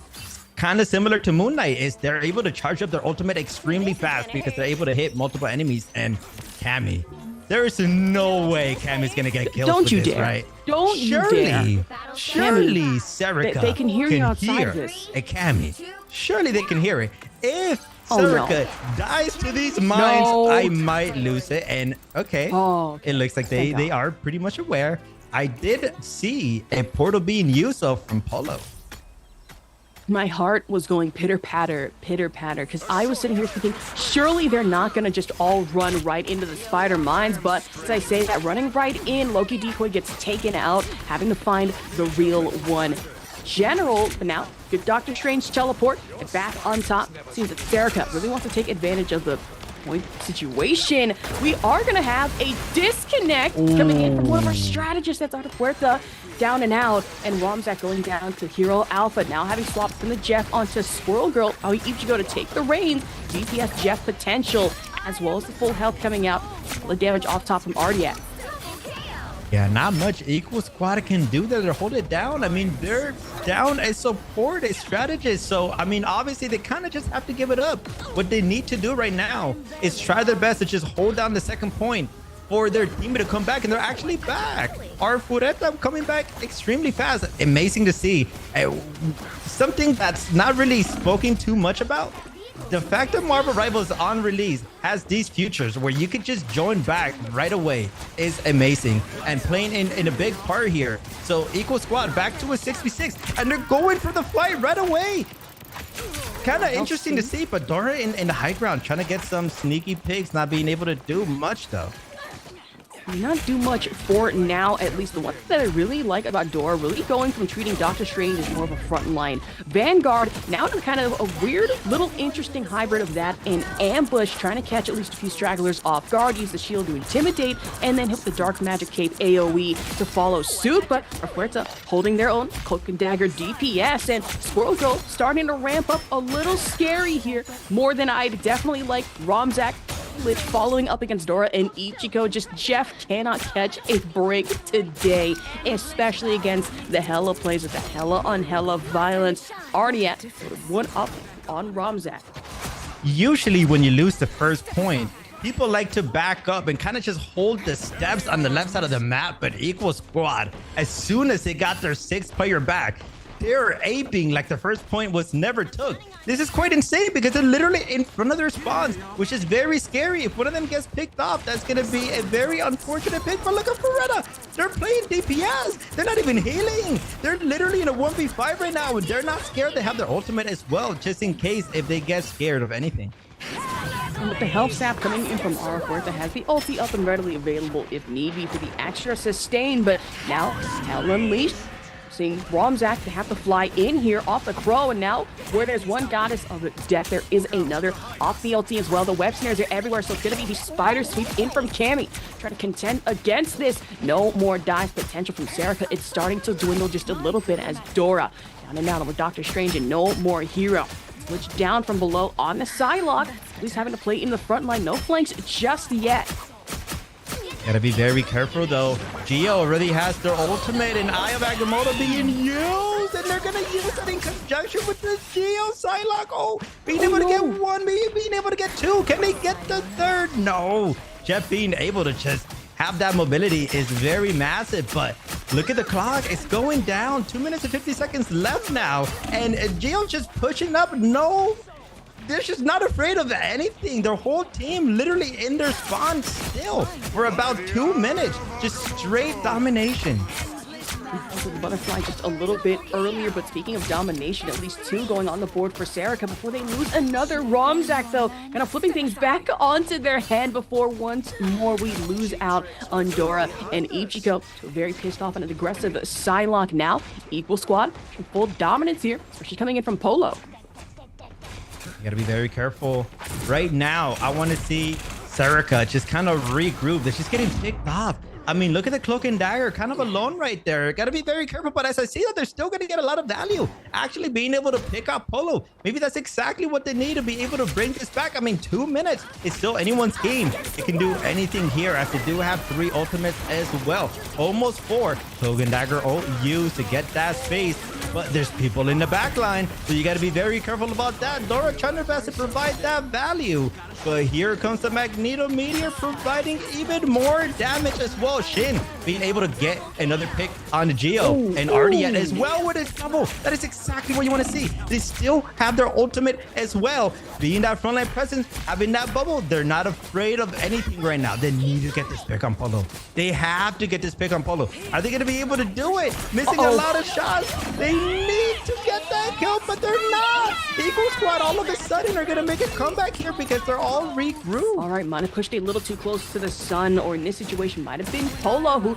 knew how to play in the defensive back foot back into the team, get those strategist picks, but now Ardiak finds one on the Cammy, even with the spider sweep. Not as effective as I really would have liked to see going forward into here, playing all the shielding. Now it's Serica making a comeback full onto the convoy here, hoping to try and cap out at least 2 against 3, but now it's Jeff. No spider mines playing into this, but now I'm trying to figure out where exactly we're going. Watch out for the web snare and a interesting ulti, maybe try to play in Yagamoto. Still, for Hero and Polo, finds actually Ichiko, so even though we got devoured here, not to that much of an effective play, has to go with the Squirrel Stampede coming in from Hero. At least try to force something, anything, at an Equal Squad. They would have Goddess of Destruction as well as the Eye of Agamotto readily available when it comes to ulti differentials, but playing to the AoE, the Dark Cape, and now one more coming in from Polo against Hero, as well as Shin, one Magneto to follow up with. And just like that, Equal Squad are able to bring it back. It was looking a little scary there. But that Eye of Agamotto being able to do a lot. Gio, once again, trying to get those sneaky picks. And just like that, it's going to be over. Equal Squad is going to be able to hold it down with a 3-1 lead, taking the 1-0 victory. Man, close victory at that one. Got a little scary at some points, but moving forward, you're playing into a lot of these aggressive counter picks, capping it at 3-1 here on Wakanda. Ooh, and look who's MVP. Beretta, the person that got disconnected, yet they still come back and provide a lot of value for the team. That is exactly what you want to see with that 22,000 healing and 6 final hits. 6 final hits. That is quite impressive on a Cloak and Dagger. When we got to see them, Beretta was literally playing DPS, not afraid of anyone.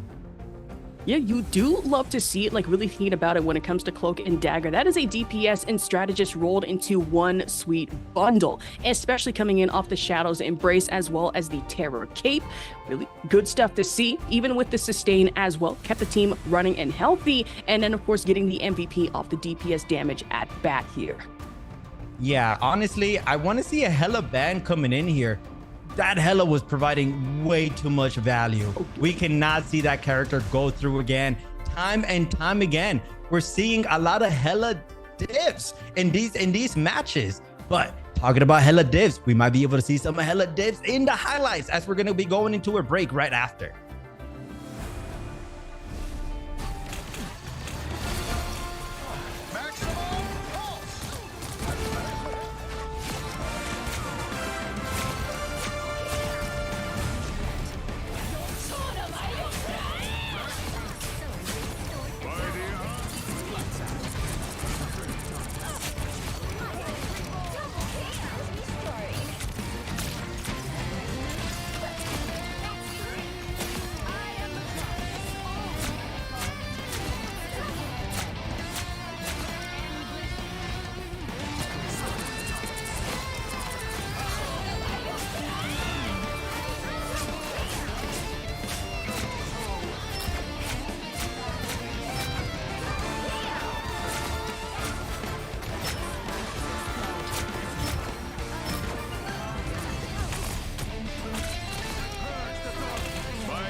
Trapping all those fighting souls, but yet across the world I see you standing in my way. And remember the time, the place we used to fight, like the sun and moon, and I wonder if ever there was a time that we were friends. The night has fallen, shadows looming, and yes, that time has come for me to seek you out. We are set now for our last reunion. Break the chains, find your way, come find me.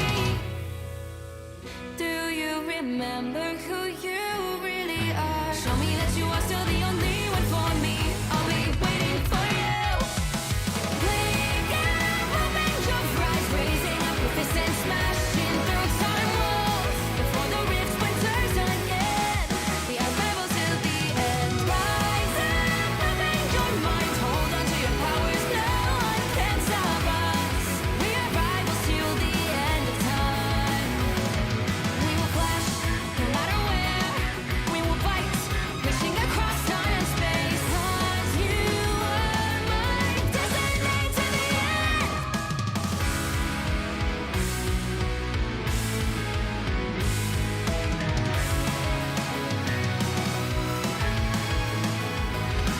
You see the dawn, the flames burning brightly, shining on those memories. And yes, across all time I see you turning the tides.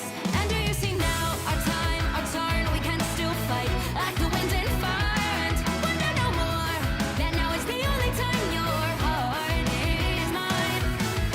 Light has fallen, darkness grows, and yes, we fight for our destiny and fate. New days smiling for the past and future. Break those chains, lead the way, fight with me. And when you wake up, open your eyes, raising up your fists and smashing through time walls. Before the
trapping all those fighting souls. But yet, across the world, I see you standing in my way.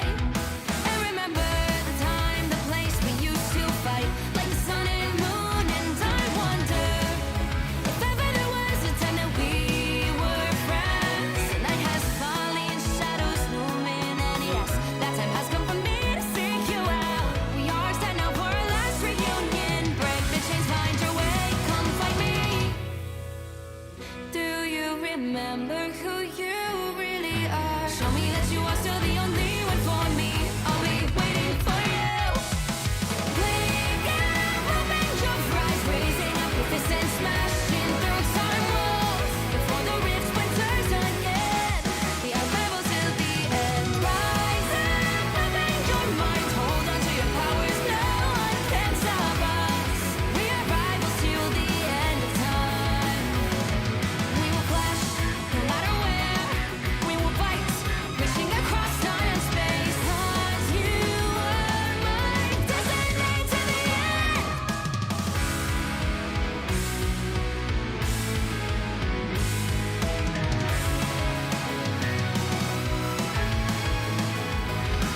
You see the dawn, the flames burning brightly, shining on those memories. And yes, across all time, I see you turning the tides.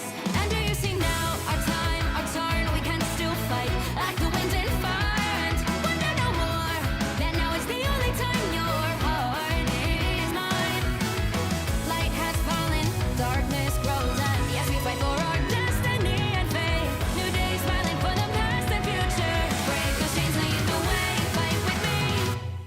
And when you wake up, open your eyes, raising up your fists and smashing through time walls before the rift splinters again. We are rebels till the end. Rise up, open your mind, hold on to your powers. No one can stop us. We are rivals again until the end of time.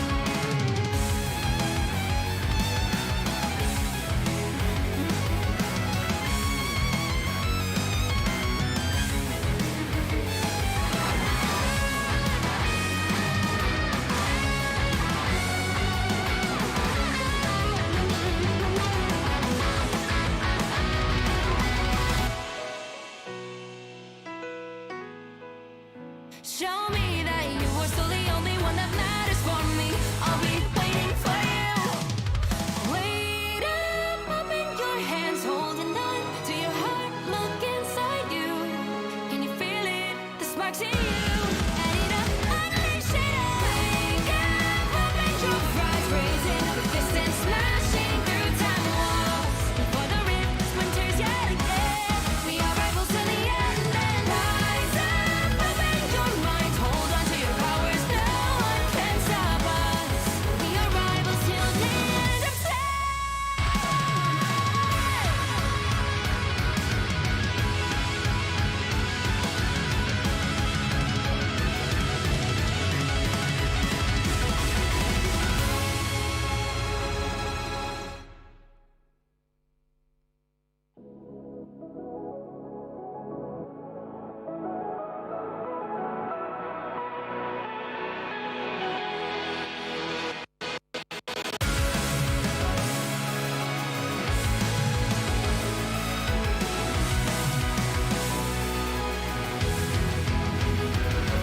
Remember the dusk, the lights gripping tightly, trapping all those fighting souls. But yet, across the world, I see you standing in my way. And remember the time, the place we used to fight, like the sun and moon. And I wonder if ever there was a time that we were friends. The night has fallen, shadows looming, and yes, that time has come for me to seek you out. We are set now for our last reunion. Break the chains, find your way, come find me.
Welcome back, Rivals. My name is Elvin, joined by Asherbach, and you're watching day 2 of the Marvel Rivals Championship Asia Server Edition. Currently, we have a 1-0 lead on the side of Equal Squad versus Serica. I got a quick question for you, Asherbach. We got to see our Foretta provide so much value off the Cloak and Dagger. At one point, they got disconnected, and as soon as they came back, the whole team just completely aped. And we saw Foretta literally in the front line playing almost like a DPS. Do you think they will get target banned here? If I had to really think about it, right, considering not only the hella damage we saw last game that should be an obvious ban, Cloak and Dagger, I'd say possibly, because if they let it slide again, I imagine maybe they're thinking it shouldn't be that much of an issue, but for what we saw from our Foretta, it was very much that. Cloak and Dagger, it's one of those tricky strategist characters, like you mentioned, like I will pair it over and over again. Strategist and DPS rolled up all into one sweet bundle. Not only has the good jukes with the invisibility, but then you have to worry about the Terra Cloak, the Shadows Embrace from Cloak, and then Eternal Bond that gives you not only the damage, but the much needed health sustain to keep you and your team going. But as we get over to our picks and bans, no more Punisher, no more Luna Snow, but interesting protects from both teams being the Hela and the Rocket Raccoon. Yeah, I do believe the Rocket Raccoon was banned in the previous match. Maybe that's the reason why Serica opted to go Jeff instead of maybe like a Loki. So maybe not having those comfort picks, now saving the Rocket. Now they should have a Cloak and Dagger Rocket combination, be able to have a little bit more sustain. I mean, probably less sustain than a Jeff, but they're going to definitely get a lot more value as in the other side of things, Equal Squad saving the Hela. I mean, that's no, like obviously we know that Romsack was going absolutely insane, getting picks left and right, also banning the group. Very interesting ban. We usually don't get to see that very often. And Serica finishing it off, banning the Psylocke. I mean, considering we're going into Hell's Heaven being domination, to get rid of Groot is to really get rid of the walls, because there can be a lot of redirect, especially certain points of this map.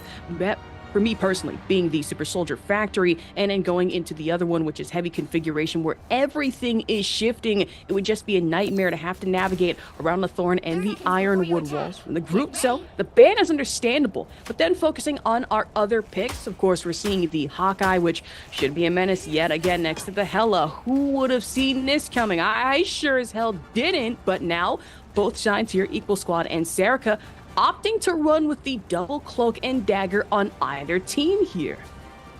Yeah, both Cloak and Daggers. That's definitely going to provide a lot of value for both teams. But again, the Hawk Hela being allowed in these matches is absolutely insane to me. But Dora's going to try to get a portal here. Now, this portal is going to be massive. It doesn't look like Equal Squad is going to portal back. So Serica should be able to get a lot of map control right off the bat, depending on where they portal. And Amnat's trying to get a first pick here, not being able to do much. Instead, providing a lot of support heals for the team. And I think Serica should be realistically able to get this, unless if Cammy can get a lot of control here, and Cammy already on the point. It's Equal Squad, the team that's actually going to take this first point. I think it's a little bit of misposition there from Serica. Yeah, sure, they got that high ground positioning, but if they're not able to get these picks as soon as possible, the percentage time is just going to keep going up and up instead of Equal Squad. And as we say that though, Shane trying to get so much value off the door, being able to get one. Can they get two? Ow, they're missing a couple of shots. Dora coming in from the flank here might be able to get a pick for themselves, as they do get a pick on Polo Romsek as well. Answers back so on you off. do have to be a little more careful, especially going into Thor. You only have so many stacks of Thor Force that you can really apply to your abilities, being the Mjolnir Bash, or really just the Hammer Forward. But now with Cammy back on Penny Parker, and really with Hell's Heaven, we have seen kind of the composition of where we do see a lot of the spider mines being played around Penny, the whole team having to bunker down against that. But now, as I say, that already had over to this side, that's going to be another Night Sword Thorn right to the face against the Lich, and a painful one at that one, trying to play into the backline potential off these picks. Not able to find another one just yet, as I say that, Cammy going down kind of nasty fashion. Same can be said for Tusha and Romzak, with Dora at least able to pick in with the Doctor Strange, and another over to Eve Chico, having opted out of the Jeff and into Winter Soldier. Oh no, Polo was thinking that there was a door behind him, but the map changing secluded him from the rest of his team. Although despite his team was pretty much dead, but they thought they were going to be able to survive that. But the wall coming into play, it was almost like a 7v1 there for a second. It looks like we have a way different team for Team Soraka. They came here to play already at 65% and already are playing super aggressive. Talking about aggressiveness, look at Shin in the backline being able to get ransacked. That is a nice kill already to just waste a lot of time. They got a Thunder to come down, find one elim off of that. Now, equal squad. Spider sweep coming out in full force against Shin. Gets caught out in way, given no choice but to dive back out, making this point a nasty one. You have the web strands, you have the spider mines, and now everyone is trying to fight for their life. Here's Ardiak going out with the Goddess of Death ulti. The spider mines up and readily available, but if we're talking picks and assists here, both Fuerte as well as Lich finding 1, 2, 3 here. Make that a triple out if you're Lich. Gio doing an amazing job on the Hela, showing that they could play it all. I do believe they were on the Psylocke last time around, but now they're on the Hela, which is amazing because they already started off this fight with 3 picks, and just like that, they're able to bring it back. Although they have a lot of time to waste here. They're only at 40%, so slightly almost halfway through. The Penny putting down all those mines. They might potentially get a sneaky peek here, but they have to be very careful because once again, Soraka is on the high ground. And here comes Ayakumo. Oh, no, nice! Kobo getting an amazing kill there on 2. One of the DPS and 1 on the Rocket Raccoon. Shin also being taken down as Cammy, providing a lot of value here. Man, I can try to explain it as best as possible. From what it seemed like, both Hero and Ichiko were trying to get at least a high point spot, use the infinite ammunition buff with the Winter Soldier and the Rocket, maybe play into it, but the Doctor Strange stopped them in their tracks. And now for everyone else, Lich on the Hela going to be stopping them in their respective tracks, sending them back to spawn, even if for a few brief moments. And still, this character needs to be nerfed. I'm just going to speak a little unprofessionally here. If I have to run into her in my high elo matches, it's going to be a problem for everybody involved. But that's a story for another day. Activision back on the low. He has a lot, I said, reborn perk, or team up, I should say, in conjunction with Hela. So even if they go down, they can come back just as fast. But I imagine Shin being really upset about that one. But as we go into the Cosmic Yarn Amplifier, infinite ammunition team up in from the Rocket as well as Ichiko. Ardiak taking full advantage off the Thorn hits, and Dora following in conjunction with the AoE of the Dark Magic Cave, able to snuff out Polo. And that's going to be one more again, possibly able to get the charge on the ulti here. Wow, and just like that, Soraka was actually able to bring it back, winning the first round, doing an amazing job using their ultimate abilities to kind of just take over the fight. It was looking a little scary there. They were able to group up at the end and actually take home that victory. It's going to be Frozen Airfield going to the way of, of Team Soraka. Man, good team fight at that one of the very last few brief moments. Both Hero and Ichiko played, prioritized the damage going in from backline to front almost immediately. Had a feeling that infinite ammunition would be rearing its ugly head even off of Winter Soldier. And then to follow in suit, it was the Cosmic Yarn Amplifier that did allow for Ardiak and Dora to actually sneak in here, push a little further forward, finally take. My goodness. They did have to use a lot of ultimate abilities, though. They don't have any support ults. I mean, Avnas is very close, 80%. They need to farm enough damage in order to win this fight. I mean, equal squad. They only have 1 ultimate themselves, but look at all those ultimate charges. They're very high up there. So equal squad, in terms of team fight capability, they should have the advantage here. I mean, I'm hoping so as we move forward. And now you really start to see this part of the map and understand why Groot was banned moving forward. These walls would have made everything more painful, as the name of the game would have been redirection, block, and then flank would have been completely and totally cut off. But the BRB peeking just flies off into the lava. Listen, if you'll ignore that, I'll ignore it. I don't know if chat's gonna ignore it or the rest of everybody here, but unignorable, it is gonna be Cammy off the spider mine, going in with the crow. Lich having to come back from spawn, and now against the world, it is the Cloak and Dagger ulti as well as the Eye of Agamotto following in conjunction. hella ulti, Wrath of Khonshu. So ulti for ulti, bar for bar, if you will. And doesn't hit with the Winter Soldier ulti, just leaving them in a vulnerable position. That's Ichigo falling in unfortunate fashion against Cammy here, with Lich following in suit. But BRB Beacon actually active and online, allowing some comebacks here. But now, trade for trade, pick for pick yet again. Dora trying to lead the frontline charge on the Doctor Strange. And now Geo Lich in backline, trying to sniff out Ichigo, gets grappled in though. Oh, and Geo actually had their ultimate ability there, deciding not to use it. But you know who decides to use it? It's going to be Cammy, and they should be able to get picked off. Unfortunately, not going to get any value off of that. But Sarika doing an amazing job of bringing it back there. Although they did make a couple of mistakes here and there, they were still able to win the fight, which is amazing. Now, they still have a lot of time here. They're only at 10%. So there's about 2-3 team fights at the very least that are going to happen here. And they got to be very careful because Polo, I do believe they have the portal still. And I think the portal is actually coming into play as Ramsek and Geo are going to be able to get some picks and Polo being able to get another one as well. In the worst place, wrong time to be for pretty much the majority of Sarika here, as that's going to be equal squad off the retake, especially going with plenty of damage value added to that from Lich off the Hela Unleash the Goddess of Death ulti. But now back onto the point, making a priority to put these spider mines down as well as the web strands, and considering they're hidden to the rest of the enemy team, it's very hard to calculate just what's going to hit and where it's going to come from.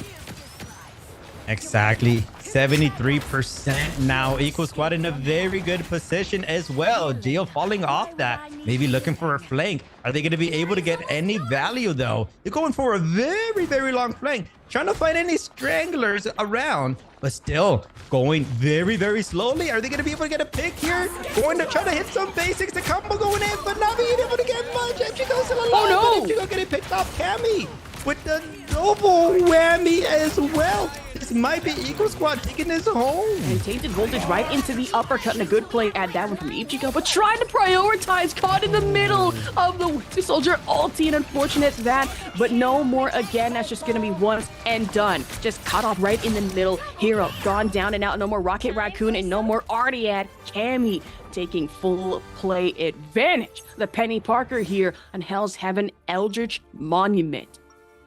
Wow, and we got ourselves a match. Finally, we're going into third point. It's anyone's game. I do want to say, Sarika's looking way stronger now that they're off the Jeff, right? They got the Raccoon, and they're getting so much more value, and I think that's the reason why they won the first round. I think they're playing more comfort picks now, which is what you want to see. But they still have a very, very, very big challenge ahead of them. Dora, I believe, should have their portal. They also have their ultimate. So if they're able to use this portal in the very beginning, maybe they can get the map control, and maybe they can translate that into an easy 50% advantage at the very least. The one thing I would like to point out that we were actually talking about earlier over the break was the fact that we saw the Cloak and Dagger, but then there was one team up that kind of piqued my interest. It was the Lunar Force between themselves as well as Moon Knight, which we're actually going to see from Equal Squad now. If I remember correctly, it should be an invisibility buff for either character, but moving forward, I imagine now Equal Squad wants to play more into the DPS potential, as now we are going to have Sarika Penny Parker to deal with, so that's going to be Spider-Mine for Spider-Mine in contention. And just as predicted, Sarika is going to be using that portal to get the high ground, but Equal Squad not giving up any ground, actually holding their ground. And oh my, is that a hella flanking gonna get picked off by Geo? I think somebody fell off the map. They're not sure who that was. But already are getting a lot of value.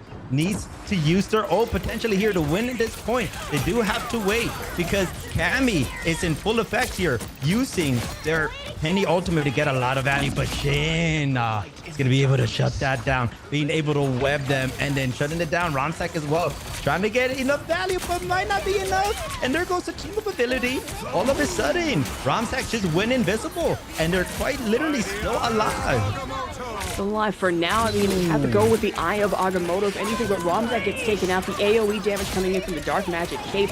Hell Unleashed at least from above and for now, but the Spider Sweeper from Shin playing to full advantage, getting in some good damage at that one. Lich was only able to find one, gets blocked out and completely nullified, however, by the Doctor Strange shielding. Moving forward here, full point advantage over to Serica, able to find one more Elim. The mines. Dora following in suit against Polo here. I want to see Team Serica play very aggressive. They have the advantage here. They need to get at least one pick to start it up. But look at Dio playing a little too aggressive, out of position. Dora being able to turn that into a kill. That's exactly what you want to see. You got to be very careful though, because it's still anyone's game. I want to see Dora kind of push up a little bit and keep getting ground. And Shen is doing just that with the... Oh my God! Those webhooks are going absolutely insane for Shen. I don't think I've seen them miss once. And we had the infinite ammunition, caught the yarn amplifier, and then the cloak and dagger right in your face with backline. Really Cloak making it a point to get in with that DPS sap damage. And Amnes back in the point alongside with Serica, equal squad, able to get him with the respawns as well, trying to push back and have at least one more opportunity for a team fight. I can't even say two. We're already at 85% and counting, so I'll try to keep up as best as possible. Spider-Mine in your backline as well as the Loki having to swap over to the Cloak just momentarily. Spider Sweep could be a nasty ulti if you're not careful enough. One more Elim over to Lich, but that could be the copy in from Loki. Romzak caught out by Ardiat. Triple stun coming off of a massive Eye of Agamotto. Tainted voltage into the uppercut. Good quick shot from Ichigo here on the Cammy as Amnes finds one on Hatusha, and now we have the Doctor Strange ulti in contention. Or excuse me, not even the ulti. Had to go with the shield and still couldn't survive against the Spider Sweep with Ardiat and Ichigo leading the charge yet again. Good electricity high wiring, and that's going to be one more with a Serica. For the first time today, we are actually going to a map number 3.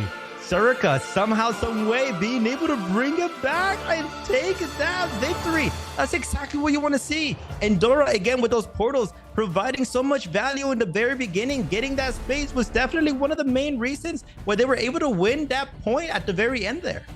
Man, and a scary point at that one. But I think the one thing that was really interesting, or stood out to me at least, was the back-to-back Penny Parker plays that we did see. First map especially, and then going into the second one. I believe it was Serica that wanted to play into that, had a good idea about it, and a feeling in so far, really paying off. But you're right, Dora playing the aggressive Doctor Strange, good Eye of Agamotto damage, and coming in with the AoE Dark Magic as well.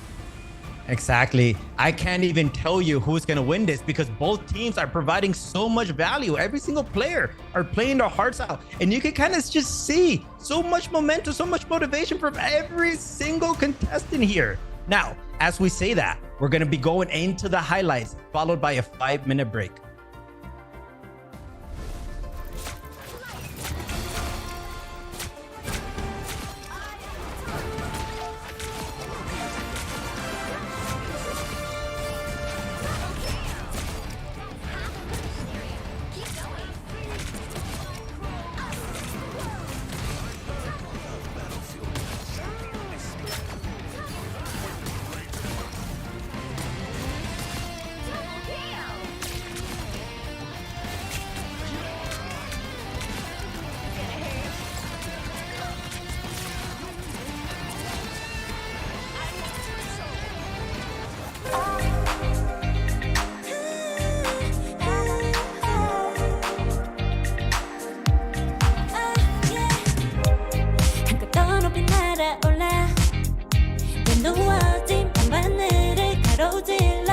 Oh yeah, 필요할 때 내가 널 지켜줄게.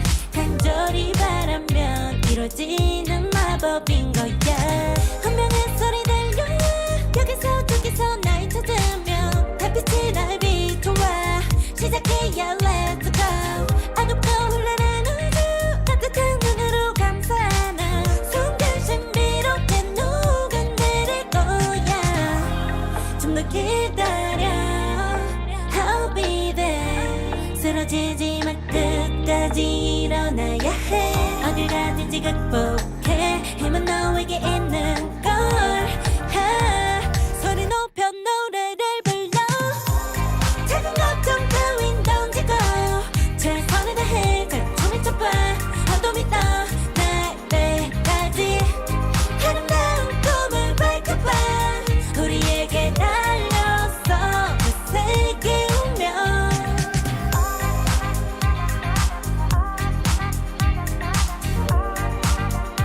어둠이 떠 날 때까지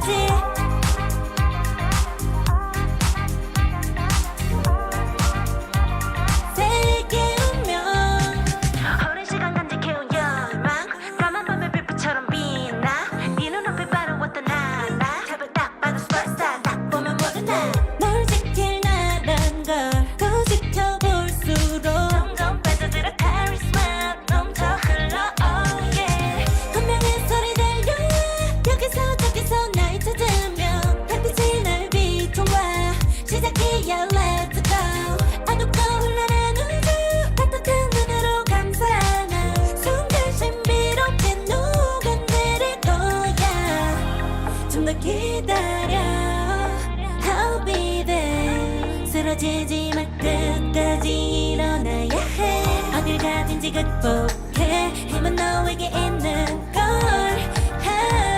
소리 높여 노래를 불러 작은 걱정 따윈 던지고 최선을 다해 작품을 쳐봐 어둠이 떠날 때까지 아름다운 꿈을 밟고봐 우리에게 달려서 그 세계 운명 눈이 부신 모든 순간들 지켜내야 해 내가 좋아지려면 꿈꿨던 너와 나 그래 승리 완명해 The weight of it both the world is in our hands 작은 걱정 따윈 던지고 최선을 다해 작품을 쳐봐 어둠이 떠날 때까지 아름다운 꿈을 밟고봐 우리에게 달려서 그 세계 운명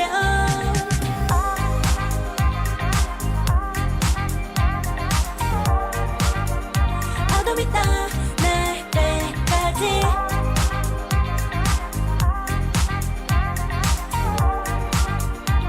세계 운명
And I hope everyone is prepared and ready for an exciting day moving forward. We have another match coming up, but once again, this is the Marvel Rivals Championship, our Asia Ignition round. It is your number one caster, Astrovok, here with my co-commentator, Elvin. Exactly, and we are in the midst of our very first map, number 3. I've been waiting for this moment since the very beginning of this broadcast. We have Team Serica going insane with the portals. I do want to point out yet again, just in case if you're just tuning in, those strange portals in the beginning of the round, it's just providing so much space and value for Serica. Being able to translate that into the point, being able to just win every fight off of it.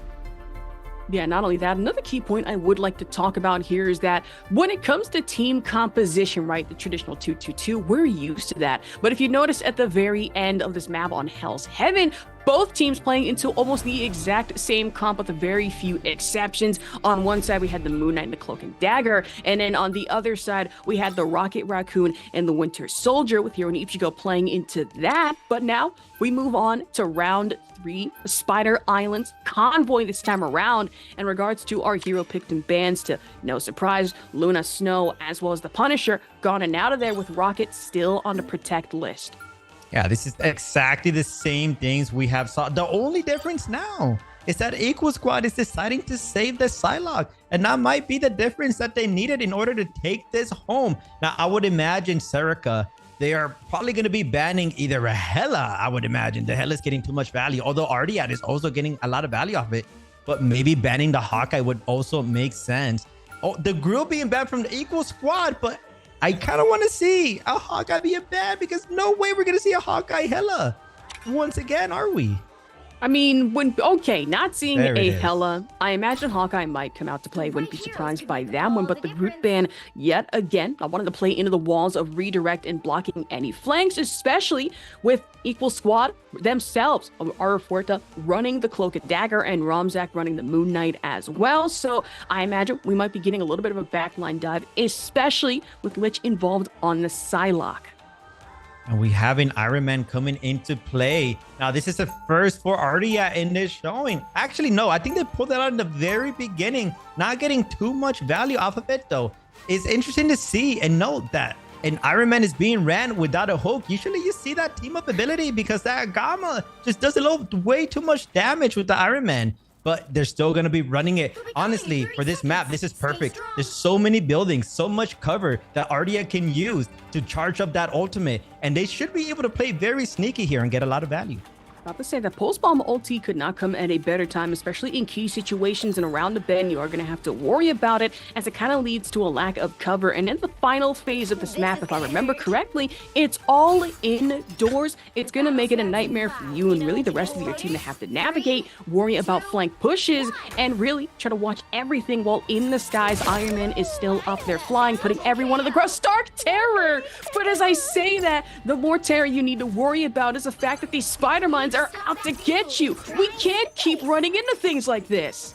I cannot believe Shin is getting value off those mines. Equal Squad, they need to turn on their headphones. You should be able to hear those mines being placed. It's only a couple of inches from your spawn. Unfortunately, they are going to get picked off, and Shin already at 45% on that ultimate ability. So they should be able to get a lot of value. As Ardia again using these covers, trying to get some value here with the Iron Man not being able to hit anything as of yet, though. But there it is. The You've been putting in a lot of work. And in the skies, if Arya isn't careful enough, they can fall twice as high and fall twice as hard. And that's going to be Lich able to take them out. Ichigo getting in the trade against Romzak here on the Moon Knight, which I'm surprised these Onks haven't really been utilized as much as I would have liked to see, especially against the Doctor Strange portals, or maybe to stop against flanks in general. You have a Psylocke to worry about, but go further in. Amna's back on the Cloak and Dagger. Web strands abound and everywhere. Get blinded just momentarily. And from the ult charge, it's going to be a high up one, especially going into it for Shin. Here we're going to have Cosmic Yarn Amplifier up, but instead we're opting in. Armed and Dangerous, at least one more, has to prioritize the damage unless they want this ulti to go to waste here. Thankfully so, that's Ichigo actually. I was about to say, unfortunately for them, ulti priority, and now we have to worry about the spider sweep coming in full force from Shin here. Yeah, Ichigo getting that double whammy pick, but I think they tunnel vision a little too hard. That we're trying to reset that ultimate, but wasn't able to. But Shin is actually going to be able to take one with that ultimate ability, which is insane. And look at those web hooks again, just on point every time, providing so much value. Already past their ultimate, we might potentially see a sneaky flank as Geo is the one that's actually taking priority here. Getting hooked though, that should be a pick, and there it is. The beautiful Iron Man ult that I was waiting for, getting 2 picks. Surika definitely winning this fight and wasting a lot of time. All right, Jarvis, clip that for later. That's totally fine, but we focus on the now. That's Ichigo. Really off with the poke pick, still able to find one more. And if we're talking ulti differential, right on the side of Equal Squad, we have the Eye of Agamotto ready from Polar Tens, and then Cammy with the Spider Sweep.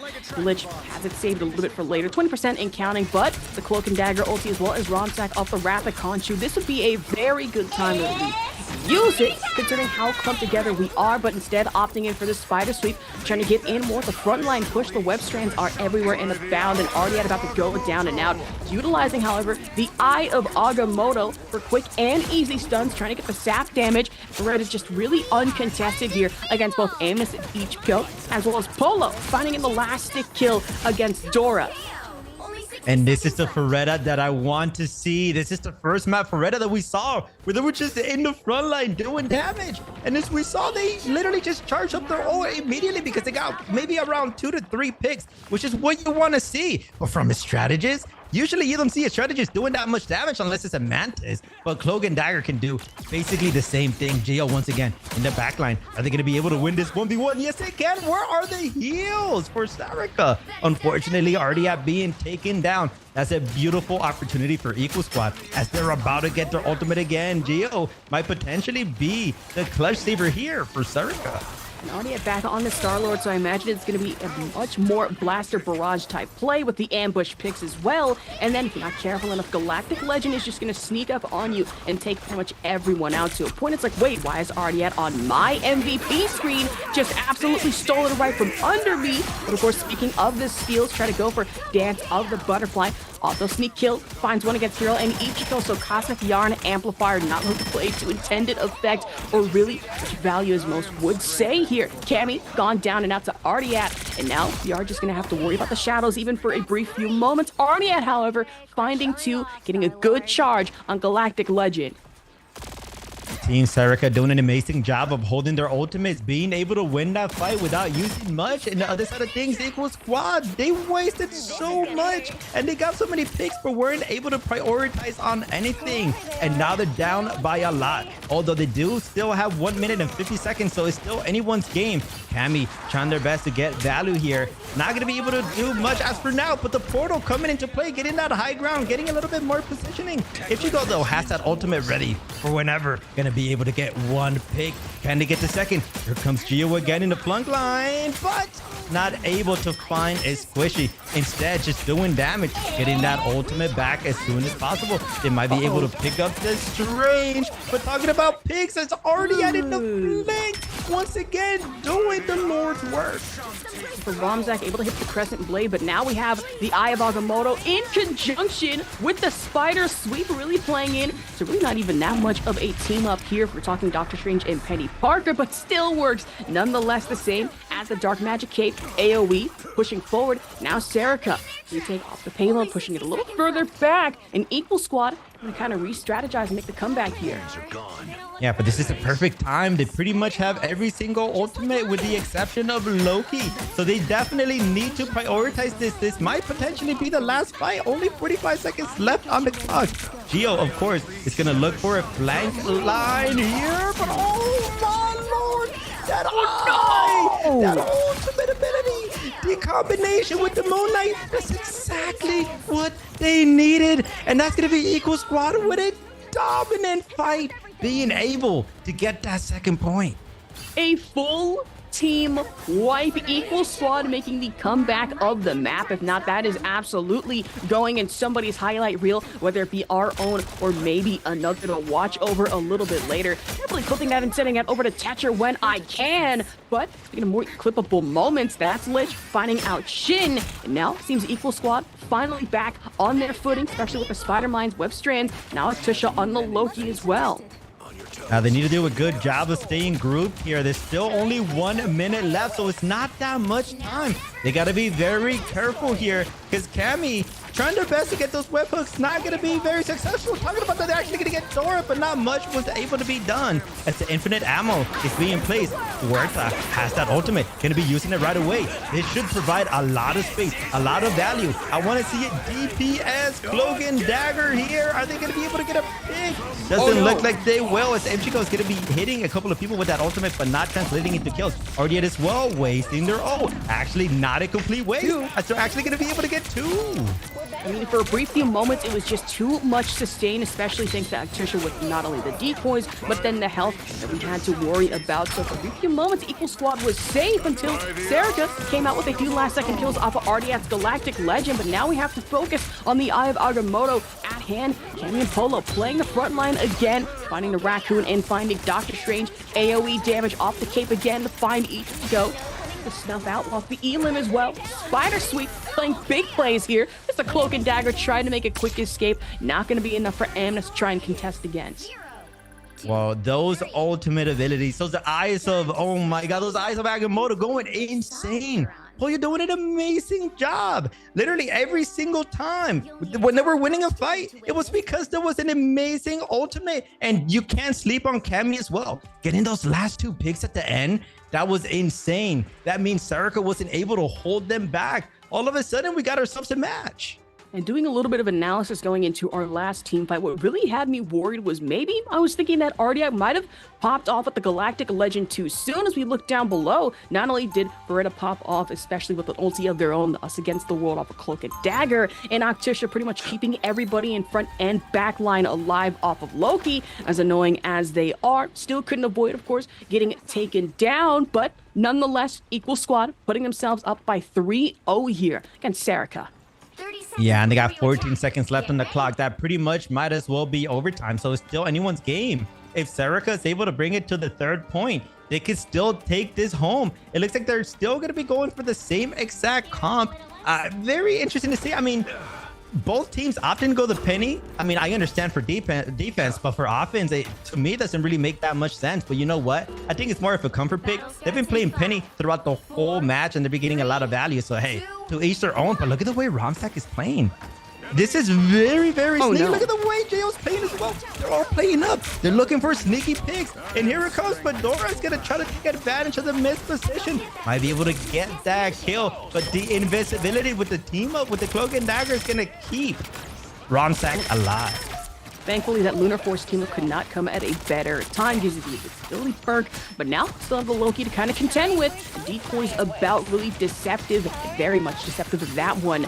Now, he'll be back over to Cammy, getting him with the web strands. Now having to contend with the damage at front line here, getting a little worrisome. Rocket Raccoon stirring away, so Hero was able to escape just in the nick of time against the Spider Mines. I can't say the same against Beretta, caught in the cloak form. Romsack able to capitalize with the cloak. Actually, excuse me, Crescent Blade, was Lich finding out Shin. Yeah, and Gio doing a lot here, trying to get another pig on the Raccoon, not being able to, has to back up though. But they have so much space here. From beginning to end, they've been literally fighting in their spawn, and they're not holding back. Gio about to get their ultimate as well. Beretta coming back into the fight. Wow, they're actually doing this with only one support. It is mind-blowing. That means Octusha is doing so much value, so much healing for the team. Here comes Beretta, though. It's finally back. Romsack trying to get a pick. Are we gonna be able to see that? And yes, we're gonna be able to get that kill on the ultimate ability. That was complete beauty, getting a second pick there. Got a second pick, one more with the Crescent Blade, and then another off the Wrath of Conchu. Hopefully, should be enough at least to hold them off. But now, Cammy Warriors in your backline. Have the Spider Sweeper available if you are Shin. But that's going to be one Penny Parker gone for another. Shin winning out that dogfight. But now back at front, 2 Doctor Strange shields to worry about, and the web strap back on top. I imagine they know there might be an Eye of Agamotto play just right around the corner. But stuck in the corner. That's Polo falling down. Serica finally finding a footing here. They need to be careful about not using any ultimates just yet, because they already won the fight. If they can get the Loki here, that would be very, very nice, as Gio has their ult as well. I want to see Gio go into the left side here. Maybe go in with a sneaky push, but instead deciding to stay in the front line present. And here comes the portal into an Eye of Agamotto, and that's going to be a lot of value yet again. Be kidding me. We gotta talk about that one, especially. Not only is it the Spider Sweeper, earlier on it's the Eye of Agamotto, and then Cosmic Neon Amplifier, the Galactic Legend, and even so, Serica still get taken down. Dora and Ardiap being the last to have to repop out of respawn, if you will. Equal squad still holding their own, very much dominant fashion. Only 1 minute left. This might be it. If Gio can especially find this thing, needs to be very careful not to over push. Playing that front line, getting wave hook, but being able to dash away. That's exactly what you want to see from Gio. Having that awareness to keep one dash just to be safe, as Romsack getting so much value, so much damage, and they're gonna get the ultimate again. This should provide a lot of space here if they're able to bring this down, but somebody's bringing this down, and this Ichigo being able to get one pick, getting that reset again. They're gonna get it again. Are they gonna find another one? Yes, they are. Hit it again. Again. All right, maybe a few more times here. Not able, actually able to hit it again. Never mind. Was able to sneak one more out for a quick elim. And still kind of has to hold off on the ulti. Maybe was looking for one more here. I wouldn't say bit of a waste, but hey, that's fine. Got a few key picks. That's really all that matters. Using the Ankh now to bounce off the damage from Ramzak up top. Still getting caught out and chased down by the Doctor Strange. Dora very unafraid to go for a lot of these key picks if need be. Yes, be damned, but now we have Polo. As well as Hero getting the revive. Ichiko back against Polo. Dance with the butterfly, though, having to hit from Lich. Very low health. Critical at that one got a little too scary, too close for comfort. Webstrand back on the ground. And that's going to be one more Elim over to Shin against Lich. I'm not a big fan of the way Equal Squad played that. They had essentially already lost the fight, and they purposely staggered themselves. I mean, Ramzak was trying to get a sneaky pick in the high ground, but they were the ones that ended up getting picked. And look at this. Now, Ardiat is going to get another KO. And this is the problem with Equal Squad. They ended up wasting just a lot there. I mean, even using Geo's ultimate to try to just save the point when the point was already taken. So now they're going to be going into a flank, but they don't have that ultimate ability. It's going to be hard for them to find value here. But Ichiko getting a lot of value. That immortality, though, that immunity from the Loki is going to go insane. I am Agamotto not getting too much value as well. Ichiko has her ultimate again. Are we going to be able to see some greatness here? Geo going to be able to get one. Oh! Great pick in the Eye of Agamotto yet Just caught in the Eye of Agamotto, and that's going to be just a quick Elim over to Lich here. Lich finding another one against Shin. Cammy has a full charge on the spider sweep, need be. But now, Serica. We're talking ulti differential. Equal Squad kind of have 4 on their side, including the Cloak and Dagger, as well as the Rapid Conchu coming in from Romsak. If need be, Antusha is going to have to be very careful in who they choose to clone or really copy regards to the ultimate. I wouldn't be surprised if they decided to choose Artist for the Galactic Legend in turn.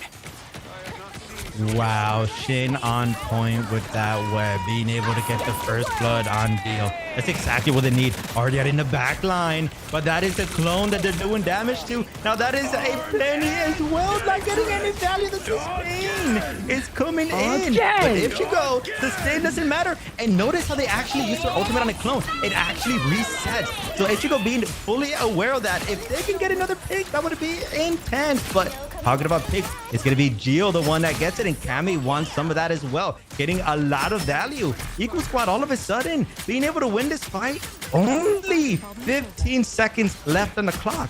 If Equal Squad plays this correctly and plays up, this might be over. And off the back of a spider sweep just early on. These Lokis have really been doing the work, putting in overtime, especially thanks to Antusha. But the sap damage coming in as well as the Wrath of Conchu from Ramzak on the Moon Knight. Beretta really playing into the Cloak and Dagger potential and wanted to get rid of Spider Mines as well as the Penny Parker, not having to worry about that against Serica. Equal Squad doing the best to hold against their own infinite ammunition placed down for Ichiko to try and prime the opportunity. Here only 66 at an ulti count does not matter as we have the Eye of Agamotto as well. The Cloak and Dagger ulti sustain with the health and much needed damage finds one off of that. Lich caught out, and that's going to be Ramzak and Cammy going down. Ardiat and Ichiko taking full prime advantage, but the Galactic Legend back on top. Triple kill for Ichiko, and it looks to be headed into overtime for Serica as in the sky, Tusha going to fall twice as hard trying to copy the Galactic Legend. And they don't even have enough time to portal. Even if they have it, it might not be enough. Dora using theirs, I think they're being able to get a pick. And they should be able to secure this point. There is no way Equal Squad can get there in time unless if Cammy can find a way there. And actually, I stand corrected. They have contested. This is anyone's game. It's overtime. Look at that overtime. If they hop off the point for half a millisecond, it's going to be over. Beretta doing an amazing job of sustaining themselves, doing a lot of damage as well. But Geo once again in the backline has their ultimate ability. This is exactly what they need to use. Oh no! They're gonna get one. Cammy's gonna get another. And Geo coming in with the clutch there to secure that. And all of a sudden, they're gonna be able to take that victory. In Geo, we trust. If it wasn't the Galactic Legend we had to hear call out and worry about Ichiko trying to sneak in with the Winter Soldier ulti, but Geo finally able to catch everybody and their grandmother out with nasty ulti dance of the butterfly, and no surprise, able to snag MVP along with a 44 Elim game. They had 27 final hits. That is quite a lot, especially for a tournament of this caliber. Both teams going neck to neck. It could have gone either way, but we are going to be going into a highlight here already, into a break.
tightly, trapping all those fighting souls. But yet, across the world, I see you standing in my way.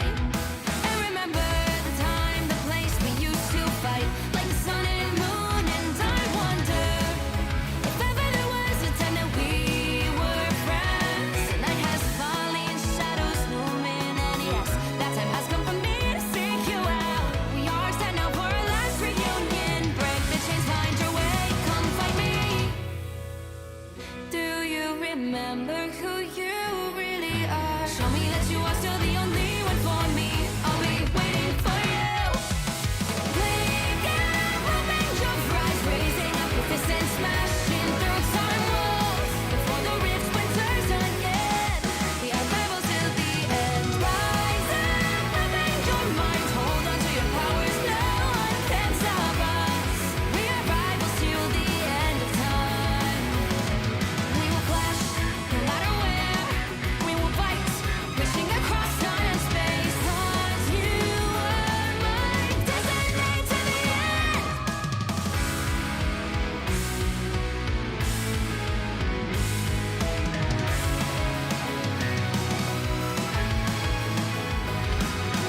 See the dawn, the flames burning brightly, shining on those memories. And yes, across all time I see you turning the tides. And do you see now, our time, our turn, we can still fight like the wind and fire. And wonder no more, that now is the only time your heart is mine. Light has fallen, darkness grows, and yes, we fight for our destiny and fate. New days smiling for the past and future. Break those chains, lead the way, fight with me. And when you wake up, open your eyes, raising up your fists and smashing through time walls before the rift splinters again. We are rebels till the end. Rise up, open your mind, hold on to your powers. No one can stop us. We are rivals again until the end of time.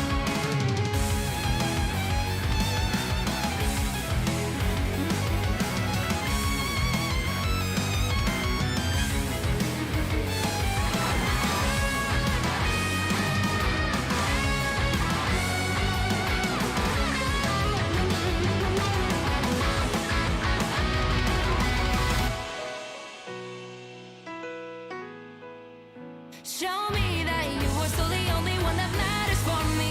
I'll be waiting for you. Wait up, open your hands, holding on to your heart. Look inside you. Can you feel it? The sparks in you. And unleash it. Wake up, open your eyes, raising up your fists and smashing through time walls before the rift splinters yet again. We are rivals to the end. And rise up, open your mind, hold on to your powers. No one can stop us. We are rivals till the end of time.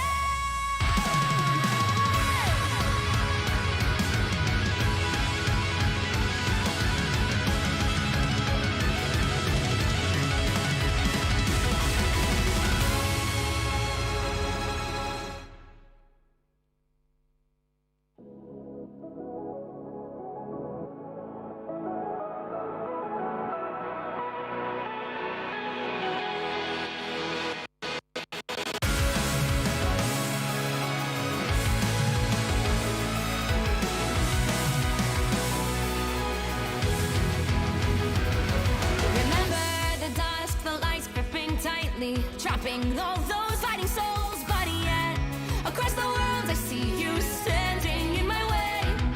And remember the time, the place we used to fight, like the sun and moon. And I wonder if ever there was a time that we were friends. The night has fallen, shadows looming, and yes, that time has come for me to seek you out. We are set now for our last reunion. Break the chains, find your way, come find me. Do you remember who you really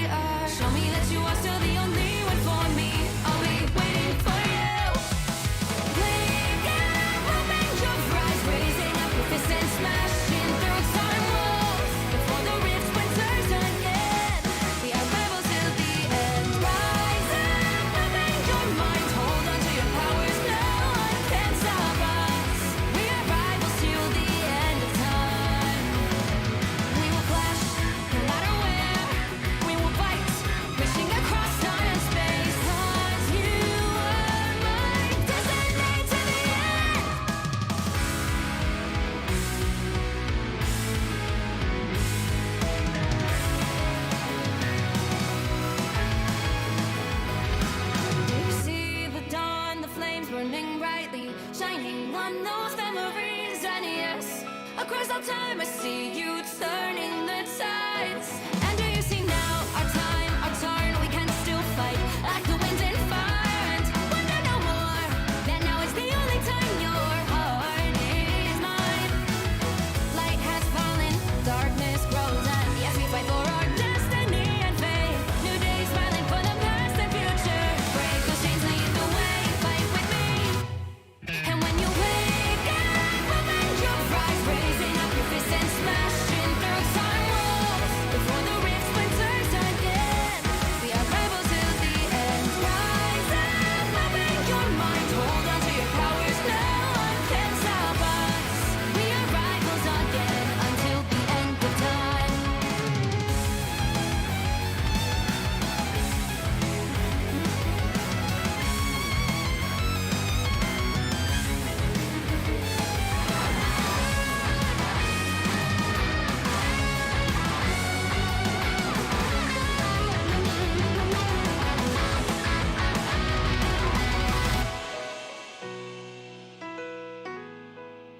Show me that you are still the only one that matters for me.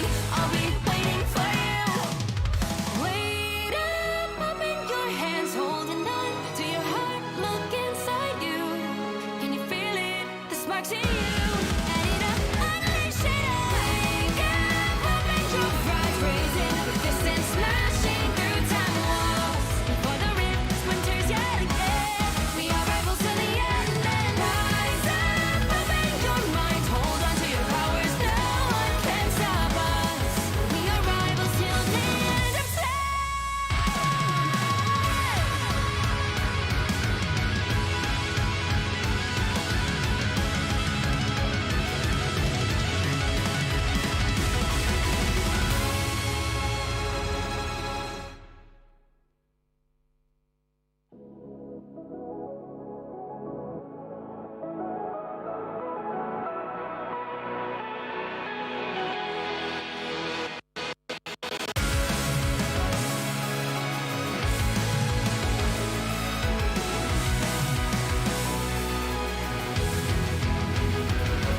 Remember the dusk, the lights gripping tightly, trapping all those fighting souls. But yet, across the world, I see you standing in my way. And remember the time, the place we used to fight, like the sun and moon. And I wonder if ever there was a time that we were friends. The night has fallen, shadows looming, and yes, that time has come for me to seek you out. We are set now for our last reunion. Break the chains, find your way, come fight me.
Welcome back, rivals. If you're just tuning in, don't worry, it's not too late. We still have another match coming your way. My name is Elvin, joined by Asherbach, and you are watching day 2 of the Marvel Rivals Championship Asia Region Edition.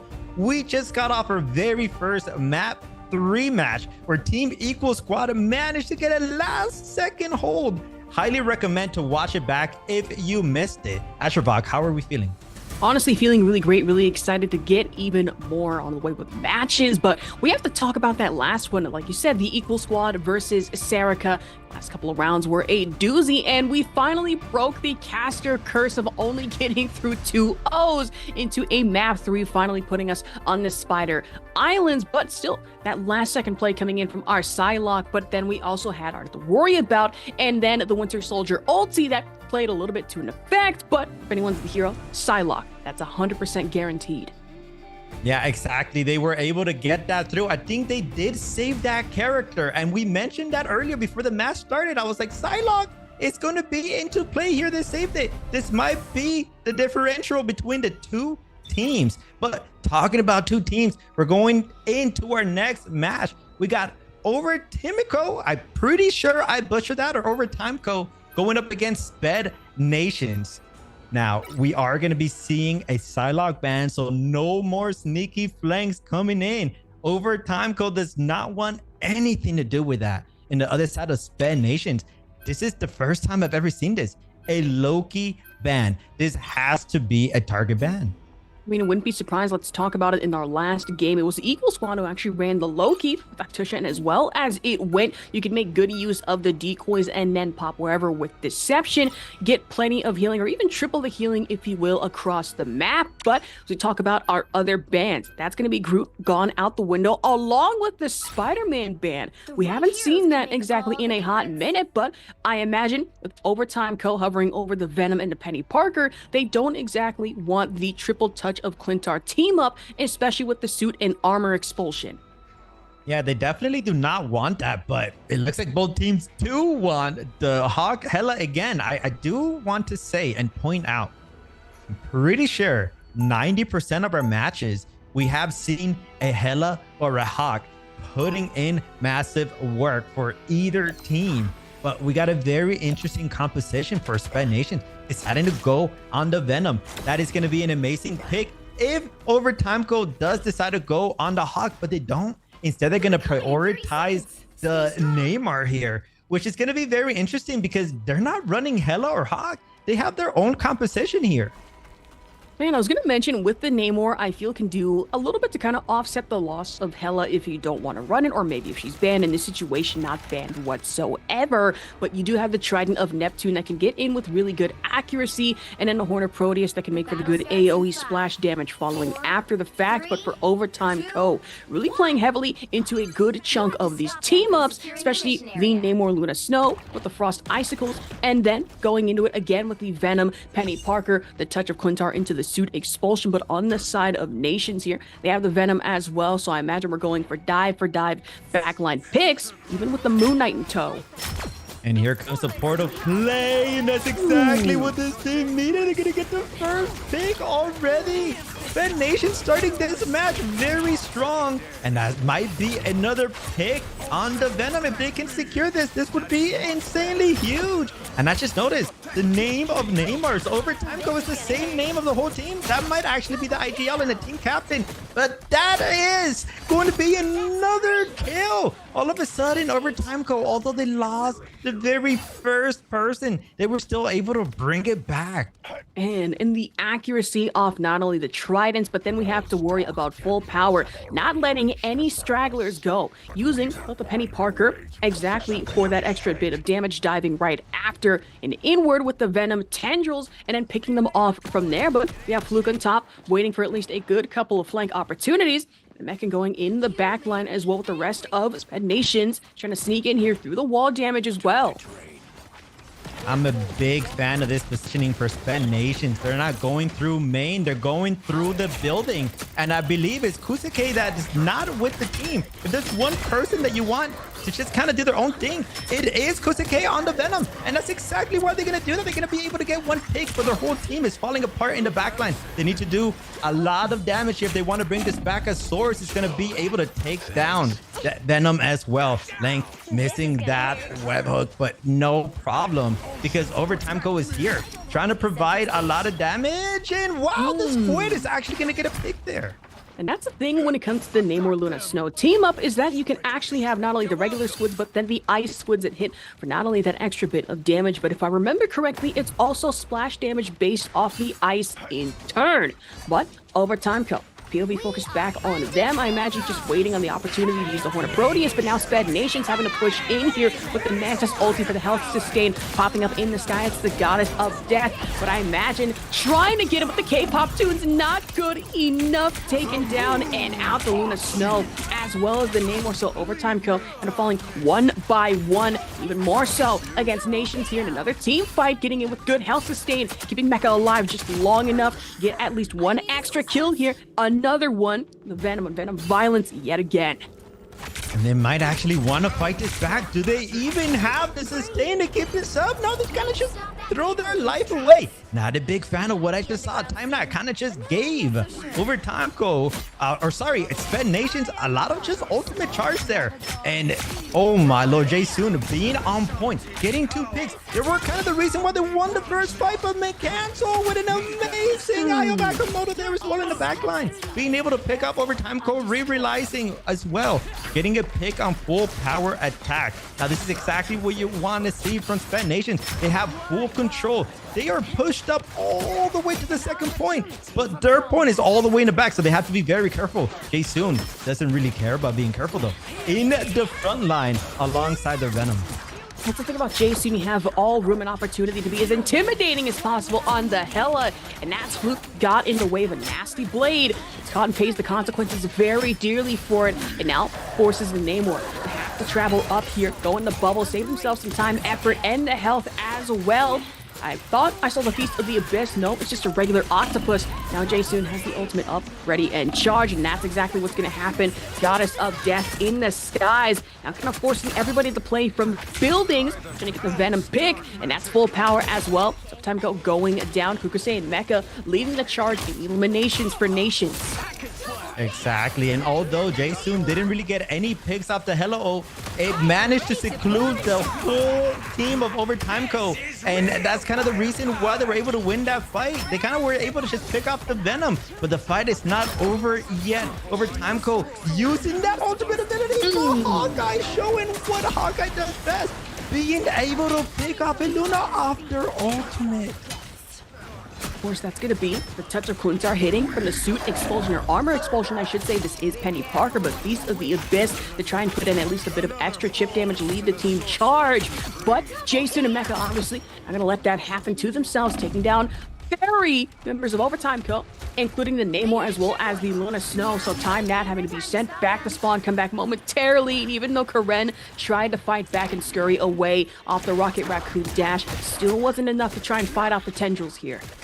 Yeah, not much they could have done in that situation. They were all alone there. All they could have done was potentially just be a distraction, trying to just save as much time as possible. But Jaesoon, once again, in the front line, looking for a nice little combo, but very careful. They're down to 90 health. The sustain is going to come into play, though, right away. And they might have decent positioning for now, but they have to use that dash to go back into the team. Where Autumn Rain here, very sneaky play. And Black Panther coming out of nowhere, but Autumn Rain is actually going to be able to get that kill on Fluke. Although Fluke did get rest right away, but that's not going to be another regeneration for a big amount of time. Autumn Rain actually doing an amazing job, not only sustaining the team, but also doing a lot of damage. That's exactly what you want to see from your Luna.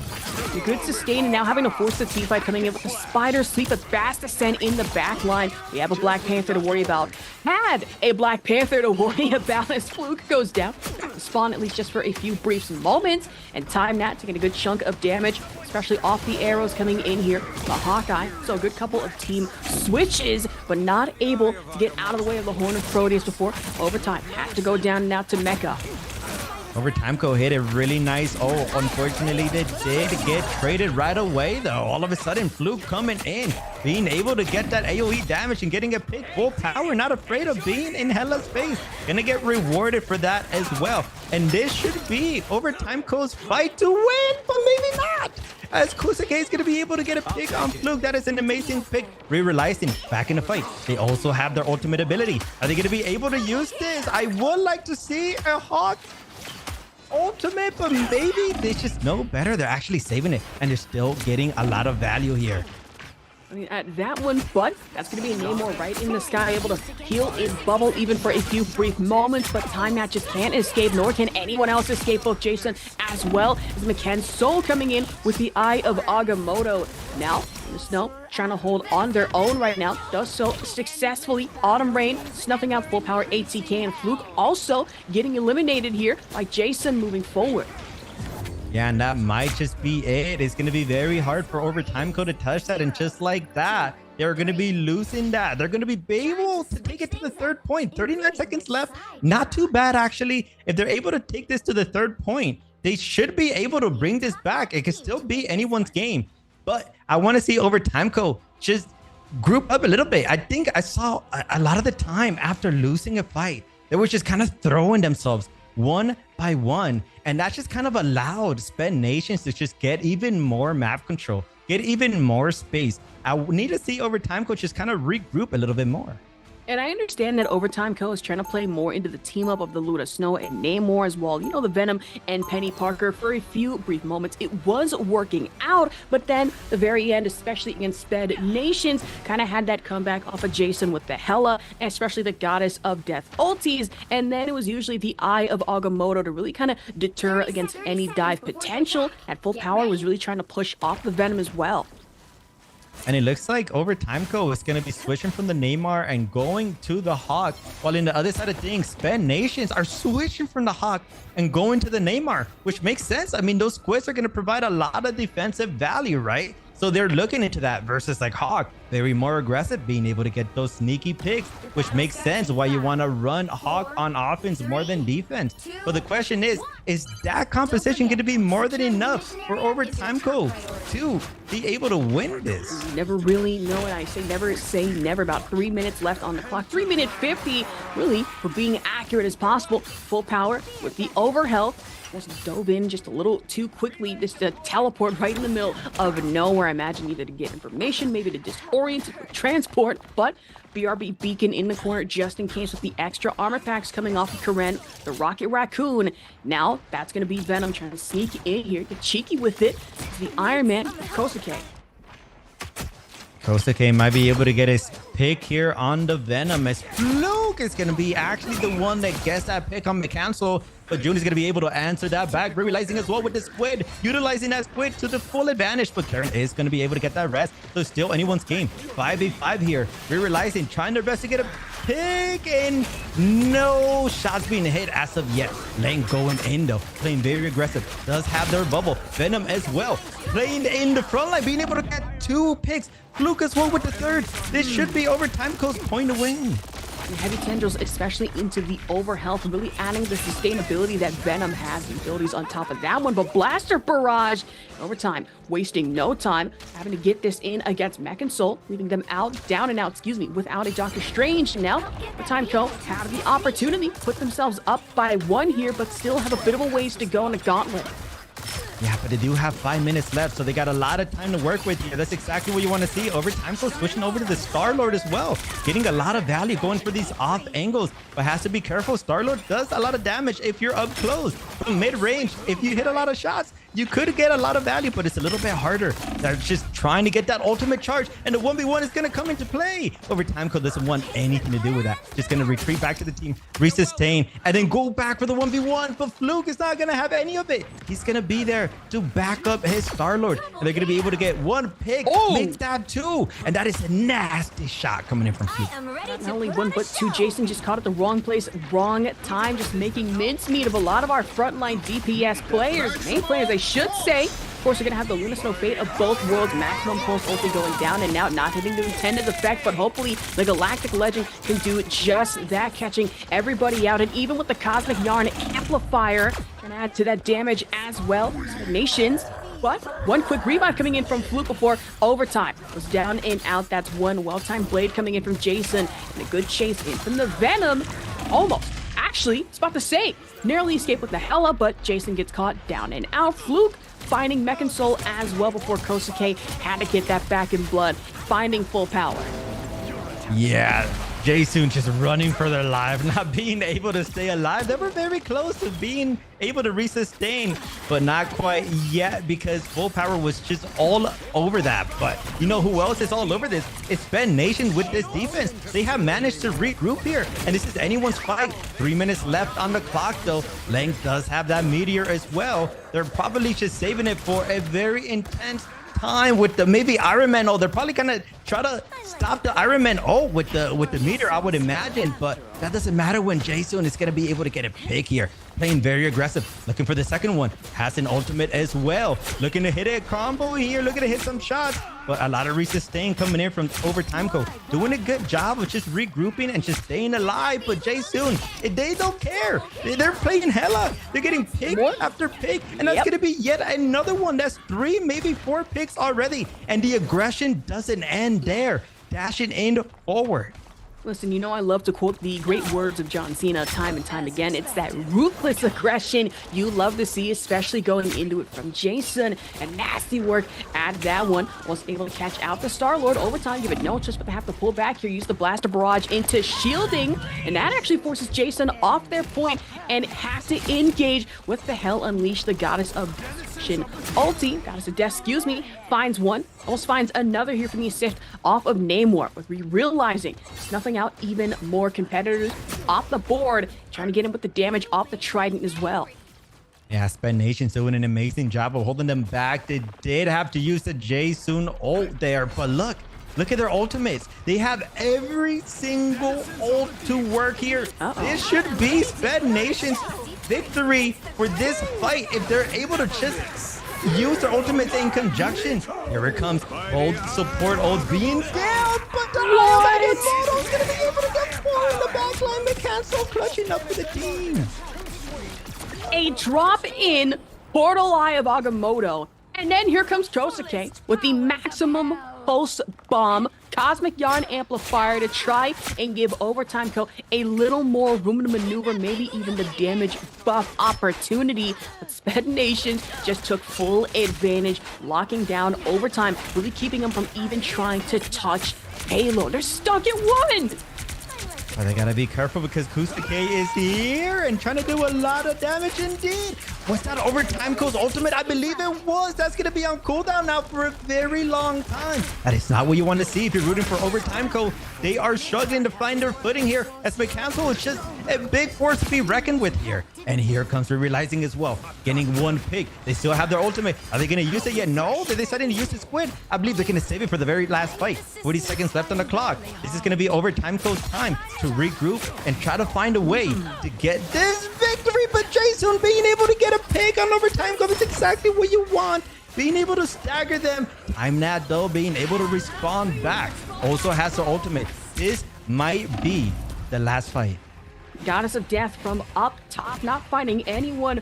Actually, just anyone here. I'm surprised didn't go for the Punisher turret, but I say that Time Nat got unfortunately caught in the crosshairs of that before Overtime had to swap over to the Punisher, get the trade onto Jason. So Benji back in blood yet again, but it seems that Overtime forcing another team fight to have to engage, push in with as much as they possibly can. Horn of Proteus goes down, Giganto, but Cosmic Yarn Amplifier to try and provide Overtime much needed amplification. Eye of Agamotto in the back line to really disrupt any pop opportunity for Overtime to push in with.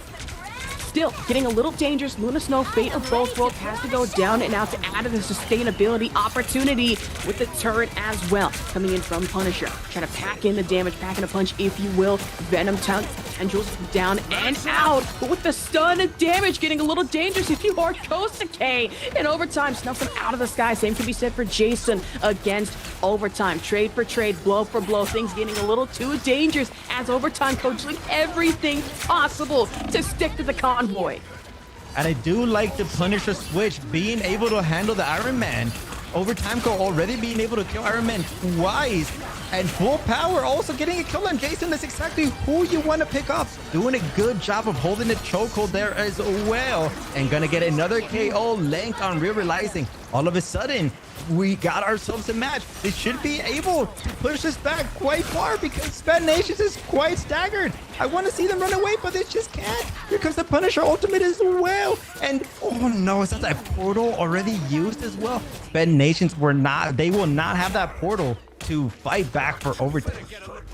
Man, and that overtime is going to be just as scary. We only have 1 minute to work off of overtime. They have every opportunity under the sun to kind of tie this up 3-3 and maybe force another one after the fact. But in your backline, the Unibeam from Kosuke finding out Fluke, who has been cooking throughout this game as of late, but even more so can be said for the Iron Man, which shockingly enough, without a Hulk in tow, they've still been able to put in the work with no gamma radiation. Jason doesn't even need any of that, though. Now we have a Mantis leading the charge with strategist DPS hybrid. I do very much like Sour's ultimate there. They were able to get a lot of positioning and a lot of picks off of it, but now we need Autumn Rain to farm their and they will. This is going to be a Luna contest. We're going to be probably seeing both Luna ults being in place at almost the exact same time, as there's only 15 seconds left. I mentioned this earlier, that this is going to be the last fight, but all of a sudden, Overtime Cole was able to bring it back. Are they going to be able to do the same right now? Sped Nations is just farming in their spawn. Jason again being able to get yet another pick, but realizing they want to take matters into their own hands, but it's only so much that they can do because Jason is still farming people in the spawn. Kusake getting a nice pick as full power attack, trying their best to hold it down, but this might be it. It's overtime. Sour's trying to get some sneaky pick, and they are going to get it, and all of a sudden we have Sped Nations being able to hold down the line and taking off the first map. And hunker down the fort, which still surprises me, is that Doctor Strange, Iron Man, no Hulk to be found, somehow still made it work. Having this at 2 and 3, getting on our next one to no surprise, Jason with our match MVP. 54 eliminations and counting here. Yeah, 33 final hits as well. We keep seeing Hellas time and time again, not being banned, being prioritized in people's compositions, and again, just popping up yet again. I want to see a Hella ban here. Man, honestly, moving forward, Hella bans, they do need to happen, but I think the name of the game moving forward, especially now that we were on the Venom map, this being our convoy hybrid, was sustainability. These team fights were going on for so long. It was thanks to the Luna Snow, and then it was also thanks to the Mantis as well, getting in last second, but we'll be speaking more on that. There's a highlight reel, and then we'll be back after a quick break.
trapping all those fighting souls, but yet across the world I see you standing in my way.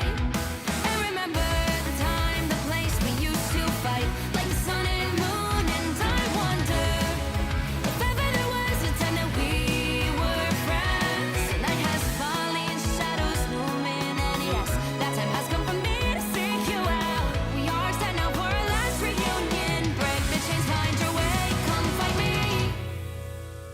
Do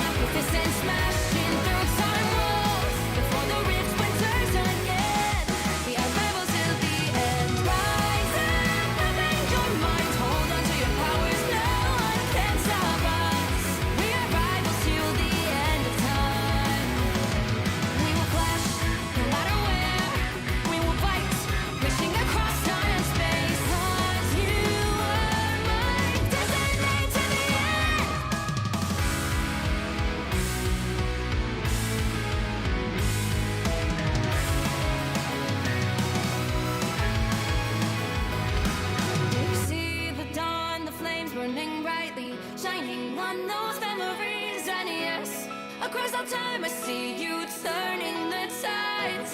And do you see now our time, our turn? We can still fight like the wind and fire. And wonder no more that now is the only time your heart is mine. Light has fallen, darkness grows, and yes, we fight for our destiny and fate. New days smiling for the past and future. Break those chains, lead the way, fight with me.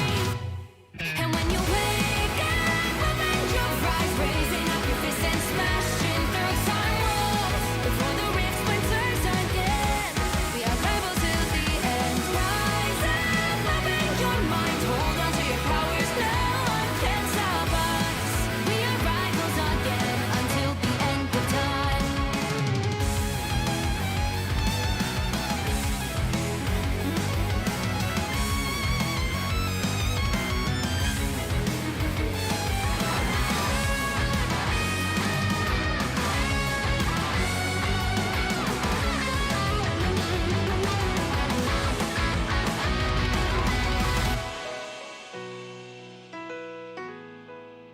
Show me that you are still the only one that matters for me.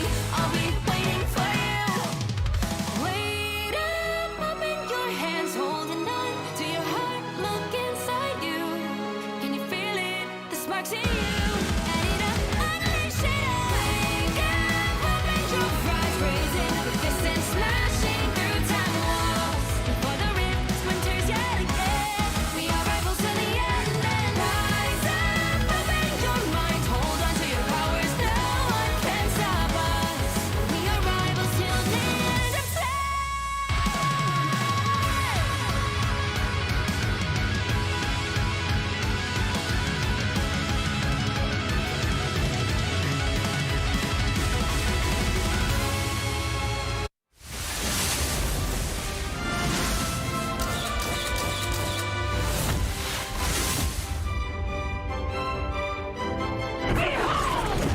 Child!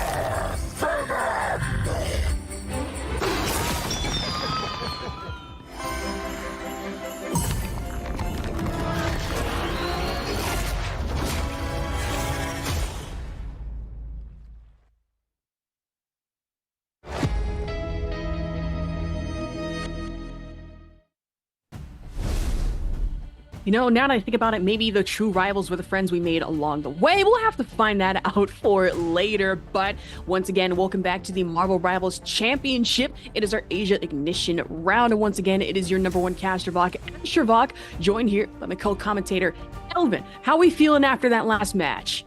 Oh, super intense. Once again, we got another overtime. It could have gone either way, and that's exactly what you want to see. If you're going to be casting or spectating these matches, you want to see both teams brawling out. It can go either way, where we're barely going to go into map 2. So anything can happen here.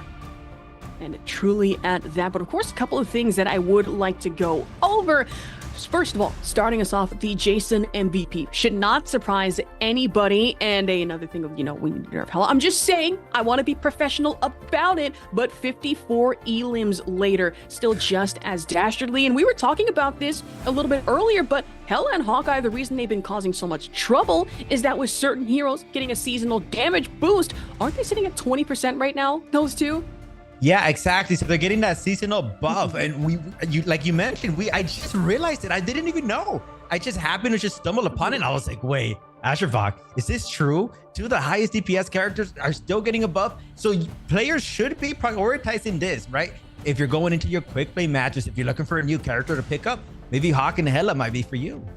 I mean, true, if you're a beginner, maybe not. But if you want to test something out and maybe beginner and just looking for anything interesting and want more of that damage and want to challenge yourself, those two characters might be the move. But of course, in our last match, we also saw the interesting Namor plays as well as the Luna Snow team up wanting that splash projectile damage with the Trident as well as the ice coming in from the Octopi. But we focus on the now headed into our next round. It is going to be Royal Palace Domination. Let's focus on our picks and bans. To nobody's surprise, Hela and Loki actually going down and out, not going to be seen this time.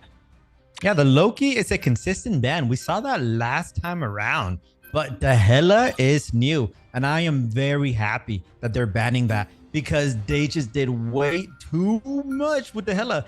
But prioritizing the save, the Strange here. No surprise, those portals coming into play are going to be massive. But look at Jason. They're highlighting the Psylocke. If Jason went crazy with the Hela, they might be going crazy with the flanks and the Psylocke as well. Mantis being prioritized. No surprise there. We're probably going to see a Luna mirror matchup unless Luna gets banned, which would be a first year. Where the Mantis and Luna both get banned today.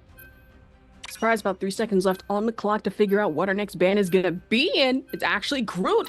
Might just be. Pick So your hero. it's going to be bit of an interesting pick. I imagine you don't want to deal with the Ironwood or Thornwood walls whatsoever for that damage and health sustain that Groot can really put out, as well as the flank redirection and the blocks that he has the opportunity to provide. But we focus back on the overtime kill. Another interesting team up, and I'm really not surprised, but should provide for some heavy damage with Karen in overtime themselves on the Punisher Rocket lineup. Realizing though, as well as SARS, two characters I haven't seen in a very hot minute throughout our tournament, Iron Fist and Jeff. I am such a big fan of the Iron Fist. As soon as I downloaded the game, Astrobog, I looked at Iron Fist. I was like, wait, this character looks kind of cool. I went into a quickly match. I went absolutely ham. And then I went into ranked. Then all of a sudden, everyone is saying Iron Fist is very weak. Who knows? But hopefully, realizing can open everybody's eyes, and hopefully everyone realizes that Iron Fist really is meta. That deflect can literally counter almost every single ultimate in the game. Hopefully they can manage to go through. And I think I really like their comp. I mean, they have the Venom to dive in the backline, right? They have Jason and a Psylocke to also go into the flank. So they have a lot of potential to get those sneaky picks. But unfortunately, we're not going to be seeing the Iron Fist. We're realizing actually switching to Squirrel Girl. So it's going to get really nutty in here. But watch over actually switching over to this Strange, using the portal, going for a flank. I've never really seen this before. Let's see if it works out for them. And I will say, we might have spoken too soon on the Squirrel Girl. It seems that realizing was kind of thinking about it for a few seconds, decided to swap last second over to the Black Panther. But now, turret completely and totally obliterated. Kokosei going in for the Venom dive into backline. Wanted to make quick work of Karen as well as overtime. It is the BRB beacon. At least bring back Punisher, but Jason still with the rush down. Yeah, Jason taking advantage of the misplay on the portal there. Able to get a sneaky pick, but Booms as well being able to get the Atom. I do not want to see them rest themselves. They should give it up because it's a long cooldown. But Sours is still going to go for it. It doesn't matter. They have a different perspective of the game. And you know what? It's actually working out. I was wrong. They're going to get a lot of value there as a Mechano as well. Playing that front line, being able to get a pick. Jason, once again, already has their ultimate ability. I do want them to save it here because they already won the fight and the point. And absolutely just shredding to the backline opposition here because Bad Nations knows full well that any opportunity really for Karen in overtime to pop off with the infinite ammunition team up is not a good time. And Jason, dance of the butterfly, but where there's one, there is going to be another coming in for B Booms. But might have been too little too late here, having to contend against the Luna Snow ulti, the fate of both worlds. Unfortunately, time not being able to time their ultimate correctly to counter Jason. They were actually able to get 2 picks off of it. Very unfortunate for them.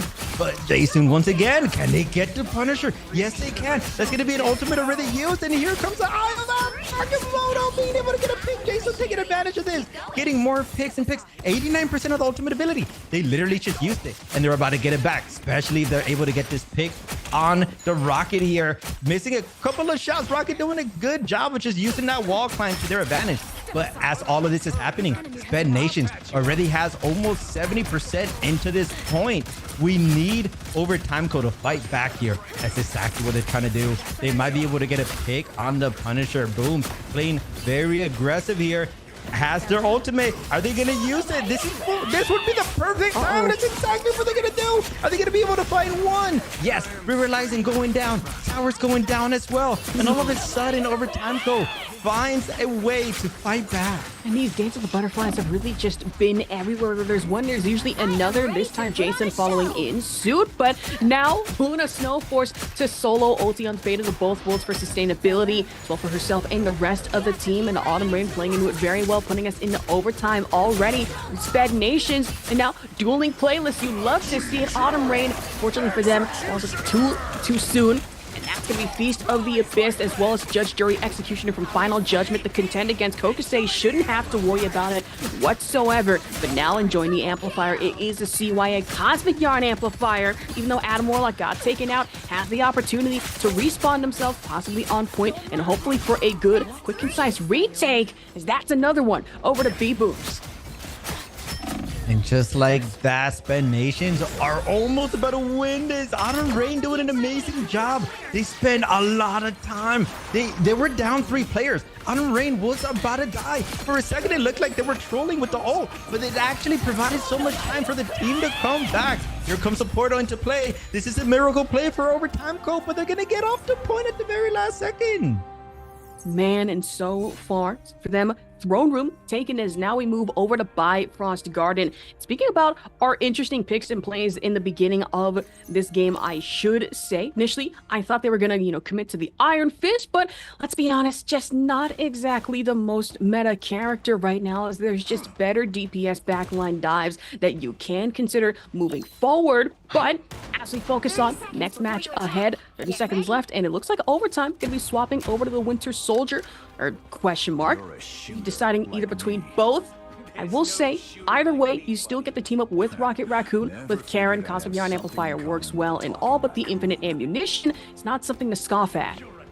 Sped Nations, even after winning the first round, they still have the advantage for this one, because I do believe they have that portal, and they are gonna have the Eye of Akramoto right after as well. Jason with that ultimate ability as well. If they use this portal, they should be able to get map control straight away, but they're gonna decide to save it as Autumn Rain going on the Spider-Man Venom combination. This is one of the hardest combinations to pull through, but if Autumn Rain can get those sneaky picks with the team up ability, they're going to provide a lot of value. And this is one of Spider-Man's best map. It's a very open area, and Jason being able to get a sneaky pick. Eye of Akramoto, there it goes, being able to get another one, but watch over, also fighting back, being able to get 2. It's still anyone's game, but Jason, they need to try their best to stay alive. Still has their ultimate, doesn't have to use it. Watch over should be getting put down, and that's exactly what happens. Kusake getting rewarded with a double kill. Sped Nation's really keeping up the momentum here. That Spider-Man team up couldn't have come at a better time, because Autumn Rain sneaking in here using the Touch of Clontar into Suit Expulsion for that extra bit of combination damage off the Spider-Man. Now having to watch it get sneaky with the flank, and like you said, this map is open, allows for that type of opportunity even more so. Speaking of opportunity, Jason, Dance of the Butterfly could be a multi-elim, but Kokosei having to come through and backline clean that up against Karen, and as well as Time. Yeah, and complete domination. Sped Nations is not playing no games up in their faces. Look at that. The overtime goes literally trying to shoot back as they're in their spawn. And that might be a crucial mistake from Sped Nations. They're playing a little bit too aggro, and overtime go is definitely taking advantage of this, as they're going to be able to get yet another pick. This is the opportunity Overtime Go has been waiting for. They have the Luna O as well. They need to go into the point and secure this as soon as possible. If they can get that pick on Kusake, that's going to be an amazing stagger. And Luna O being used as well. I'm not a big fan of that. They had already won the fight, but who knows? Maybe they did need it. Boom. Going in for the flank, looking for some picks. The sustain for Sped Nations is there, though. Not being able to get much, but they were able to get the point. now. Plenty of destruction to be had. B-Boom still sticking up back on top. Doing butterflies so far to hit, but that's going to be the spectacular Spider-Man ulti popping out. Able to find one with overtime. Karen goes down the same as well for B-Boom. So say Venom Tendrils now opting in for the diving strike, going for full backline potential. Wanted to snuff out the Luna Snow. Double Elim on the board here for Sped Nations. And Sped Nations, yet again, after losing the fight, managed to regroup and take it back immediately. Jason again with the ultimate coming up. McCancel with the ultimate coming up as well. Over time, Co's gonna have a hard time pushing this. If Jason plays this correctly and gets a couple of picks here, this might be huge, but it's Boom that's actually gonna get the double pick here. Jason does get a pick on the Luna. Jason does get a pick on Length as well. All of a sudden, we have ourselves a 4v4. It's anyone's game, 81% into the point. Autumn Rain getting a nice pick. Might be able to get another one as well. Has to be very careful though, because they are very squishy characters. McCancel hitting a nasty shot as well. Over Tomko with the ultimate, being able to get one, getting immediately shut down right after. Now he had to work out the Galactic Legends, but even more so it is going to be Meteor M. This kind of heavy counterplay coming in with the Doctor Strange shield. The dash on forward. That's still finding one more against B-Booms and make that a double Elim here, but there's the Eye of Agamotto into the blaster. Barrage actually does get countered, not only by the shielding, but then Luna Snow ulti. It's the fate of both worlds. Somebody crank up the playlist for me as we get into Feast of the Abyss. Really Portal making things a little more confusing than need be, but Kosuke really does not care, trying to get him with the sustainability and the damage. Crunch the numbers. It shouldn't be that tough as Time Nat with Luna Snow ulti of their own. Dash upward. Quick combos from the Resident Spider-Man. Autumn Rain at least trying their darndest to get one Elim, but instead going over to Time Nat off the icicles, finding the cancel, and now Overtime Co. retake, trapping Sped Nations at 99% on the point. Overtime actually winning the overtime this time around. Watch over with an amazing portal to clutch up there, and Time Nat using their Luna ult a little later. That's definitely one of the reasons why they were able to win that fight, but doesn't matter when Autumn Rain is in your face. Being able to get one using that ultimate though, that is going to be on cooldown now as Boom has this advantage, this damage boost, being able to pick up realizing as well. And the time is ticking here, 60% over time go already. But Autumn Rain finding these picks yet time and time again. Web into the uppercut with the Spider-Man, but now we have Dancer the Butterfly to worry about yet again. And even though Watch Over tried to fly high into the sky, they fall twice as hard, unfortunately, to the Psylocke ulti. And that's actually going to be triple elimination contention for Jason right now. Just holding no quarter, getting the quarter, I should say. Mech and Zone Stars following in turn, but now back onto the point where there's one dance, there is another. It forces us into overtime, Elvin. It's starting to get a little scary, but maybe not too much if you are Sped Nations doing their best to hold off Overtime Co. and doing so in overtime fashion. And just like that, they are going to secure the 2-0 victory. Just like that. Getting so much value out of those Psylocke ultimates. Jason, once again, I wouldn't be surprised if they get the MVP here. They're just doing so much with the flanks, with the ultimates to provide so much value, so much damage. I need to see these stats. Oh, I was a little too quick, but Jason once again with the MVP there. And an MVP on top of that one. But of course, we have to talk about our earlier picks. We kind of got a little debated into thinking that it would be Iron Fisted Chef, and then a swap over to Squirrel Girl, and then another swap over into Black Panther, just all over the place before finally everybody settling onto the Psylocke versus Psylocke. But of course, Jason coming out on top here to kind of prove who's the better of the two. And yet another 2-0 that we've had the opportunity to commentate here. So we do want to mention that that was the last game, but don't worry. There are going to be more matches over, I believe, from the EU server region side of things. We're going to just go into a highlight and then no breaks. That is it, y'all. Thank you so much for tuning in.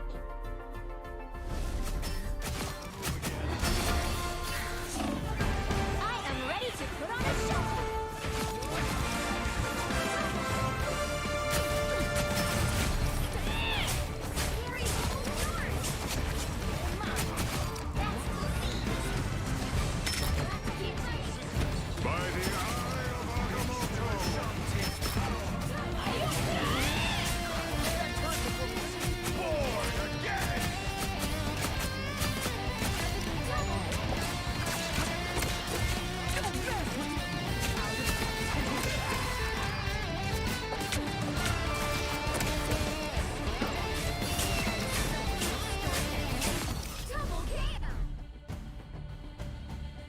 The same way Asherbach and I got baited into that Iron Fist pick. I also baited you. We're actually still back, but we're going to be here just to let you know that we have another beautiful promotion. Don't forget that December 7th, aka yesterday, the Snow Symbiote skin from the Venom. You need to pick this up. Look at that beautiful, beautiful skin. And I think I want to point out that all the abilities actually change. So I'm a big fan when the skins actually change the whole character. Please sign me up. Please let me get that right away. Don't forget about the magic as well. That Frozen Demon skin looking very nice, crispy, and cold. Yeah, absolutely cold as ice, which I might have to buy these skins for myself, considering, you know, I just got some money for the holidays for Christmas, and I'm sitting here thinking, okay, do I put that to my tuition or do I put that towards Marvel Rivals? I mean, really, it's a tough decision, but as we wrap up for the day, we would like to thank y'all for sticking with us here. I absolutely had a fun time. You know, I had a bit of a power outage. It's still fun being able to commentate some Marvel Rivals and be a little bit rusty, but hey, we're still getting there, especially alongside Elvin. Yes, 100%. We will be back again tomorrow, and do not miss out on the action because there's a lot of teams that are still in this tournament. I believe there's 64 teams now. We went from 256 to 64. So now we do expect to see the level of gameplay just keep rising and rising and rising. Eventually, I do believe maybe in the Asian region server, we might potentially see a consistent composition because right now it's still all over the place. Listen, that's that uncontrolled chaos that I absolutely love to see. It's fun. It's all over the place. Do I want to see more of Jeff? Absolutely. Is that happening anytime soon? I really don't think so. We saw how that kind of played out, especially going into a few maps like Wakanda. And poor Jeff got counterplayed heavily by the Penny Parker pick time and time and time again. So no matter how cute he is, unfortunately, those spider mines just too destructive. Exactly. So now we're going to be tuning in and handing it over to the EU side of things. Once again, thank you so much for having us here. My name was Elvin, casted alongside with Asherbach, the #1 caster bot, and we hope to see you again tomorrow.